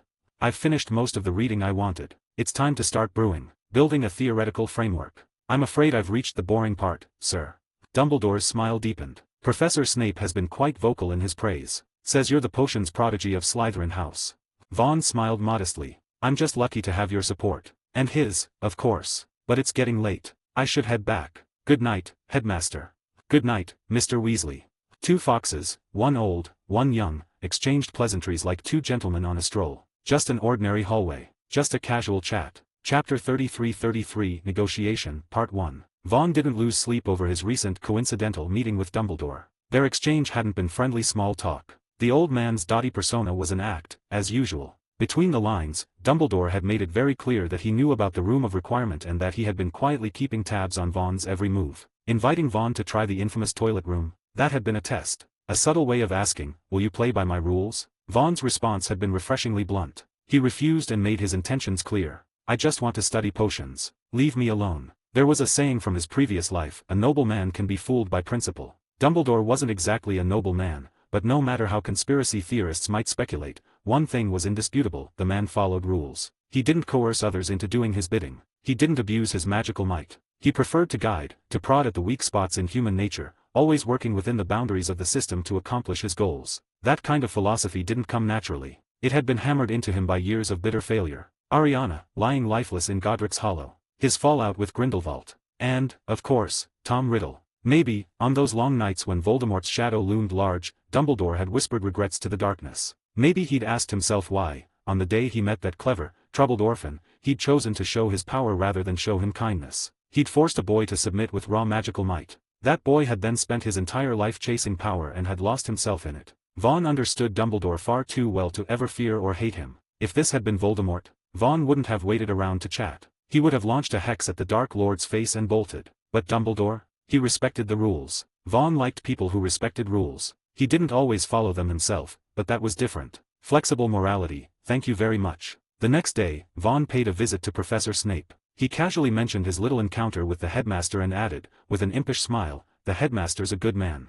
Snape, naturally, said nothing. His expression didn't change, but there was a flicker of suspicion behind his deadpan stare. Vaughn's tone had sounded sincere. Almost too sincere. Still, Snape had other things on his mind. They weren't meeting in the usual dank dungeons today. Instead, Snape had picked an unusual spot, the Quidditch pitch. By late September, the Scottish Highlands had begun their descent into miserable grayness. Thick clouds blanketed the sky, and freezing rain whipped across the grounds like a curse. The wind howled across the pitch, rattling the goalposts and stabbing through every layer of clothing. And yet, the Gryffindor team was still training. Oliver Wood, soaked to the bone and clinging to his broomstick like a madman, was shouting something about tactics. Every time he opened his mouth, he swallowed more rain than air, but that didn't stop him. His teammates, on the other hand, looked like a coven of particularly miserable vampires. Pale, shivering, and clearly rethinking all their life choices. Harry Potter was barely staying airborne. His glasses kept sliding off, and he trembled so hard it looked like he was going to seize up mid-air. Not a single soul had come out to support them.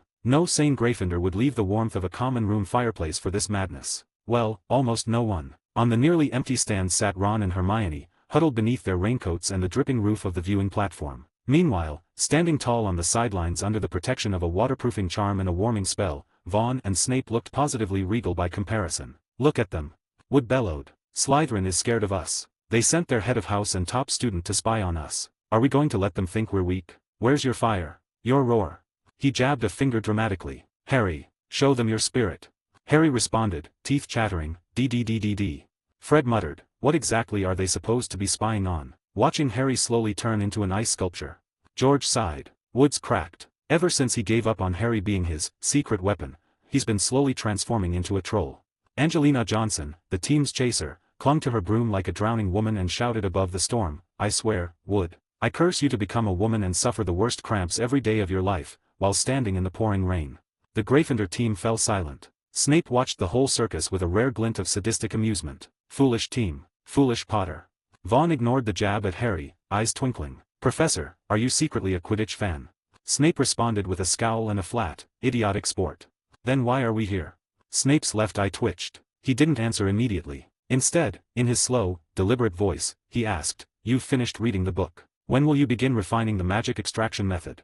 Not just yet, Vaughn replied. First, I want to dive deeper into potion making. I need to brew a few high-level potions to get comfortable with the complexity and ritual side of things before I move on to analyzing magical ingredients. Snape's eyes narrowed. Dumbledore mentioned that you want to develop new potions.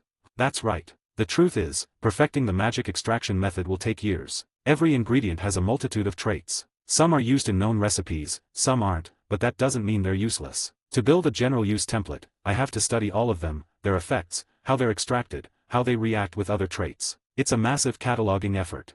Snape gave Vaughn a long, unreadable look. Vaughn, perfectly calm, went on. And once a trait is extracted, its purpose isn't always clear. You can guess, maybe, but guesswork isn't science. Especially if it's a trait we haven't seen used in any potion before. That's why I want to develop new potions, not just to validate the theory, but to fill in the gaps until the method is complete. Snape didn't reply at first. His expression remained carved in stone, black eyes impossible to read. But after a pause, he let out a long, skeptical breath and muttered, "Foolish and fearless." Then, almost reluctantly, he added, "But not arrogant." Vaughn smiled. "I've always believed that a person should have grand ambitions, but also know how to put in the work. Chapter 34 Negotiation, Part 2. The wisdom in that sentence was far beyond what you'd expect from an 11-year-old. Snape studied Vaughn silently, and for a moment, he hesitated. Doubt crept into his earlier assumptions. Vaughn noticed the hesitation and smiled. "Professor, is there something you'd like me to do?" Snape stared at that ever-so-pleasant face and, for reasons he couldn't quite explain, his mind flashed to Dumbledore. That old manipulator always had a smile like that, too. In truth, Vaughn had already guessed what this was about the moment he stepped onto the Quidditch pitch and saw the Gryffindor team practicing. The only reason Snape would voluntarily leave his dungeon lair and attend what he often called a brainless broom-chasing parade was if it involved a certain boy with messy black hair and glasses. Sure enough, after maintaining his icy persona for a while, Snape finally broke the silence. "What do you think of Potter's performance on a broom?" "Brilliant," Vaughn said immediately, gazing up at the Gryffindors darting through the rain clouds. Harry's wiry figure sliced through the wind with natural grace. He glanced at Snape, mischief twinkling in his eyes. "Everyone says Harry inherited his father's talent. The Gryffindors seem convinced no seeker in any other house can match him." Crunch. Vaughn could almost hear Snape grinding his teeth. The professor's hand clenched into a fist, and a rare, intense emotion flickered in his usually impassive black eyes. It was impossible to tell whether it was bitterness or painful nostalgia. Probably both. Snape dropped the pretense and got straight to the point. "Vaughn Weasley, if I put you on the Slytherin team, could you beat him?" Vaughn widened his eyes in practiced innocence. "Professor, why? You know Harry's my friend. Besides, I'm not even that into Quidditch." "Humph. Friend, is it? Just answer me. Can you do it or not?" Vaughn paused for effect, then shrugged. "Probably." He smiled, equal parts pure and smug. "But I'm awfully busy, Professor. My experiments on magical herbs take up a lot of time and money. I need to brew potions, sell them, study rare ingredients. I'll provide the materials." Snape spat the words like they physically pained him. "And then there's schoolwork. I'm very studious, as you know. Homework consumes a large part of my day." "I'll speak to Professors McGonagall and Flitwick," Snape snapped, voice like frost. "Given your skill in transfiguration and charms, I imagine they'll excuse you from most of their assignments, including my potions class, but not the others." "Oh, Professor, you're too kind," Vaughn replied, absolutely delighted. "Although, the book you gave me, besides the forgetfulness charm, it doesn't include anything on memory-based magic. Like, say, legilimency." Snape's expression darkened to the color of storm clouds. He was now completely convinced. This Weasley was exactly like Dumbledore. Insufferably opportunistic. Always pushing the advantage. Utterly shameless. "Breathe, Severus, breathe." After several seconds of deep, icy breathing, he managed to say, "Fine. Next summer, I'll send you a book. But don't push it, Weasley." Vaughn looked almost wistful. This was such a rare opportunity for blackmail, and it was slipping through his fingers. Still, judging from Snape's twitching eyebrow, he'd already hit the man's breaking point. "Just one more thing. Professor, could Slytherin please get a new team captain? Marcus Flint is a complete idiot." Snape turned with a swish of his robe, ready to stalk off. But he paused. Marcus Flint, that towering ape of a boy with the grace of a troll and the intelligence of a damp sponge. Yes, calling him an idiot might be an understatement. He exhaled, defeated. "Do you have someone in mind?" Vaughn's expression fell flat. "Not really." The two of them walked off the pitch together under the pouring rain, still without a replacement for Flint. Vaughn was clearly out of the question. No matter how much Snape wanted Potter put in his place, there was no way he'd let Vaughn waste that much time chasing quaffles. As they parted, Vaughn glanced back and sighed dramatically. "Professor, could the house get a few more normal students next year? Just ones with functioning brains. That's all I ask." Snape said nothing. His silence was more eloquent than words. 2 mornings later, while dining with the trio in the Gryffindor common room, Vaughn received a package from the Owl Post. Lately, he had been pouring most of his energy into researching new spells and magical ingredients. But despite that, he still kept tabs on everything Harry was up to. One member of the trio was his little brother. The other, his personal informant. And then there was Harry. The boy couldn't keep a secret if it were nailed to his forehead. Vaughn had taken to calling him the Leaky Cauldron. Even without trying, Vaughn knew they were investigating the small package Hagrid had removed from Gringotts. In fact, they'd already discovered the room where Fluffy was being kept. It happened over 2 weeks ago, on the night Harry's detention finally ended. Ron and Hermione had gone to meet him, only to be cornered in the halls by Mrs. Norris and Peeves. Since Vaughn's previous lesson involving Peeves and a certain binding charm, the poltergeist had kept a wide berth from him. But now, having taught that spell to Hermione, Peeves found himself feeling a little vulnerable. In response, he formed a comical alliance with Mrs. Norris. That's how he saw it, anyway. In truth, he just started following the cat around and tattling on students. He phased through walls and screeched whenever he spotted someone sneaking about. Mrs. Norris would then scamper off to fetch Filch. That night, Peeves spotted the trio and gleefully howled across the corridors. "You're finished. Fluffy'll tear you to bits." He laughed himself silly, somersaulting in midair, as the trio fled in panic and bolted into an empty room, where they met the three-headed dog. Hermione was the first to notice the trapdoor beneath Fluffy's paws. "That package from Gringotts," Harry later whispered to Vaughn, "it has to be under that trapdoor. It's Dumbledore's. Must be something incredibly important. Just don't know what." Vaughn, playing along with great interest, had suggested, "Why not ask Hagrid?" Harry had been around Hogwarts long enough to gain a bit of confidence. No longer the shy, uncertain boy who once feared his own shadow. Still, he frowned. "Hagrid won't tell me anything. He's careful. Just say you saw the three-headed dog." This morning, the trio returned to Vaughn's table, eyes gleaming with triumph. "How did you know that would work?" Harry asked, amazed. Vaughn just smiled mysteriously. "Where do you think Harry learned to be a loudmouth?" "Hagrid said the dog's name is Fluffy. He lent it to Dumbledore to guard something," Harry said breathlessly. "And it's got something to do with Nicholas Flamel," Ron added quickly. "I know I've seen that name before," Hermione muttered. "But I just can't remember where. I checked the library again last night and still nothing." "Vaughn, do you know who he is?" All three turned to him, eager and wide-eyed. Chapter 35 The Quidditch Tryout. Since the start of term, Vaughn's reputation as a top student had already taken root at Hogwarts. Hermione had once tried to compete with him academically, but after spending more time around the less academically inclined, her obsession with house points had mellowed, at least a little. These days, only losing points could still truly set her off. Just as Vaughn was pretending to ponder a particularly tricky question at breakfast, a loud thump interrupted the great hall's morning calm. A parcel slammed straight into Ron's head. He had been leaning so far over the table in anticipation that he practically became one with the oak. "Bloody Juliet." Ron groaned, rubbing his forehead. "I knew that owl had it in for me." The owl, a young tawny successor to the decrepit Errol and newly christened by Ginny, gave Ron a scornful glance that could have rivaled Professor Snape's best. Juliet had never forgiven Ron for calling her pig that one time. Since then, she treated him with utter disdain. Harry ignored Ron's ongoing feud with his family's mailbird and instead stared at the parcel. Its shape was unmistakable. "Vaughn," he said slowly. "Is that?" Vaughn, who had already unwrapped the package, beamed. "Exactly what you're thinking, Harry. A broomstick. A Nimbus 2000. Merlin's beard." Ron clutched his chest dramatically as though the golden glint of galleons had burst from the packaging. He gaped at Vaughn. You actually bought a Nimbus 2000. "Of course not," Vaughn said lightly. "Professor Snape did." Harry's stomach flipped. The scene was far too familiar. Just weeks ago, he had received a Nimbus 2000, gifted by Professor McGonagall after being chosen as Gryffindor's new seeker. Hermione's eyes widened in realization. She gasped and covered her mouth. "Vaughn, don't tell me, you joined the Quidditch team." "Correct," Vaughn replied, cheerful as ever. "Professor Snape believes I have an exceptional gift for Quidditch. He asked me to help lead Slytherin to victory." He grinned at her, entirely unbothered by the awkward silence that followed. Harry, however, could not summon a smile. He remembered that first flying lesson, how Vaughn had kept pace with him, matching every maneuver with astonishing ease. At the time, he'd thought little of it. Now it lingered in his thoughts like a storm cloud. For the rest of the day, he was so distracted that he completely forgot to ask Vaughn the question that had been bothering him all week. Not until bedtime did it suddenly strike him again. Vaughn still hadn't told him who Nicholas Flamel was. Ron, however, was fixated on a different matter. That greasy old bat had to do it on purpose. He fumed from his bed, pacing in his socks. McGonagall names you seeker, and Snape rushes to stuff Vaughn onto the Slytherin team. He's trying to outdo you, Harry. Can't let you have the spotlight, so he plants a golden boy of his own. This is sabotage. He cried, loud enough to wake Seamus Finnegan, who sat bolt upright with a snort, looking wildly around. Ron continued pacing. He wants to tear us apart, Harry. It's a cunning strategy. Divide and conquer. He's trying to turn you against Vaughn. Harry finally cut him off. Ron, what are you talking about? That's ridiculous. I mean, you seemed upset, Ron mumbled. Are you worried Vaughn might steal your thunder? Because trust me, I've lived in his shadow since I was 5 and I still function. Mostly.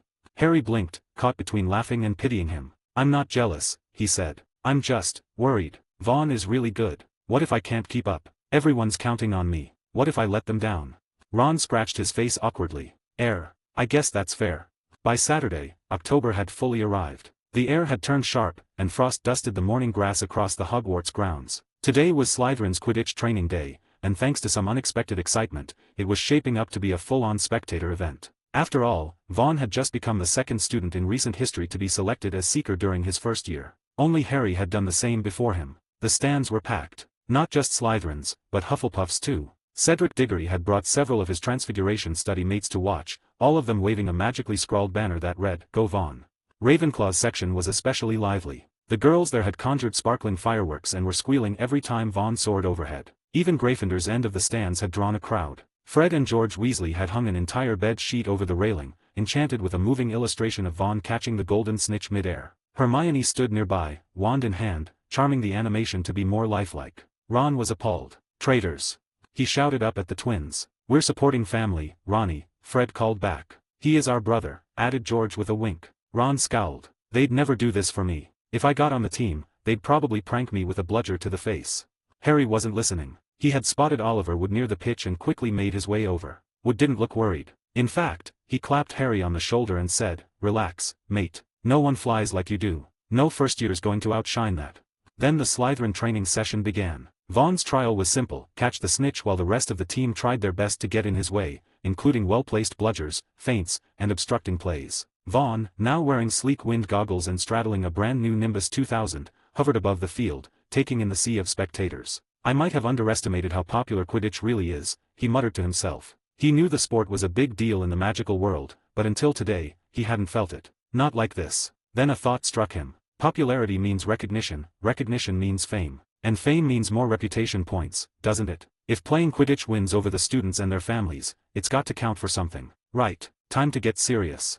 Vaughn tightened his grip on the broomstick, adjusted his stance, and leaned forward. The whistle blew. Marcus Flint released the snitch, and the rest of the team burst into motion. Vaughn's job was to hunt the snitch while dodging whatever chaos the others threw at him. He shot forward. The Nimbus screamed through the air as Vaughn dipped low, then swerved to dodge two chasers swinging around in a V formation. One beater nearly collided with him, but Vaughn twisted midair and slid past like a bullet through a keyhole. Every movement was clean, sharp, instinctive. He was flying through interference like it wasn't even there, weaving between players, dodging bludgers, eyes fixed on a glimmer of gold flitting below. 1 minute later, his fist punched into the sky. The golden snitch glittered in his hand. The stands erupted in cheers. Harry looked up and spotted Oliver Wood standing stone still, his face pale as a ghost. Chapter 36, Hagrid's Message. The last heavy rain before winter swept across the Scottish Highlands in early October, soaking the grounds of Hogwarts in cold sheets. It came down hard the very night Slytherin had their Quidditch training match. Oliver Wood sat alone in the middle of the drenched Quidditch pitch, letting the rain pour over him like he hoped it might drown his misery. Everyone knew he saw Slytherin as his greatest rival, the final hurdle standing between him and his dream of winning the Quidditch Cup before graduation. For a moment, he had believed Gryffindor was finally set with Harry on their team. Then he saw Vaughn play. Now he was spiraling again. Since that night, Wood's training schedule had become outright deranged. If not for a sliver of lingering sanity, he might have cancelled classes altogether and declared Quidditch a full-time subject. The result? Harry was utterly wrecked. Between mounting piles of homework and 4 grueling nights of training a week, mid-October saw a pale and hollow-eyed Harry running into Vaughn again. The boy had gone back to his elusive habits, vanishing straight after class as though he were dodging sunlight. Vaughn blinked when he saw him. "What on earth happened to your face?" Harry gave him a tired glare and mumbled, "Homework. Training. Don't Slytherin players train too? 3 nights a week. Any more and it messes with our performance." "Wow. And here I thought Flint was just a big dumb brute. Turns out he understands something about balance." Vaughn didn't reply. Of course Flint hadn't come up with the plan. Vaughn had drawn up the training schedule himself. Flint had objected, of course. One well-placed disarming charm later, Flint was nodding obediently like a troll on a leash. In fact, Vaughn had discovered there were advantages to having a dim-wit captain. Flint couldn't outthink a broomstick, so he followed orders. And if anyone criticized Slytherin's underhanded tactics, well, Vaughn could always toss Flint under the bus. That was practically part of the strategy. "You needed something, Harry. If not, I've got to run. Things are a bit insane lately." He wasn't making excuses. Vaughn had been spending most of his time in Snape's office, practicing magical extraction techniques on potion ingredients. Tedious, meticulous, and absolutely not a relaxing hobby. Despite being prepared, the materials still held residual magic from the magical beasts and plants they came from. Vaughn had to thread his own magic into them carefully, without damaging their core properties. Slow, painstaking work. Harry grabbed his sleeve. Nicholas Flamel. Seriously. Vaughn raised a brow. You look like you're halfway to an early grave, and you're still obsessing over that. Harry chuckled sheepishly. Vaughn reached into his robes and pulled out a chocolate frog. Remember when we first met? You and Ron were talking about these cards. It's written right there, you know. Harry's eyes widened. That's right. He suddenly perked up, gave Vaughn a rushed goodbye, and sprinted toward Gryffindor Tower like the frog was about to start talking again. Vaughn shook his head, munched the frog, and headed back toward Snape's office. Professor Snape had been in an oddly good mood lately. Maybe it was Harry's suffering. Or maybe he finally had someone who could talk potions with him without crying. Whatever the reason, at least he no longer looked like he wanted to shred every piece of homework he graded. Nor did he bark insults that could reduce a third year to tears for misplacing a decimal. Vaughn entered quietly, nodded a greeting, and headed to his usual seat. He placed a piece of aconite on the desk, tapped it with his wand, and began slowly channeling magic into it while scribbling notes with his quill. What he was doing wasn't simply observation. He was mapping out the internal structure reflected in his mind and classifying its potential properties. Organization first. Experiments later. Time slipped by unnoticed. When he finally set down his quill, the clock read 6 in the evening. He stood up, nodded toward Snape. Good night, Professor. Wait, Snape said, glancing up. Weasley. Vaughn, he corrected automatically. Vaughn, Snape repeated, twitching his head like saying it gave him a migraine. The Quidditch season starts next month. First match is against Gryffindor. How's training? Not bad, Vaughn replied thoughtfully. Flint's planning to assign 2 players just to target Harry. Nasty business. Excellent, Snape muttered, clearly pleased. He moved on. You've been focusing heavily on aconite lately, planning to use it as a base ingredient. Yes, sir. Humph, it's highly toxic. Snape gave him a critical glare. Finish your analysis, then write me a report. He might sound irritated, but Vaughn could tell the professor was trying to make sure he didn't get himself killed by accident. Vaughn smiled. He couldn't wait to see Snape's reaction when he finally discovered what potion Vaughn was aiming to create. After leaving the dungeons, Vaughn headed to the Great Hall and casually claimed a spot at the Ravenclaw table again. The girls there were polite, intelligent, and refreshingly drama-free. He was mid-conversation with Cho Chang when a familiar trio came bustling over. Vaughn, you, Harry began, but his words stumbled and died the moment he spotted Cho. Hi, I'm Harry. Harry Potter, Cho said warmly. There's hardly a soul in Hogwarts who doesn't know your name. She gave Vaughn a graceful nod and stood. We'll talk later. Harry stared at her retreating figure like he'd just seen a unicorn in heels. Ron nudged him. What's the matter with you? You've gone all weird.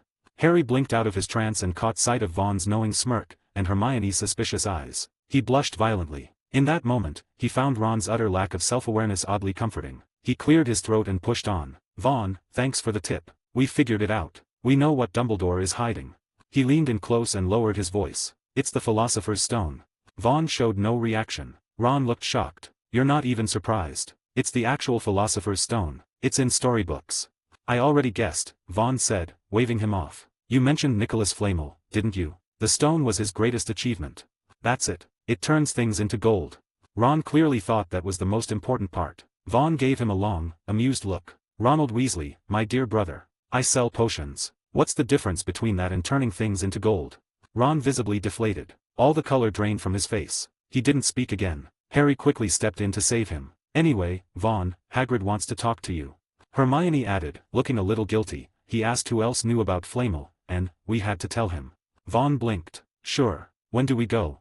He just realized he'd been at Hogwarts for weeks and hadn't once ventured into the Forbidden Forest. How had he missed that? Chapter 37 The Forbidden Forest, Part 1. Vaughn didn't go to see Hagrid right away. It wasn't until the next day, after receiving a small parcel from Juliet Jones, that he finally left Hogwarts Castle, carrying both the parcel and Fruity. He followed a winding stone path that climbed over the hill behind the castle and led straight to the edge of the Forbidden Forest. The path ended at a wide, open grassland, cleared regularly, no doubt, to prevent the forest from creeping any closer. Even shrubs were scarce here. Hagrid's hut stood out plainly against the edge of the woods. It was a ramshackle wooden cabin with moss-covered stone foundations and a crooked roof that belched thick smoke. A gravel path, branching off from the main road, led straight to the front door. A small fence ran out from both sides of the foundation, enclosing a patch of overgrown pumpkin vines in the back. When Vaughn arrived, Hagrid was sitting on the front steps, peeling potatoes into a large copper basin. He looked up at the sound of footsteps. Vaughn Weasley.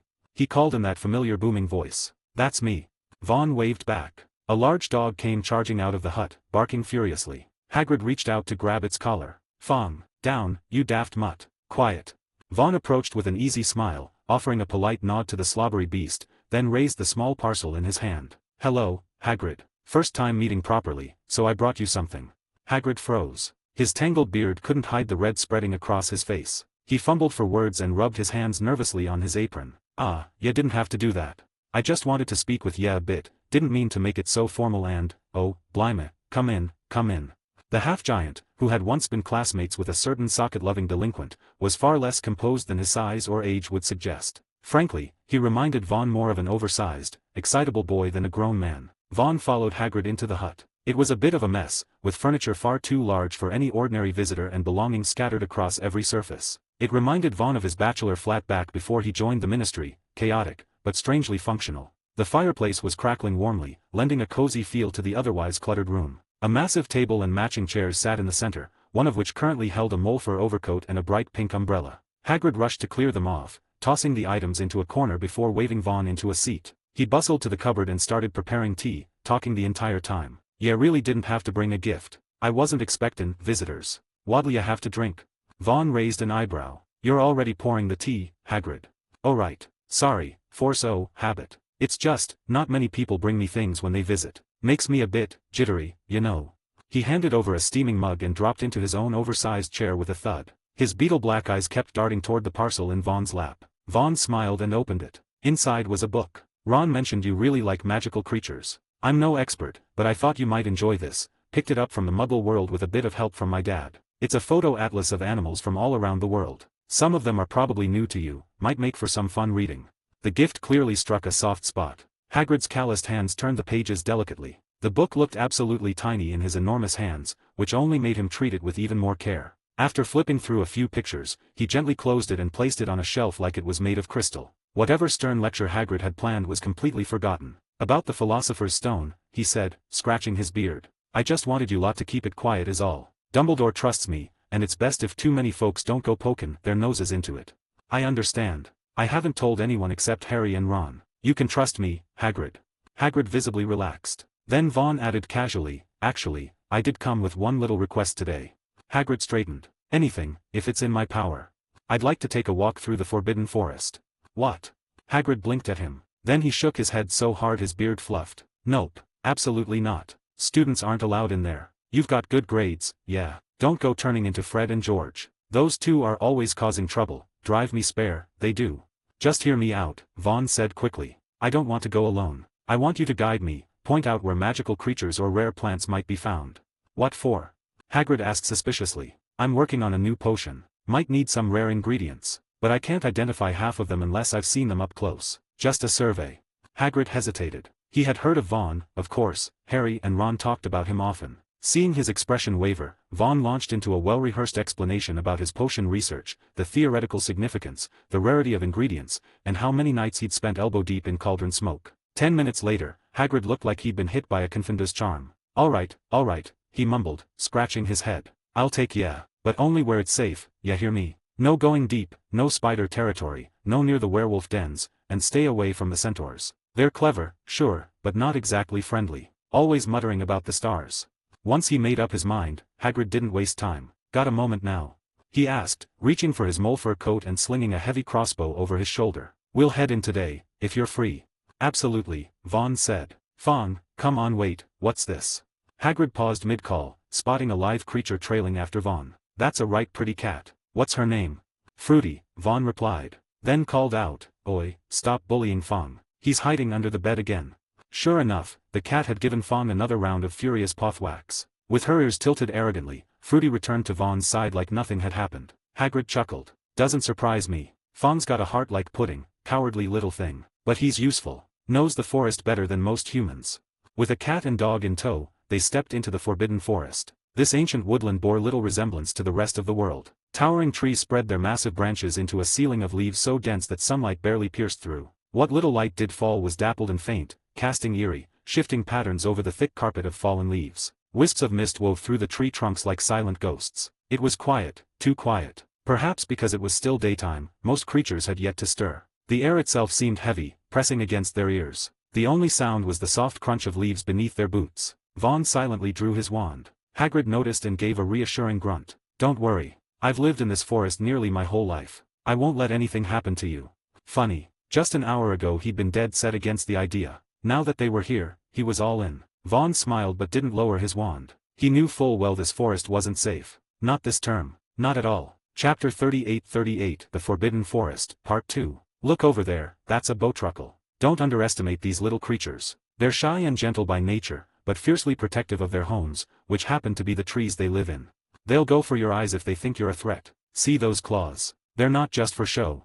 Vaughn and Hagrid crouched behind a tree, quietly watching a tall, silver-leaved wand tree swaying gently in the breeze. Tiny twig-like creatures darted playfully along its branches. These were the bowtruckles, tree guardians and keepers of their woody domains. The tree itself was no ordinary plant either. It was a wand tree, known to repel dark creatures and serve as prime material for wand shafts. Bowtruckles treated it as both home and fortress. Hagrid whispered, "They're easy to bribe, though. Just offer them a few juicy insects, and they'll warm right up to you. Sometimes they'll even gift you a piece of the tree, makes fine wand wood." Every year when Ollivander comes to collect materials, that's exactly what I do. Oh, you might not know this, but Hogwarts has a deal with him. He buys wand cores and shafts for a lower price, mostly from me. I collect unicorn hairs, phoenix feathers, suitable branches, things like that. Then Ollivander gives Hogwarts students a big discount on their first wands. As the two of them ventured deeper into the forest, Hagrid seemed to forget any earlier hesitation. His usual clumsy warmth quickly replaced the brief formality he had shown when they set out. Once he started talking about magical creatures, there was no stopping him. And to be fair, Hagrid really knew his stuff. Along the way, he showed Vaughn fluttering fairies, mischievous pixies, fuzzy crab-like critters with way too many legs, and even a family of mooncalves grazing near a mossy hill. Mooncalves, with their oversized glowing eyes and goofy expressions, looked like they came straight out of a child's dream or a cartoon. Their behavior matched the look, harmless, curious, and adorable. A few of the younger ones trotted up to Vaughn and sniffed at him with their wet little noses. Hagrid, meanwhile, collected their dung. "Excellent fertilizer," he said proudly. "Sprinkle it over your pumpkin patch and you'll get pumpkins as big as your head, bigger, even." Vaughn's expression soured. "Thanks for the visual, Hagrid. Just what I needed before dinner." Hagrid chuckled. "Too late this year though. My pumpkins are already ripe. But next year, mark my words, you'll all be having the best pumpkins Hogwarts has ever seen." After they spent a few minutes watching the bowtruckles, Vaughn glanced around and asked, as if casually, "So, has the forest been quiet lately?" Hagrid scratched his beard. "Depends what you mean. If you're asking about kids sneaking in, your two brothers keep popping in here looking for trouble. So no, I wouldn't say it's been peaceful." Vaughn smirked. "I'll have a word with them. I was thinking more about injured creatures. Maybe I could help, brew a few potions for them, if needed." Hagrid stopped walking. "You're a good lad, Vaughn," he said, visibly touched. "No one's ever offered to make potions for the creatures, not once. Actually, now that you mention it, the unicorns have been acting a little off lately." "Oh." Vaughn raised a brow. "What happened?" "Not sure," Hagrid admitted. "The centaurs tried to tell me something about it, said the stars were wrong or some such nonsense. You know how they are, always going on about fate and signs. I did see an injured unicorn about a week ago, but they're so wary, skittish things. I couldn't get close enough to see how bad it was." Vaughn's eyes narrowed slightly. So his guess had been right. The socket-faced freak must have already started harvesting unicorn blood. He tilted his head to the canopy above. Judging from the light trickling down through the trees, it was still some time before nightfall. He turned to Hagrid. "Do you think you could show me where you last saw it?" "Sure, follow me," Hagrid said cheerfully, already pushing forward. "Fawn, stop being such a baby. Fruity's not going to eat you. Go on, clear the path." 2 hours later, Hagrid led Vaughn into a small forest clearing, a rare pocket of sunlight in the otherwise dense, gloomy woods. Bushes and low shrubs flourished in the open space, some of them dotted with bright red berries. "I cleared this area out more than 10 years ago," Hagrid said proudly. "Unicorns love berries, so I planted a few bushes to keep them coming back. Ever since then, they've made this one of their favorite spots." He waved his pink umbrella to shoo away some arguing fairies and guided Vaughn to the center of the clearing. "Over there. A week ago, I saw a unicorn limping through here. Its leg was injured. See that patch of blue soil? That's where it bled." Vaughn knelt down beside the muddy spot and examined it carefully. Unicorn blood was normally a silver-blue liquid, rich with magic, almost like glowing mercury. But after a week exposed to the elements, what was left had darkened and dried. Vaughn didn't touch it. Instead, he raised his wand. Revelio. The spell surged with purpose, shaped by both his intent to uncover the truth and the inherent mystery of magic. The wand light struck the blue patch of earth. First, a faint shimmer appeared, soft and silvery like moonlight, pure magic, unmistakably unicorn in origin. But then something else appeared within the glow. Grey wisps. They snaked through the silver light, coiling and clinging like rot in a wound. They corroded the purity, infecting it with something foul. Vaughn could almost smell it, the stench of decay and death. Dark magic, he muttered, eyes narrowing. He wasn't a novice anymore. The book A Beginner's Guide to the Dark Arts hadn't taught him anything particularly powerful, but it had sharpened his awareness. He could feel it now, instinctively. What's that? Hagrid asked behind him, confused and a little unsettled. Hagrid, unfortunately, was a complete rookie when it came to dark magic. Right then, a glowing panel opened before Vaughn's eyes. Side quest activated. Side quest 2, Save the Forbidden Forest's Unicorns. Reward, Random Magical Creature Language Pack. Vaughn blinked, then let out a quiet laugh. Oh, Tom. Even the system wants to make your life miserable. So don't blame me when I come knocking. It's nothing, Vaughn said aloud, shaking his head. He pulled out a small, enchanted pouch from his side. Thanks to an undetectable extension charm, it held far more than it should. Carefully, he uncorked a tiny glass vial and used a spatula to scoop some of the corrupted soil inside. Let's head back, Hagrid. I think I need to speak with Professor Dumbledore. Chapter 39 Asking Dumbledore to be the muscle, and a painting gets punched. Before mastering enough magic, Vaughn had never once considered facing Voldemort alone. But that didn't mean he planned to abandon the mission. The system only said he needed to save the unicorn in the Forbidden Forest. It never said he had to do it personally. And this was Hogwarts. With Dumbledore around, why in Merlin's name would he throw himself at Voldemort like some heroic idiot? It was already dusk by the time Vaughn and Hagrid made it out of the Forbidden Forest. After parting ways at Hagrid's hut, Vaughn took a moment to compose himself. He adjusted his expression, furrowing his brow with just the right amount of tension and urgency, as if something dreadful had just happened. Then he went looking for Professor McGonagall. Mr. Weasley, what are you? Professor, please take me to the headmaster. I have something very important to report. Startled by his serious tone and pale face, McGonagall blinked at him for a few seconds, then finally nodded and led him up to the 8th floor. As deputy headmistress, she of course knew the password to the headmaster's office. Chocolate Frog. The spiral staircase rotated open. Vaughn followed her up into the circular, warmly lit office. It was his first time here. A grand spiral staircase led further up to what was likely Dumbledore's private quarters. Along the curved walls stood shelves packed with books and mysterious magical trinkets. In front of the tall arched windows, a cluttered desk was stacked with scrolls, strange devices, and what looked suspiciously like a sock puppet made of yarn. A golden perch stood to the side, and on it rested the magnificent phoenix, Fawkes, eyes closed in rest. As soon as they entered, Fawkes stirred and blinked at them. So did several of the portraits hanging on the walls. Ah, our little Slytherin prodigy has come to visit. Delightful, said one of the paintings, sounding far too pleased. Vaughn glanced at it and guessed the speaker must be Phineas Nigellus Black, the only Slytherin headmaster in Hogwarts history, and, by many accounts, the least popular. And to make matters worse, the Black family was nearly extinct. Vaughn gave a polite nod and then turned toward the fireplace. There sat Dumbledore, relaxed in a plum-colored dressing gown, knitting something long and woolly with pink and green stripes. Ah, Minerva. Mr. Weasley. Perfect timing, Dumbledore greeted them without turning. Tell me, do you think this pattern's too gaudy? I spent nearly half an hour in the Muggle department store trying to choose wool. Gave myself a headache. Ahem. Albus. McGonagall shot him a sharp look. Mr. Weasley says he has something important to tell you. Dumbledore finally looked up with curiosity. Their last encounter hadn't been exactly friendly. Vaughn had coolly turned down the headmaster's subtle probing. Dumbledore assumed the boy would keep his distance for a long time. Apparently not. Vaughn gave a respectful nod. Under the gaze of McGonagall, Dumbledore, and several attentive portraits, he opened his satchel and carefully placed a small bottle on the desk. Dumbledore leaned forward. And what, may I ask, is this? Unicorn blood, headmaster.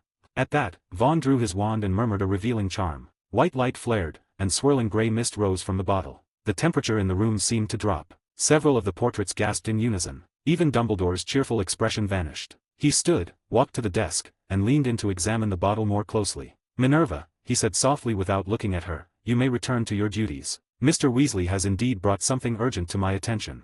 McGonagall gave Vaughn one last glance before departing. Once the door shut, Dumbledore looked up, his eyes now sharp and unblinking. Where did you find it, Mr. Weasley? Those eyes, they were unsettling. Far too youthful. Bright enough to peel back your thoughts like layers of parchment. Legilimency? Vaughn could sense the gentle, probing wave of magic brushing against the surface of his mind. But his occlumency held firm. The spell couldn't get through. So you're just trying to feel my emotions to check if I'm lying, smart. Without batting an eye, Vaughn replied calmly, in the Forbidden Forest. He then explained how he'd gone to see Hagrid, had stumbled across an injured unicorn, and had collected the blood out of concern. The blood's strange magical signature had alarmed him. No creature in the forest, not even a werewolf, could have cursed a unicorn like this. Only a wizard could do such a thing. You see, I've done a fair bit of study in potions. Unicorn blood is dangerous, of course, cursed, but not without its enthusiasts, especially those who don't mind dabbling in forbidden magic. Usually these potions are designed for immortality. Dumbledore finished quietly. He reached out. No incantation, no wand. His hand slipped through the light and mist, and he plucked a strand of the grey magic from the air like pulling thread from a cobweb. Vaughn watched, amazed. Not even a ripple of magical energy. The spellwork was so refined it was practically invisible. Dumbledore examined the mist, then finally released it with a flick of his fingers. It evaporated instantly. "This is serious," he said at last. "Very serious indeed. I'll need to inspect the site myself." He raised his hand. "Fox." The phoenix let out a quiet chirp and soared down, talons gripping the headmaster's forearm. "There are refreshments on the desk, Mr. Weasley. Please help yourself. I'll be back shortly." With that, Dumbledore vanished in a flash of fire. Vaughn didn't flinch. He knew Hogwarts' anti-apparition spells didn't apply to phoenixes or other magical creatures like house elves. Besides, he was starving. He stepped around the desk and found a silver tray floating toward him. A small mountain of sweets was stacked on it. He grabbed a chocolate frog and took a bite. As he munched, he heard soft voices murmuring behind him. "Hey, boy, you there?" Vaughn looked up. It was Headmaster Black again. The portrait of the sour-faced man was squinting at him with a mischievous grin. "Spotted the black magic in that unicorn blood, did you? Clever little snake. Don't look so surprised. I've never been one to frown on the dark arts. Frankly, I'm glad you've been studying them. A Slytherin who doesn't know a bit of dark magic. Hardly worth the name." He winked. "I've got a proposal for you."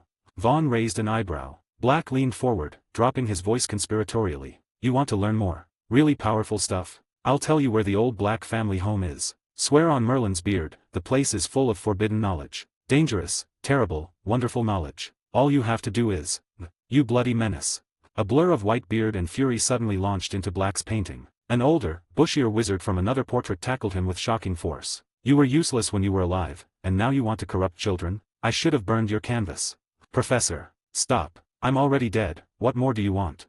The two portraits began scuffling violently, their frames rattling as they rolled and swung at each other. Vaughn sat back with a grin, happily chewing his chocolate as he watched the chaos unfold. Chapter 40 Newt Scamander, Part 1. After finishing his chocolate, Vaughn turned his attention back to the portraits in the office. The painting of the younger Black was still in a furious scuffle with his old teacher, who might have been a former headmaster. A small crowd of elderly witches and wizards had gathered around them, gleefully watching the chaos unfold. The headmaster's office had somehow transformed into a magical senior citizen brawl club. "Child, don't listen to old Black's nonsense," came a warm, matronly voice beside him. He lost his mind the day he learned the last male heir of the Black family had been thrown into Azkaban.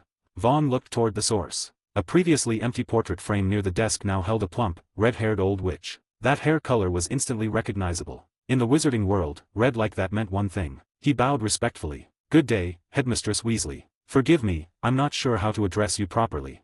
She was clearly an ancestor of the Weasley family. Unfortunately, due to Arthur and Molly's elopement, their branch had long been cut off from the family records. None of the younger generation, including Vaughn, knew much about the Weasley lineage. The old witch gave a kindly laugh. "No need to worry about titles. I've been dead for quite some time. Whatever status I held in the family is dust now." Vaughn nodded, following her lead. If the ghost herself didn't care, there was no reason for him to press it. Trying to change the subject, he asked, "You mentioned the last male heir of the Black family. Did you mean Sirius Black?" "That's right," she replied. "That was 10 years ago. I still remember when Dumbledore brought the news to old Phineas Black." The man howled like a banshee.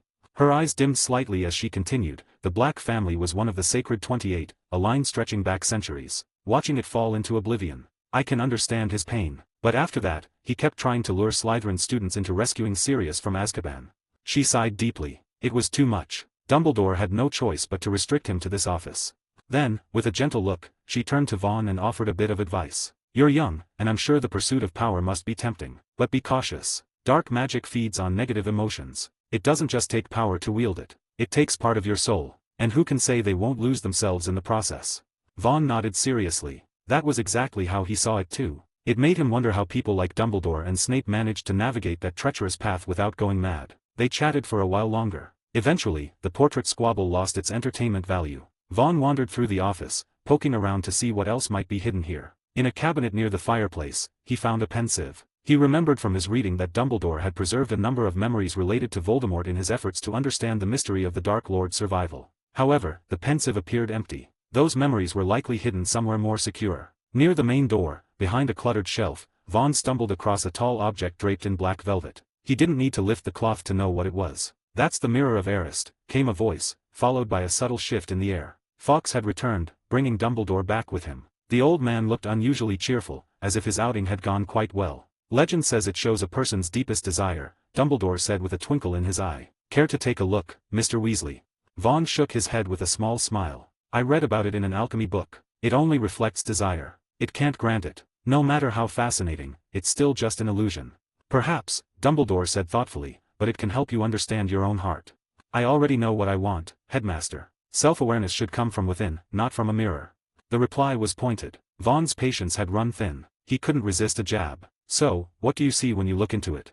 Dumbledore paused. For a moment, the twinkle in his eye vanished. His thoughts drifted to the many nights he had stood silently before the mirror, watching 4 laughing children reflected in the glass, unchanged for nearly a century. They were smiling, together, untouched by betrayal or loss. But the old wizard mastered himself quickly. With a wink, he replied, "I see warm wool socks. You must understand, at my age, there's nothing more precious than cozy toes on Christmas morning." "Right." Vaughn replied with a noncommittal chuckle. He'd had enough of the headmaster's theatrics for today, so he cut to the point. "Did you find anything?"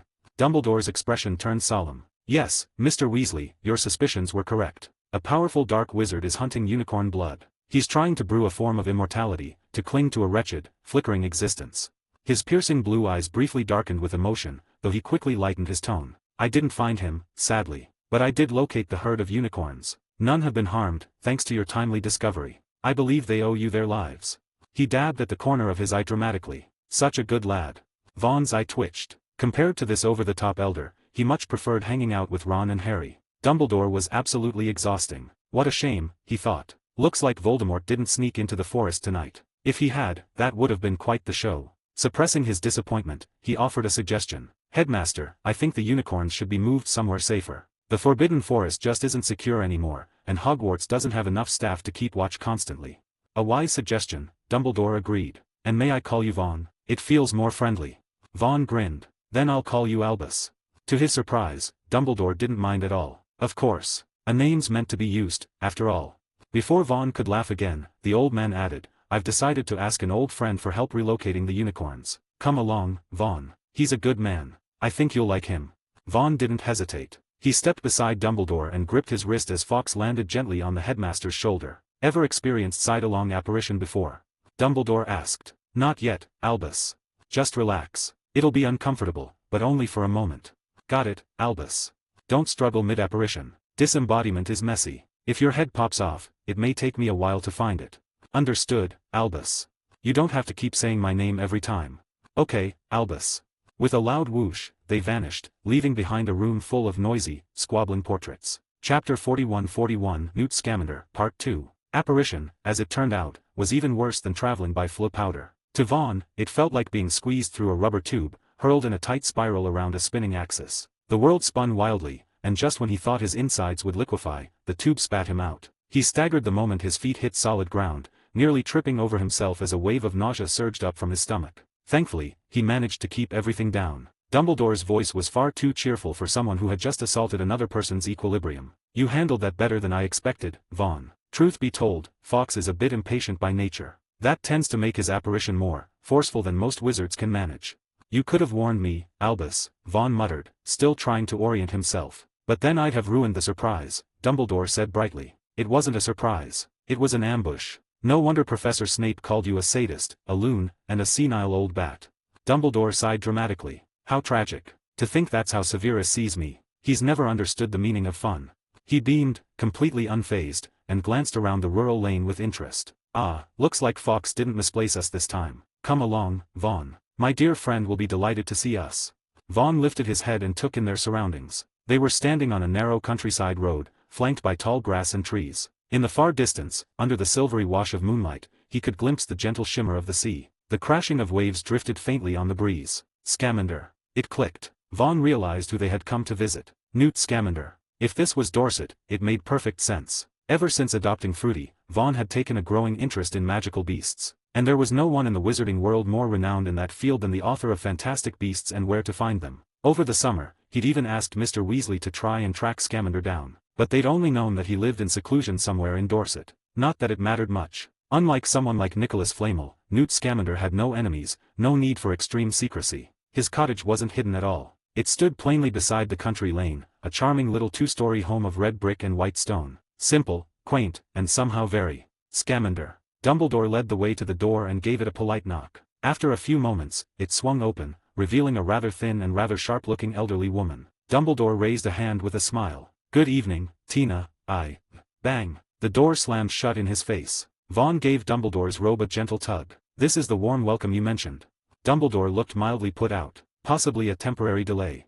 10 minutes later. Inside the cozy sitting room, the fire crackled cheerfully in the hearth, casting a warm glow across the space. Vaughn and Dumbledore sat side by side on a plush sofa, each holding a cup of tea. Newt Scamander had just finished pouring it, though his eyes kept darting to the stairs as if bracing for another scolding. "Sorry about that, Dumbledore," he began. He didn't get far. Tina, now seated across from them with arms folded, snatched Dumbledore's teacup away. "Every time you come knocking, you drag him into some catastrophe. We're retired, Albus. Retired. Do you understand what that word means?" Newt gave a sheepish chuckle. "Tina, love, not in front of the child." She glanced at Vaughn, and her expression instantly softened into something grandmotherly. "Don't worry, dear. I'm not the villain here. That title belongs to the one sitting next to you." As the conversation moved on, Vaughn sized up the famous Magizoologist. Newt's appearance was unremarkable, mild features, thinning hair, but his eyes gleamed with a peculiar kind of brightness. Not the intimidating, piercing sort like Dumbledore's. Newt's eyes sparkled with childlike curiosity, even at his age. It reminded Vaughn of Hagrid, and Professor Kettleburn, too. Maybe there really was something about Magizoologists, their minds seemed untouched by cynicism. "You're a Weasley, aren't you?" Newt asked suddenly, eyes narrowing with recognition. "The hair gives it away. That's a big family. I remember back when I worked at the Ministry, there was a Weasley in the Misuse of Muggle Artifacts office. And I just returned from Romania, where there was another Weasley studying dragons." "That'd be my dad, Arthur Weasley, and my brother Charlie," Vaughn replied politely. "Nice to meet you, Mr. Scamander." "Oh, well, that explains it." The famously shy Newt managed a few more awkward remarks, then quickly excused himself from the conversation and turned to Dumbledore. "So, you want me to look after the unicorn herd for a while?" "Yes, Newt. I can't think of anyone better," Dumbledore said. Newt didn't hesitate. "I'll do it. The basement still has some space, though it can't be for long. Unicorns hate confinement. They need open skies and freedom." "Just a short time," Dumbledore promised. "Once we deal with the Dark Wizard, they'll return to the forest." Newt's expression darkened. Hard to believe someone like that is still out there. Finishing his tea quickly, he excused himself. A moment later, he returned in travel robes, holding a battered leather suitcase that seemed far heavier than it looked. "I knew this would happen," Tina muttered, marching up to him and adjusting his collar. "I should have shoved you straight into the flue the moment he knocked." "Don't worry, Tina. There's no danger," Dumbledore assured her calmly. Tina ignored him completely and turned to Vaughn. "Come along, dear. Let the old men chase their unicorns. I'll show you the real magic, my creatures." With a final wink at Vaughn, Dumbledore and Newt vanished into the night with a sharp crack of apparition. As the room quieted, Vaughn blinked slowly. Wait a second. He'd come to Dumbledore asking for help, wanting him as backup. But now that he thought about it, it felt like he'd been drafted into some convoluted plan. Dumbledore knew Tina would never let him in the house. So he brought Vaughn as bait. Who could slam the door in a child's face? Manipulative old fox. Fine. 1-all, Albus. Meanwhile, deep in the Forbidden Forest, the newly arrived Dumbledore was guiding Newt toward the unicorn herd, their wands lighting the way. "What do you think of Vaughn Weasley?" Dumbledore asked, voice quiet. Newt blinked at him. "He's complicated. Doesn't feel like a child." Dumbledore sighed. "No, he doesn't. That's what worries me. He's remarkably capable, perhaps too much so for his age. I fear he's diving too deep into logic and power without anyone to pull him back." Newt looked confused. "And you're telling me this because today, he suggested moving the unicorns. That interest in magical creatures, it's something. A thread we could follow. Maybe we can spark something gentler in him. Something grounding." Newt's eyes widened. "You want me to teach him?"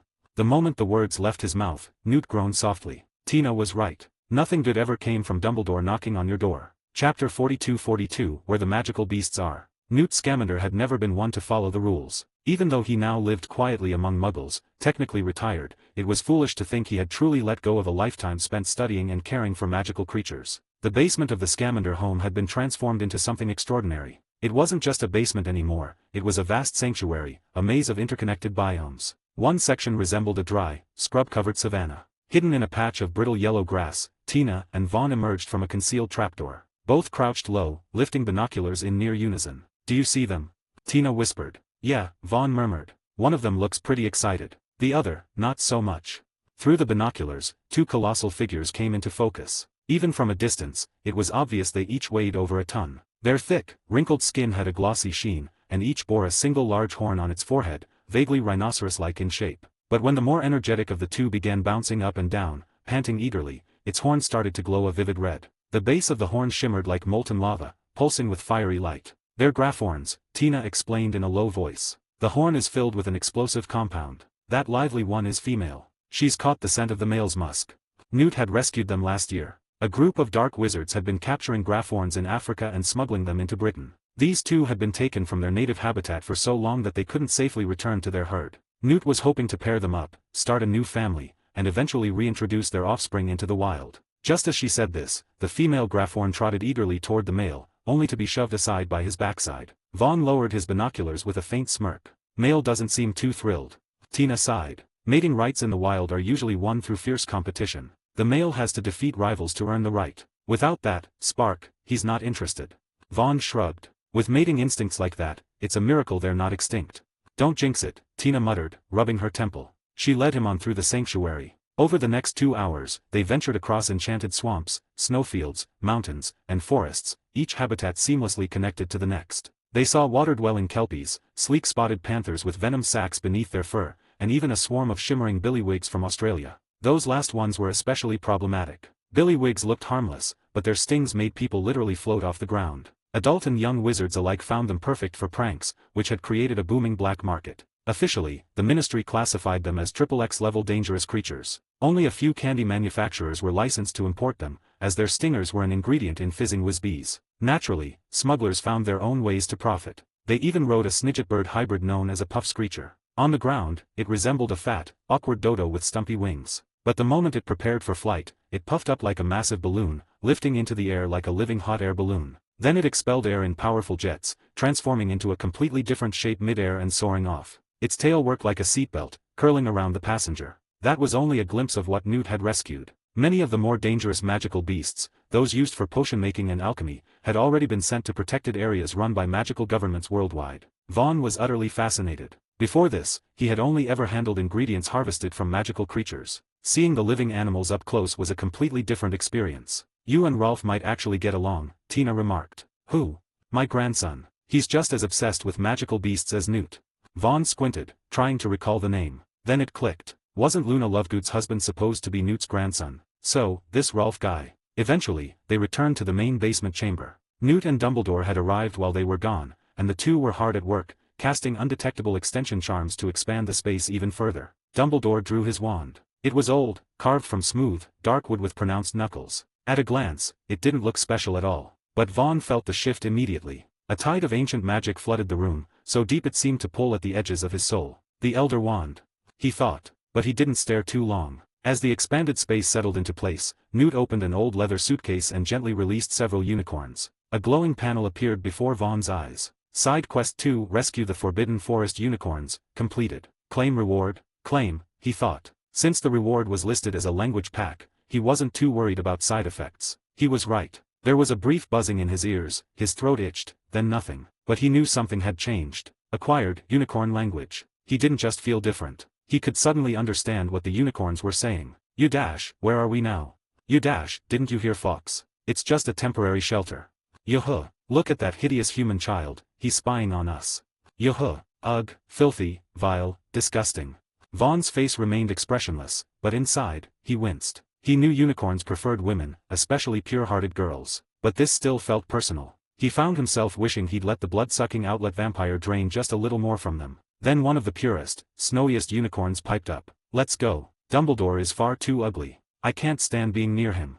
"Agreed," came a chorus of voices. Vaughn exhaled slowly. Suddenly, the insults didn't sting as much. Later that night, after everything had been sorted, Tina made a simple supper. Classic American comfort food. It was, frankly, a mess, but still miles ahead of whatever counted as cuisine in Britain. As usual, Dumbledore wasn't part of the meal. He didn't mind. Cheerfully humming, he popped a sherbet lemon into his mouth instead. By midnight, it was time to say goodbye. They stepped outside the cottage. Fawkes appeared in a burst of flame to take Vaughn and Dumbledore back to Hogwarts. Multiple long-distance apparitions had clearly worn the phoenix out. Several of his feathers had fallen off. Vaughn scooped one up and slipped it into his pocket. Dumbledore gave him a knowing smile but said nothing, until they were just about to part ways. "Vaughn," he asked casually, "what do you think of Newt?" Vaughn raised an eyebrow. "Like you said, Albus. He's a good man." Dumbledore nodded slowly. "He likes you. He hopes you'll visit more often." Vaughn thought back to Newt's shy, gentle demeanor. Then he considered his own rather direct personality. He squinted suspiciously at Dumbledore. What was this old schemer planning now? Chapter 43-43 A Curious Transition. Vaughn didn't give Dumbledore a clear answer. He neither agreed nor refused. He couldn't help but suspect the old man was trying to nudge him in a particular direction. Dumbledore's reputation in that regard wasn't exactly reassuring. Still, Vaughn didn't want to pass up the chance to meet Newt Scamander. A seasoned magizoologist could open up whole new horizons for someone like him. In his own way, Vaughn considered himself something of a magizoologist too, just more on the materials side. He knew the properties of demiguise fur, erumpent fluid and horn, dragon's blood, the pouch of a niffler, all by heart. The only problem was, he'd never seen these creatures alive. As his research into magical essence extraction progressed, he often found himself wondering what those materials looked like before they were harvested. How exactly did these magical properties emerge from the creatures themselves? That line of thinking led him to a tantalizing, slightly horrifying question. How did the first wizard come into being? Could magical creatures be the true origin of magic? If he could dissect one, examine its magical core, its biology, would he find a glimpse of the truth? The thought alone was enough to make his fingers itch with curiosity. Back in the Slytherin common room, Vaughn eagerly scribbled down everything he'd learned and imagined that day into his journal. The scent of knowledge and the thrill of truth, so intoxicating. Surely someone like Mr. Scamander would support his work. Far away in Dorset, Newt Scamander was currently preparing a fruit platter for a herd of unicorns in his basement when he sneezed loudly. "Odd, am I catching a cold?" he murmured, rubbing his nose. Tina, nearby and not particularly sympathetic, muttered, "Maybe it's Dumbledore gossiping about you again." Whether Newt caught a cold or not, no one could say for certain. But the very next morning, Hogwarts was hit with a full-blown wave of magical influenza. The second floor was packed with sniffling, red-nosed students lined up in droves. Madame Pomfrey, ever the veteran of such epidemics, had anticipated this and brewed a massive cauldron of revitalizing draught. Highly effective against the flu, but like many potions, the side effects were memorable. It made steam shoot out of your ears. The moment Vaughn stepped into the Great Hall, he was greeted by a truly surreal scene. Hundreds of little heads were whistling like kettles, clouds of steam pouring from their ears and drifting lazily over the 4 house tables. Fred and George were having the time of their lives, weaving through the smoky crowd, using their wands to shape the steam into dancing animals, faces, even miniature explosions. Even the staff table wasn't spared. Professor Flitwick's long, goblin-like ears whistled like a pair of broken flutes. "How delightful, Phileas." Dumbledore beamed, raising his own cup of potion. He took a dramatic sip, then covered his mouth and attempted a high-pitched imitation. Unfortunately, Severus Snape was seated between them. Thick smoke completely enveloped his face, leaving only 2 glowering black eyes visible beneath the cloud. They were locked onto Dumbledore with a look that could freeze lava. As Vaughn approached the Gryffindor table, he spotted Harry and Ron chuckling while casting nervous glances toward the staff. "Look at him," Ron whispered, nodding at Snape. "He's one step away from strangling Dumbledore. Shame the flu skipped over that bat."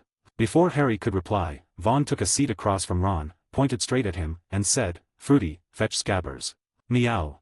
Fruity, the playful cat who'd gone far too long without a toy, pounced onto the table and launched herself at Ron, whose face turned a shade paler than milk. "No, not Scabbers. You stinky cat, help." Ron toppled over backward, arms flailing as he tried to protect his pocket from the so-called kitten. Harry, watching the chaos unfold, suddenly felt very grateful he'd taken a sip of pumpkin juice instead of saying anything mean about Snape. Hermione, meanwhile, had clearly caught the flu herself. Steam curled from her ears like a pair of delicate chimneys, swirling through her tangled curls and giving her head the appearance of a particularly active teapot. She walked up clutching a tome thicker than her forearm and plopped it down beside Vaughn. "Can I ask you something about transfiguration?"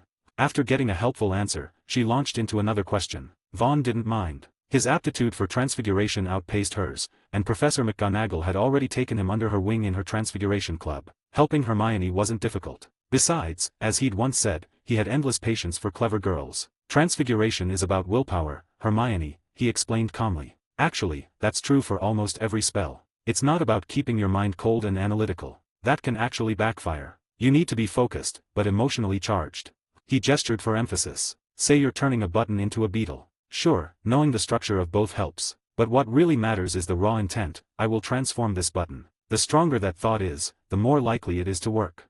In Vaughn's view, magic in this world was irrational. It worked less like a scientific formula and more like sheer force of belief. It reminded him of something he'd read about in fantasy novels: power words, perhaps, or the magic of intent. Magic wasn't mechanical. It was emotional. That's why wizards were often a bit dramatic. Even the most unhinged dark wizard could hurl deadly spells with pinpoint precision, so long as their emotions weren't blocked. Vaughn was convinced, however, that there had to be a logic beneath it all. Even chaos had its own hidden order. It just needed someone to dig deep enough to find it. That belief had led him, years ago, to chart out a second area of study alongside potioneering: the true nature and principles of magic. Of course, Hermione had no idea her classmate harbored such grand ambitions. She was too busy stressing over grades. Clutching her book, she looked at him hopefully. "Exams are coming up, and I still have so many weak spots. Vaughn, would you mind if we studied together more often?"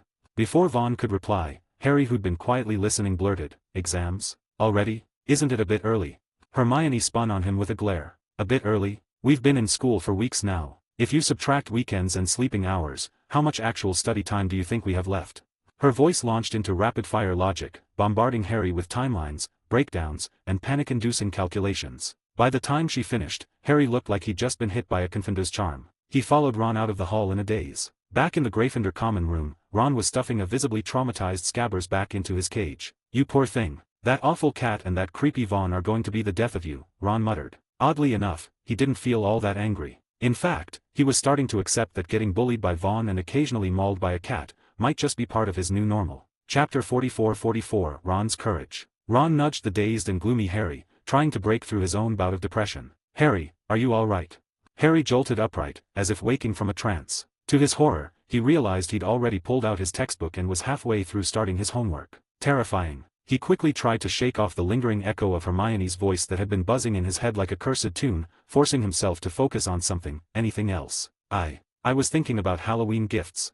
The moment the words left his mouth, Harry froze in shock. Halloween? Already? How was it nearly October's end? Had time really flown by that fast? At this rate, the whole year was practically over. That dreadful sense of urgency Hermione had drilled into his skull was suffocating. Just thinking about it made him feel like curling into a ball and giving up on life. Ron, who had also been trying to claw his way out of the same pit of misery, let out a defeated whimper. Because he too had just remembered something critical: Halloween meant gifts. And gifts meant money, which he didn't have. Now that was true despair. Over the next few days, Harry had a series of disturbing dreams. In them, time rushed past him like a river, sweeping away the days until he found himself old, wrinkled, and half dead before he'd even had enough fun in life. Absolutely unacceptable. So he went on a mini rampage of fun. For several days, he played non-stop, gorging on every ounce of mischief he could find, trying desperately to erase Hermione's dreadful words from his brain. Then, just when his spirits had finally started to lift, Oliver would deliver the worst possible news. The first Quidditch match of the season was set for right after Halloween. And their opponents? Slytherin. Harry's heart immediately plummeted. To make matters worse, both of his best friends were acting off. Hermione, of course, was a lost cause. Her time anxiety had long since gone terminal. But even Ron had become weird lately. He spent hours daydreaming, muttering to himself, and had taken up the habit of sighing dramatically in bathroom stalls. Oddly enough, his condition seemed to peak every morning. Harry had caught him several times staring at Vaughn's back with a bizarre look in his eyes. A strange mix of hesitation and determination. He'd asked Ron about it more than once. Each time, Ron dodged the question like a professional liar, mumbling something vague before bolting. Naturally, Vaughn had noticed something was up, but he wasn't in the mood to deal with it. Ever since Dumbledore's questions a few days ago, Vaughn had put his supposed interest in magical creatures on pause. He had bigger fish to fry, namely, potion research. So, he buried himself in Snape's office, wading through the professor's extensive ingredient stores like a child in a candy shop. The previous month, the system had rewarded him with 5 reputation points, which he immediately poured into upgrading the Scarpin revealing spell.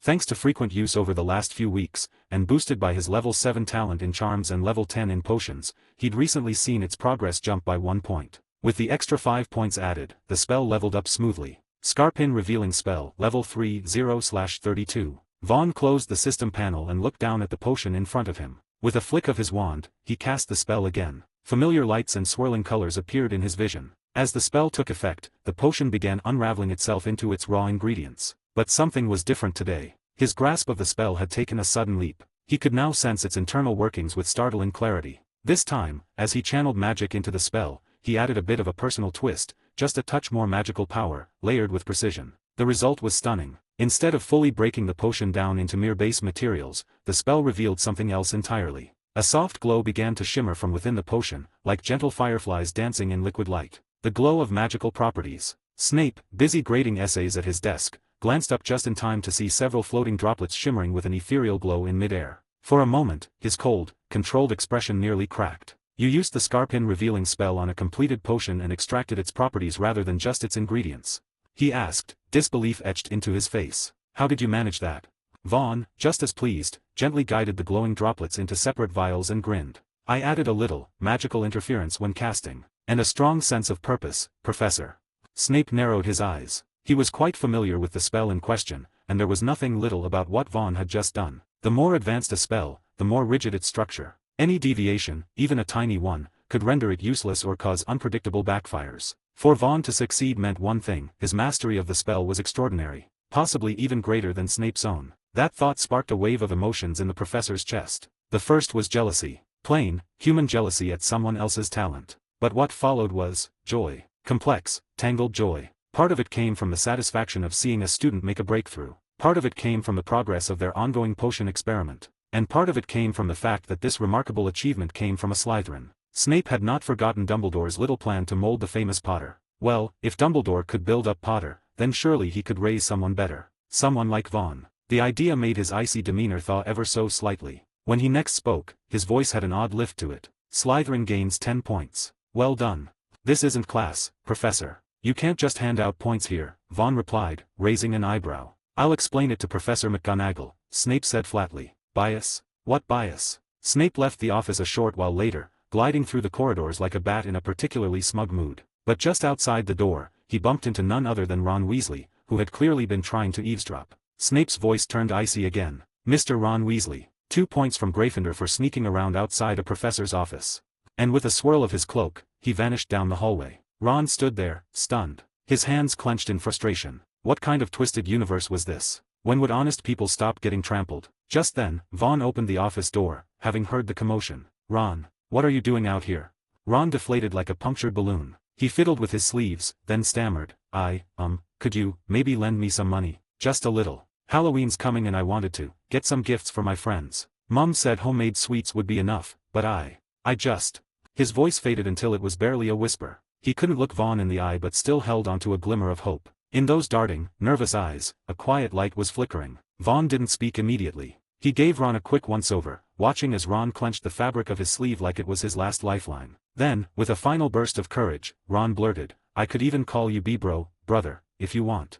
Vaughn suddenly laughed. He hadn't expected that. This stubborn, hot-tempered, mouthy redhead, actually lowering his pride like this. So abrupt. So brave. Not everyone had the guts to swallow their pride and ask a longtime rival for help, just to give their friends a proper Halloween gift. Vaughn had planned to tease him, but in that moment, he simply lost the will to. How much do you need? He asked. Ron's eyes lit up. Suspiciously, he replied, 10 sickles. Vaughn pulled the coins from his satchel and dropped them into Ron's hand. The moment the silver touched his palm, Ron looked as if he'd fallen into a dream. You don't want anything in return? He asked, completely bewildered. You're just lending it, like that. Vaughn stared at him. Then, slowly, a grin curled across his lips. Well, now that you mention it, there is one little favor I could use. The moment Ron saw that familiar expression, he immediately wanted to slap himself. Chapter 45 The Halloween Eve Incident. The final days of October brought with them a strange undercurrent of excitement at Hogwarts. On the surface, everything seemed normal, but in truth, every young witch and wizard was brimming with barely contained anticipation. During History of Magic, the first years had taken to bombarding Professor Binns with questions about ghosts and ghouls. This utterly derailed whatever lesson plan he might have had, though no one was sure he ever actually followed one to begin with. The ghostly professor, usually so detached, finally lost his temper and barked at Seamus Finnegan, who had his hand stretched high in the air. Enough with the foolish ghost stories. I won't answer another question about them. Put your hand down, Sean Pannick. 5 points from Hufflepuff. Seamus blinked in confusion. But, sir, I'm not Sean Pannick, and I'm not even in Huffle. Before he could finish, Harry and Ron dove in, clamping a hand over his mouth and dragging him back into his seat. Apart from History of Magic and Potions, where nobody dared risk Snape's wrath, most professors welcomed the seasonal mood. Even the stern Professor McGonagall conjured up a small crowd of dancing skeletons from her desk, much to the delight of her class. Professor Flitwick, beaming with glee, shared a wild tale from his youth about spending one Halloween with a vampire and a werewolf in a haunted tavern somewhere in Eastern Europe. As the days ticked down to the end of the month, Hogwarts was swept into a festive atmosphere. The castle buzzed with excitement, despite the worsening weather outside. Snow had begun to dust the surrounding mountains, the sky stayed grey all day long, and each morning the frost clung thicker to the ground. Hagrid could be seen trudging through the grounds in his enormous moleskin coat, bundled in rabbit fur gloves and hat, waving a battered broom as he scraped frost from the stone walkways like some oversized, fuzzy creature plodding through a winter dream. October 31st was no exception. Vaughn, arms full of books, passed by the courtyard and gave Hagrid a cheerful wave before heading into the great hall. There, he found the usual braziers and torches replaced with dozens of floating jack-o'-lanterns. Ribbons hung down from the enchanted ceiling like banners in the wind, and students clustered in groups, excitedly discussing the decorations and speculating on this year's Halloween events. Fred and George boasted that last year, Dumbledore had brought in a ghost band that played such slow, haunting music that half the great hall had dozed off before dessert. Percy, always eager to flaunt his prefect status, informed anyone who would listen that he hadn't been notified of any events this year. So, clearly, there's nothing planned, he sniffed. Speaking of Percy, he had gone suspiciously quiet ever since Vaughn was sorted into Slytherin. For weeks, the older brother seemed to avoid his younger sibling entirely. That changed only when Percy realized his younger brother had somehow become popular across multiple houses. "My dear brother," he said, in a syrupy tone, "I've just been so busy lately. Slytherin's been treating you well, I hope." Vaughn gave him a long, expressionless stare. Later, Harry was whispering to the usual group of friends. "There won't be any big event. Dumbledore's hiding a secret. No way he'll let outsiders into the school." Hermione looked at him with mild surprise. "I thought you'd be disappointed it wasn't going to be a big party." Harry slouched in his seat. "My life is noisy enough as it is." As the Quidditch season loomed closer, Oliver Wood had grown increasingly unhinged. If not for the team threatening mutiny, he would have tried to schedule training even on Halloween. Not that Harry was getting off that easy. "Ron, come with me to practice this afternoon, yeah. Just, be there for moral support," he added hopefully. But when he turned to look, Ron didn't respond. The boy sat stiffly, staring into the distance with wide, glassy eyes. A single tear rolled down his cheek. He looked like someone staring death in the face. "Ron, what's wrong?" Ron clutched Harry's hand with trembling fingers. "Harry, take care of yourself, will you? Make lots of money someday. If you eat something tasty, drink something nice, see something cool, remember me."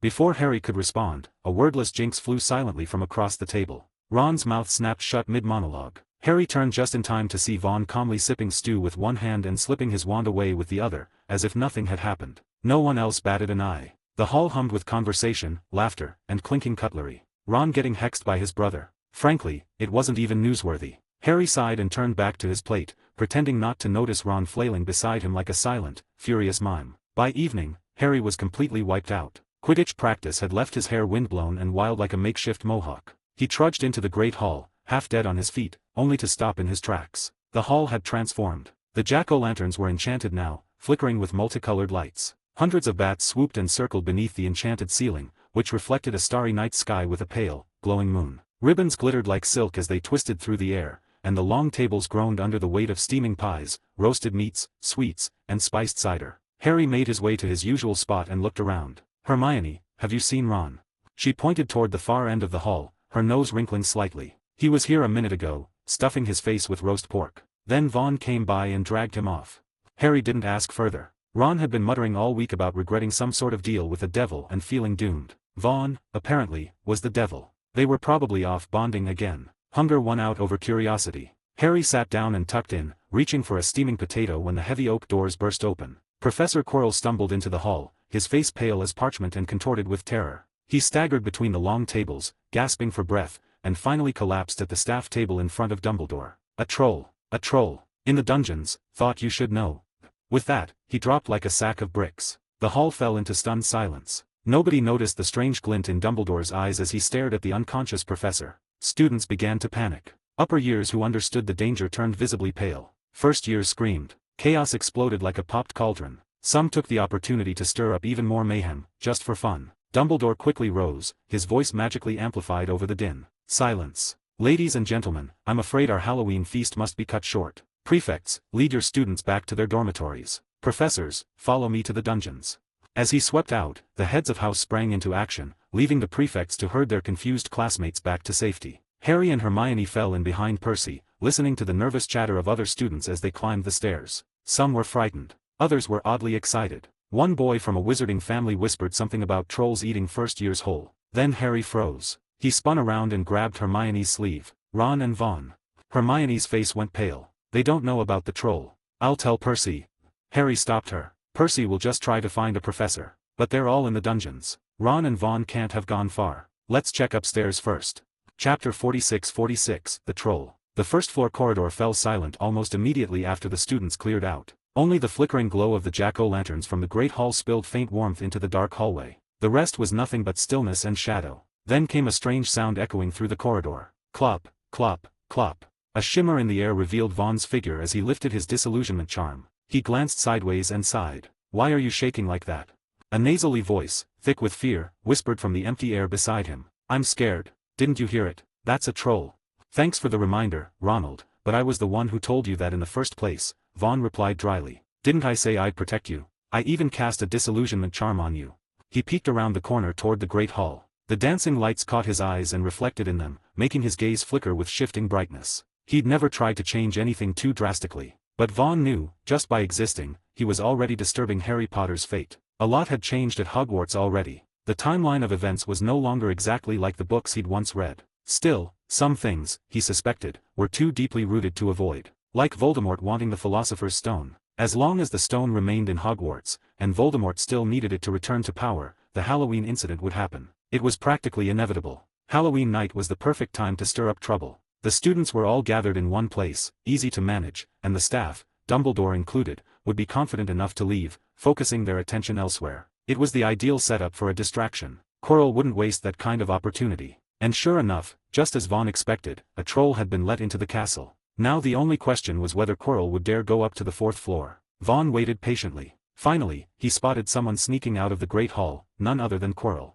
That ridiculous turban made him easy to identify. The defense professor scanned his surroundings, clearly checking that the coast was clear. Then he hurried off toward the upper floors. Vaughn exhaled slowly. Part of him wanted to see if he could intercept the Philosopher's Stone. The other part just wanted to get a better sense of the situation. Voldemort hadn't gotten his hands on unicorn blood yet, which meant Socket Man might not be in top form. Time to find out. Just as he turned to speak to Ron, the boy whimpered beside him. How are you going to protect me from that thing?" Vaughn followed Ron's terrified gaze. Rounding the corner at the far end of the hall was a massive creature, at least 12 feet tall, with leathery gray skin like weathered stone. It carried a gigantic wooden club that looked more like a tree trunk than a weapon. It lumbered forward, all bulging muscle and knotted limbs, like a walking mountain. Its tiny head sat absurdly on top of its broad shoulders, but the size alone gave it a presence that made your gut twist. "Mum, I think I'm going to die." Ron could have cried. Deep down, he knew this was bound to happen the moment Vaughn gave him that smile. He should have trusted his instincts and run. His only comfort now was that he'd already told Harry his last wishes over lunch. "Luck's not on our side today," Vaughn muttered. The sound of Ron's chattering teeth was now loud enough to draw the troll's attention. Vaughn sighed again. "Honestly, Ronald, maybe don't call me brother anymore." He slowly pulled out his wand. The troll had spotted them. It let out a snorting grunt and picked up speed, eager for a fight. Its steps thundered like drumbeats. In seconds, it was practically on top of them. The club rose into the air. Ron nearly screamed. But then he saw Vaughn step forward, calm and unflinching. Reducto. Crack. The club exploded in midair with a thunderous bang, splinters flying in every direction. Vaughn's wand was already moving again. Diffindo. Diffindo. Two sharp, slicing spells shot through the gloom, striking the troll's torso and tearing jagged rents in its rough hide. Dust and bits of flesh flew through the air. The force rattled the wall sconces and made the candles flicker wildly. The troll finally realized it was in pain. It opened its mouth to scream. Too late. Confringo. A burst of raw, unseen magic surged from Vaughn's wand. The air snapped cold. Then, with a horrible wet pop, the troll's jaw burst open. Its tongue and teeth shredded like wet paper. Before it could stumble back, Vaughn fired again. Confringo. This time, the troll's upper jaw shattered completely. Its head snapped upward, then rocketed off its neck, trailing a mist of dark blood. Thump. The troll's severed head bounced once, then rolled to a stop. Its beady eyes blinked in confusion for a moment. Then the light faded from them. Gulp. Ron swallowed hard. Then instinctively clamped his legs together. So many emotions in so few seconds. His brain had temporarily stopped functioning. For Vaughn, killing a troll wasn't a big deal. They were tough, yes, with thick skin that resisted magic. But otherwise, trolls were dumb and slow. If he hadn't wanted to finish it quickly and quietly, there were plenty of other ways he could have toyed with it. He flicked his wand to cancel Ron's disillusionment charm. The moment the magic lifted, Ron collapsed to the floor like a rag doll. Vaughn glanced at him. "So, did you wet yourself?" Ron's pride kicked in just in time. Face red, he scrambled to sit up and puffed out his chest. "And no, of course not." Vaughn didn't bother arguing. He plucked a single hair from his head, whispered an incantation, and watched the strand ignite with a pale flame. When it finished burning, he pressed the ashes to Ron's neck. This charm lasts about an hour. Go guard the basement entrance. If any professors come out, say my name in a whisper. I'll know. Ron's chest deflated instantly. Wait, where are you going? Vaughn ignored the question. Instead, he reached over and yanked out one of Ron's hairs. Ow, what was that for? He repeated the incantation and pressed the second spell to his own throat. If no one shows up and you hear me whisper your name, go straight to Dumbledore. Got it. Ron knew better than to argue. Vaughn never gave orders twice. He nodded miserably. With everything arranged, Vaughn reached into his pocket. He could still feel the smooth, cold weight resting there, the real reason he was bold enough to follow Quirrell. He wasn't just curious. He had a secret weapon, and it was time to put it to the test. Chapter 47:47 The Man in the Black Cloak. Vaughn cast the disillusionment charm on himself again. The familiar system panel flickered briefly into view before vanishing. That moment was enough for him to catch the change. Disillusionment charm proficiency increased. Disillusionment charm, LV1, 1/4. 2 months into his first year at Hogwarts, Vaughn had never once slacked on his spell practice. Well, mostly. His main focus had always been on potions. But even so, he'd drilled a small handful of spells until they stuck. The foundational shield charm had reached LV4, 0/16, Expelliarmus had crept up to LV3, 2/8, and a month ago, Snape, grudgingly, had introduced him to a few more advanced spells. Among them were the Shattering Charm, the Disillusionment Charm, and Snape's own invention, Sectum Sempra. About a week back, all three had finally hit LV1, which meant Vaughn could use them without stumbling or setting his robes on fire. That counted as a win. Since then, he'd dialed back on grinding. Pushing proficiency any further would take ridiculous amounts of time and effort, especially with Sectum Sempra. That spell was absurdly complex, clearly infused with knowledge Snape hadn't learned from any regular textbook. Vaughn suspected there had been some particularly dark family secrets involved. Compared to that, the Disillusionment Charm was practically light reading. It was a standard concealment spell, and with Vaughn's talent for charms, he could pick it up faster than most. Feeling the subtle shift in the magic as it flowed over him like cool water, Vaughn moved with soft, deliberate steps, slipping through the staircases and corridors of the castle. At this hour, Hogwarts was quiet and eerie. Every footstep echoed too loudly, amplified by the maze of stone passageways. He tapped his wand gently to his ear, enhancing his hearing with a charm he dug up in the depths of the library. That was one of the funnier discoveries he'd made. Tucked inside a crumbling old book, sandwiched between forgotten herbology notes and outdated dueling stances, he'd found a scroll labeled 10 Spells for Cheating on Exams. The parchment had included little prankish gems like the Whispering Charm, which he'd used on Ron once, and the one he was using now, the Eavesdropper's Charm. Just below the title, someone had scrawled in curly handwriting, "Thanks to Mr. McLaggen for compiling these. I'll be sure to ask Professor McGonagall to include them on the anti-cheating list. Yours sincerely, Transfiguration Professor, Albus Dumbledore." Poor Mr. McLaggen. Vaughn offered a moment of silence for the overconfident student who'd tried to outwit Hogwarts staff. Then he leaned into the spell, ears twitching for sound. Footsteps. Sharp. Fast. Moving upstairs, 3rd floor, then 4th. Vaughn quickened his pace, rounding the corner up to the 3rd floor, but came to a sudden halt. Voices. Not footsteps this time, just whispers. Nervous, shivering whispers coming from one of the classrooms upstairs. They barely brushed the edge of hearing, nearly drowned out by Quirrell's fading footsteps. "Harry, what's wrong?" "It hurts, my head." Harry and Hermione. Rewind 5 minutes earlier. They had slipped away from the others, intent on warning Vaughn and Ron about the troll, completely unaware of where the boys had gone. They'd successfully ditched Percy without being spotted and were now wandering the castle, slightly lost and growing more anxious by the minute. After circling aimlessly between the 2nd and 3rd floors, Hermione crouched at the 4th floor stairwell and whispered, "We should tell Percy. Let him get the professors. This is ridiculous." Harry hesitated. He knew she was right. Logically, it made sense. But something in his mind kept pushing, relentless and irrational. Go up. Go to the 4th floor. The thought wasn't his own. Not really. It came from somewhere deeper, like a whisper in the back of his brain. He felt excited, hopeful, like he was on the brink of something important. "I just want to check one more floor," he insisted. "If we don't find anything, we go straight back." Hermione looked annoyed but relented. "Fine, 1 floor. But that's it."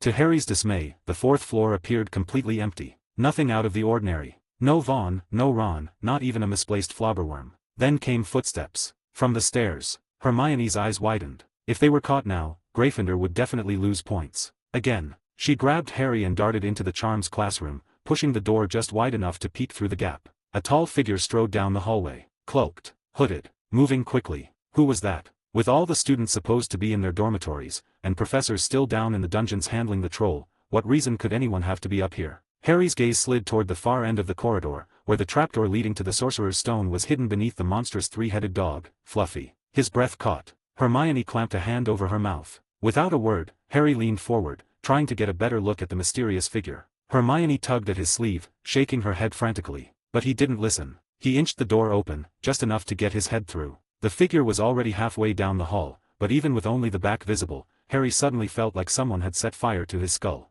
His scar erupted in pain. He dropped like a puppet with its strings cut. Everything blurred and twisted. Through the haze, he could hear Hermione panicking beside him. Harry, what's wrong? It hurts, my head, it's burning. He curled into himself, teeth clenched, trying to ride out the wave of agony. Hermione tried dragging him out of sight, but it was too late. The black-robed figure had stopped. Through the tears clouding his vision, Harry saw light distort around the man like the beginning of a nightmare. A swirling, warping halo of shadow and torchlight danced across the corridor. Hiss. A low, guttural sound broke the silence. Hiss. It scraped against his ears like fingernails on glass, a voice that wasn't entirely human. The figure began to turn. Then, just as the pain vanished and the twisting shadows receded, a shout cracked the air like lightning. Expelliarmus. A burst of red light shot through the corridor, searing across the space between the classroom and the cloaked man. Vaughn stepped into view, wand aimed, eyes locked onto the figure. The man reacted fast, spinning his wand in a defensive arc. Protego. A shimmering shield flared to life just in time, but the red beam hit hard. The barrier shuddered, flickered, and nearly buckled. The force behind Vaughn's spell had clearly caught him off guard. He staggered back a step, cloak whipping in the rush of displaced air. Chapter 48 The Phoenix. In the next instant, Vaughn cast another Expelliarmus. The Dark Wizard's shield charm shattered on impact, though the brief delay had already allowed him to ready a counterattack. A burst of red light shot from his wand. But to his surprise, the curse fizzled out inches before reaching Vaughn, dispersing into harmless sparks. A far more advanced shield charm shimmered in the air, protecting Vaughn with flawless precision. Expelliarmus. Expelliarmus. Under the defense of a 4th-level shield charm, Vaughn unleashed a relentless volley of spells. Red bolts of light cut through the dim corridor, forcing the cloaked figure into a frantic retreat. No one could see the panic flooding the man's heart. Not just because of Vaughn's precise spellcasting, but the sheer power behind it. He wielded magic like an adult wizard, with no sign of strain. Driven back by the flurry of spells, the Dark Wizard let out a high-pitched, twisted scream. "Forgive me, Master. Help me." As the final syllable left his lips, the corridor filled once more with a low, rasping hiss, like some ancient serpent stirring from slumber. A different kind of magic stirred within the cloaked man. Dark and terrible, it pulsed outward like a ripple in water. The torches lining the walls flickered and turned a ghostly white, as though the color was draining from the world itself. The man shrieked in agony. It wasn't pain from Vaughn's attacks. Something was taking hold of him, manipulating him. Harry screamed as well, clutching his scar. The pain was worse this time, blinding and overwhelming. Through the haze, he saw a warped figure raise a wand. Vaughn's face hardened. Voldemort. He wouldn't have confronted him so soon if it weren't for Harry and Hermione. It wasn't fear holding him back, just pure caution. He had never feared anyone. A flurry of thoughts raced through Vaughn's mind as he faced the now terrifying enemy. Channeling every cruel thought he could summon, he pointed his wand and shouted, "Sectum Sempra." There was no light, no crackling sound, just a ripple in the air as the sinister curse slipped forward. In Harry's blurred vision, everything moved in slow motion. He saw the unfamiliar spell slice through the man's shield charm and stab into his shoulder like a blade. The cloaked man screamed, rage and pain mingling. His wand tip flashed with a sickly green glow. Avada. But Vaughn was already moving. In one smooth motion, he pulled a fiery red feather from his pocket and hurled it into the air. His wand flicked. Kedavra. The green curse surged forward just as Vaughn's fire ignited the feather. Light and flame clashed in midair. At that very moment, Fawkes the Phoenix sensed the call. He apparat straight into the corridor, wings flaring, and the first thing he saw was a wall of sickly green light barreling straight at him. There are bad days, and then there's this, Fawkes thought. Recognizing the curse instantly, Fawkes barely had time to squawk in horror before his feathers exploded outward in a poof of smoke and ash. With a pitiful plop, he hit the ground as a bald, pink chick. At the same time, another surge of powerful magic was fast approaching from below. Dumbledore. The cloaked man sensed it too. He let out a snarl of fear and fury, then clutched his shoulder and vanished in a swirl of black smoke. Only then did Vaughn finally breathe again. He had already dragged Harry and Hermione into the charms classroom the moment he lit the phoenix feather. Thank Merlin for being cautious and for sending Ron ahead with a message earlier. And thank Merlin for Fawkes. It was only now Vaughn realized his entire shirt was soaked in sweat. His wand hand was trembling. This was no rampaging troll. This was his first real wizard duel. And his opponent had been none other than the infamous Dark Lord Voldemort. A weakened version, sure, but still. He didn't even spare a thought for Quirrell. That idiot was just a meat puppet. Sitting heavily on the floor, Vaughn took a few shaky breaths, then glanced at Harry, still dazed, and Hermione, pale but wide-eyed and alert. He didn't have the energy to scold them. The professors would do that soon enough. Then he turned toward the corridor. There sat Fawkes, still in his chick form, eyes unfocused, as if wondering what cosmic mistake had led him to this moment. Vaughn crawled over and gently scooped the tiny phoenix into his hands. "Thanks, Fawkes. I knew you'd come," he whispered. Fawkes blinked at him, beak quivering. If he could speak, he might have let loose a tirade that would make a sailor blush. What kind of lunatic used a phoenix feather as a flashbang against the killing curse? Why had he ever answered the summons? Fawkes longed to go back in time, to that fateful day when Vaughn picked up one of his shed feathers, treating it like treasure. Back then, Fawkes had looked down at the boy from his perch, amused. If he could redo that moment, he'd peck the boy senseless on the spot. A swirl of silvery mist rushed in, forming into the tall figure of Albus Dumbledore. He landed lightly and strode over, scanning Vaughn, Harry, and Hermione in rapid succession. Finding them alive, he glanced at the battered corridor and let out a subtle breath. Then he noticed what was in Vaughn's hands. Fawkes, bald as a boiled egg. Dumbledore's lips twitched. "I can hardly believe it. What kind of reckless children sneak out during dinner, run into a troll, then go charging after a missing friend without telling a prefect or a single professor?" Professor McGonagall's voice trembled with fury. The four of them, Vaughn, Ron, Harry, and Hermione, stood in her office, enduring a tirade that had gone on for over 10 minutes. But what truly infuriated McGonagall was their lack of remorse. Vaughn looked around innocently. Ron's face was red from barely suppressed excitement. Harry stared blankly, occasionally glancing at Vaughn and the gathered professors, as if still dreaming. Even Hermione, usually the embodiment of rules and discipline, was visibly distracted. Professor Snape was staring too, his empty black eyes fixed on Vaughn with unreadable intensity. Dumbledore cleared his throat. "Severus, could you and Phileas please take care of the troll? Our dear Vaughn rather spectacularly exploded its head. There's blood all over the place." Professor Flitwick nodded and led the still silent Snape out of the room. Dumbledore turned to McGonagall. "Minerva, please escort Mr. Potter, Mr. Weasley, and Miss Granger to Madame Pomfrey for a checkup. Oh, and also check on poor Professor Quirrell, still collapsed in the Great Hall." McGonagall looked like she wanted to continue yelling, but finally relented. As she turned to call the students, Dumbledore added, "Vaughn, stay."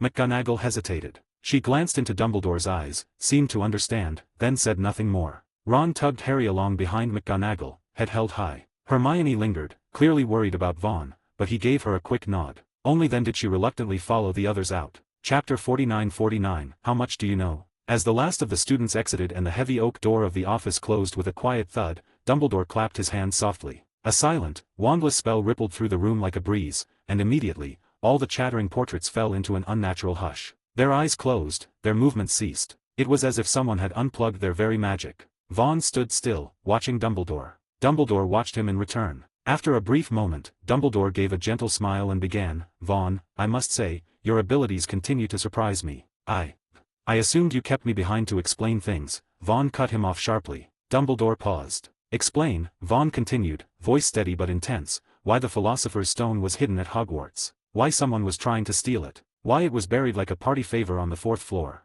And most of all," he stepped closer, his gaze narrowing, "why the defense against the dark arts professor you hired cast the killing curse on a student. Why you cleaned up the evidence. Why you told us not to inform Professor McGonagall. What exactly are you scheming, Albus?"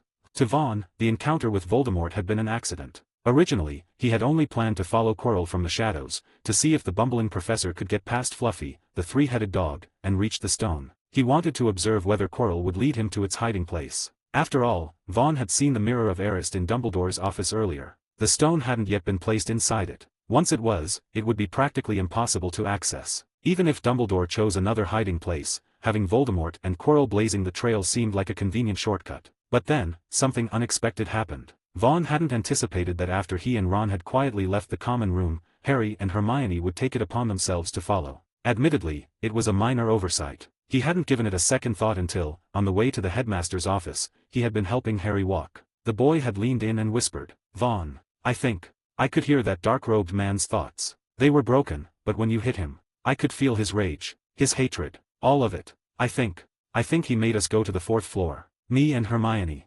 Harry had wanted to ask Vaughn whether he'd been cursed. He hadn't noticed Vaughn's expression twist subtly. The problem wasn't that Harry and Hermione had acted on their own. It was that Harry had picked up on Voldemort's thoughts. This shouldn't have happened. A month ago, Vaughn had tested it himself. There had been no connection between Harry and the Horcrux. In the original timeline, that connection only intensified after Voldemort's resurrection and the destruction of the other Horcruxes. So what changed? Vaughn could only think of one possible answer: destiny. The one force in this world that was real, powerful, and maddeningly unknowable. It was a force he had tried to respect, to avoid, to outmaneuver. But now, Vaughn realized he might not be able to remain on the sidelines much longer. The tides were shifting. So now, staring down Albus Dumbledore, he had chosen to strike first. His barrage of questions made the old man pause, visibly surprised. Dumbledore's eyes, blue and ancient, glinted with sharpness. You saw him. You know who he is. Did Harry see as well?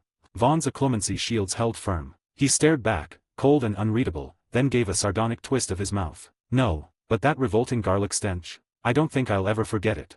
Then, as if only just considering it, he raised an eyebrow. Wait, you mentioned Harry. Are you saying this, all of this, has something to do with him? Dumbledore didn't answer. His attempts at legilimency revealed nothing but anger, suspicion, and a genuine desire for truth. If it had been an adult standing here, he might have used intimidation. If it had been Ron Weasley, he could have played the senile fool. But this was Vaughn. And after several encounters, Dumbledore had learned that this boy was anything but easy to manipulate. After a few seconds of reflection, Dumbledore sighed. It's a long story, Vaughn. I can tell you, but I must ask that you keep it to yourself. You don't have to worry, Vaughn said flatly. I've been keeping secrets for years. Haven't told a soul. Meanwhile, elsewhere in the castle, Severus Snape didn't know how he made it back to his office. His mind was in chaos. Memories clung to him like shadows. The familiar smell of potion ingredients, usually calming, did nothing to soothe him tonight. Images flashed before his eyes. A younger version of himself lying beside a girl with emerald eyes under the summer sky. Willow leaves drifting around them like birds in slow flight. And then, years later, that same girl with those same eyes, lifeless in the rubble of the Potter house. He had cradled her body, sobbing. He had thought that was the end. Albus had always insisted the man who killed her still lived, but Severus had dismissed it as an old man's paranoia. Until today. Today, he had felt it. The magic of his former master. Twisted. Foul. Undeniably real. Boom. Lost in thought, Snape had accidentally dropped the wrong ingredient into his cauldron. The potion erupted in a violent flame, turning what should have been a batch of draft of living death into a worthless sludge. He simply stood there, stunned. Then, a glowing blue phoenix phased silently through the glass window and landed on his shoulder, whispering directly into his ear. As the patroness relayed its message, the fear and sorrow drained from Snape's face, replaced by something sharper. Rage. He stormed through the castle, straight to the headmaster's office. He didn't bother knocking. He flung the door open, voice cold as ice and laced with scorn. Dumbledore. Oh, mighty white wizard. Was ruining one life not enough? Now you've dragged Vaughn into your games. What is it this time? Looking to train a new lapdog for your savior? Or grooming your next double agent? The portraits remained silent, eyes shut. The entire office seemed frozen in time. Dumbledore stood near the pensive, lost in thought. At Snape's words, he slowly turned, a look of tired resignation on his face. Severus, you've known him longer than I have. You know how sharp he is. Snape gave a bitter laugh. So that's your excuse. You just told him everything. Let me guess, you dangled Ron Weasley's friendship in front of him too. Made him help you raise the boy who lived. You haven't changed a bit. Dumbledore's expression shifted again, this time to something unreadable. No, he offered to help me raise Harry. Snape blinked. What nonsense are you babbling now? Dumbledore's voice was quiet. He said it was a trade. Chapter 50-50 Dumbledore's doubts. A deal. Snape's brows knit slightly. Yes, a deal, Dumbledore replied, his eyes fixed on the pensive. The shallow basin held crystal clear water, reflecting the flicker of candlelight in his bright eyes. He offered to help me guide Harry, provide assistance where he can, and oppose Voldemort. Snape flinched, lips twitching. He stopped himself before finishing the name. Sensing the tension behind Snape's silence, Dumbledore murmured softly, yes, just as I told you before, Severus. Tom is not dead. He gestured toward the pensive. Come, watch with me. Vaughn shared his memory of the battle in the fourth-floor corridor. I've already restored the scene, but there may still be traces I missed. Check again tomorrow.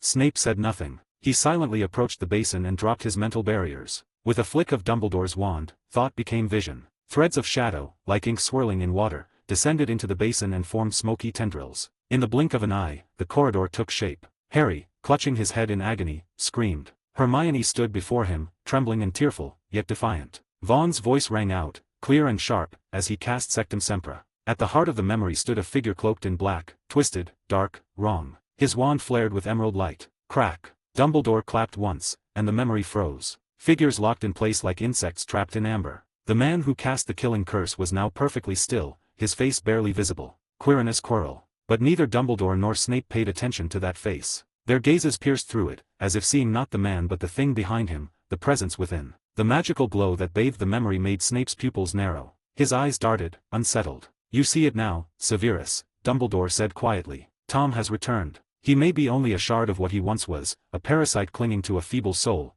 but he is not dead. He's preparing to come back."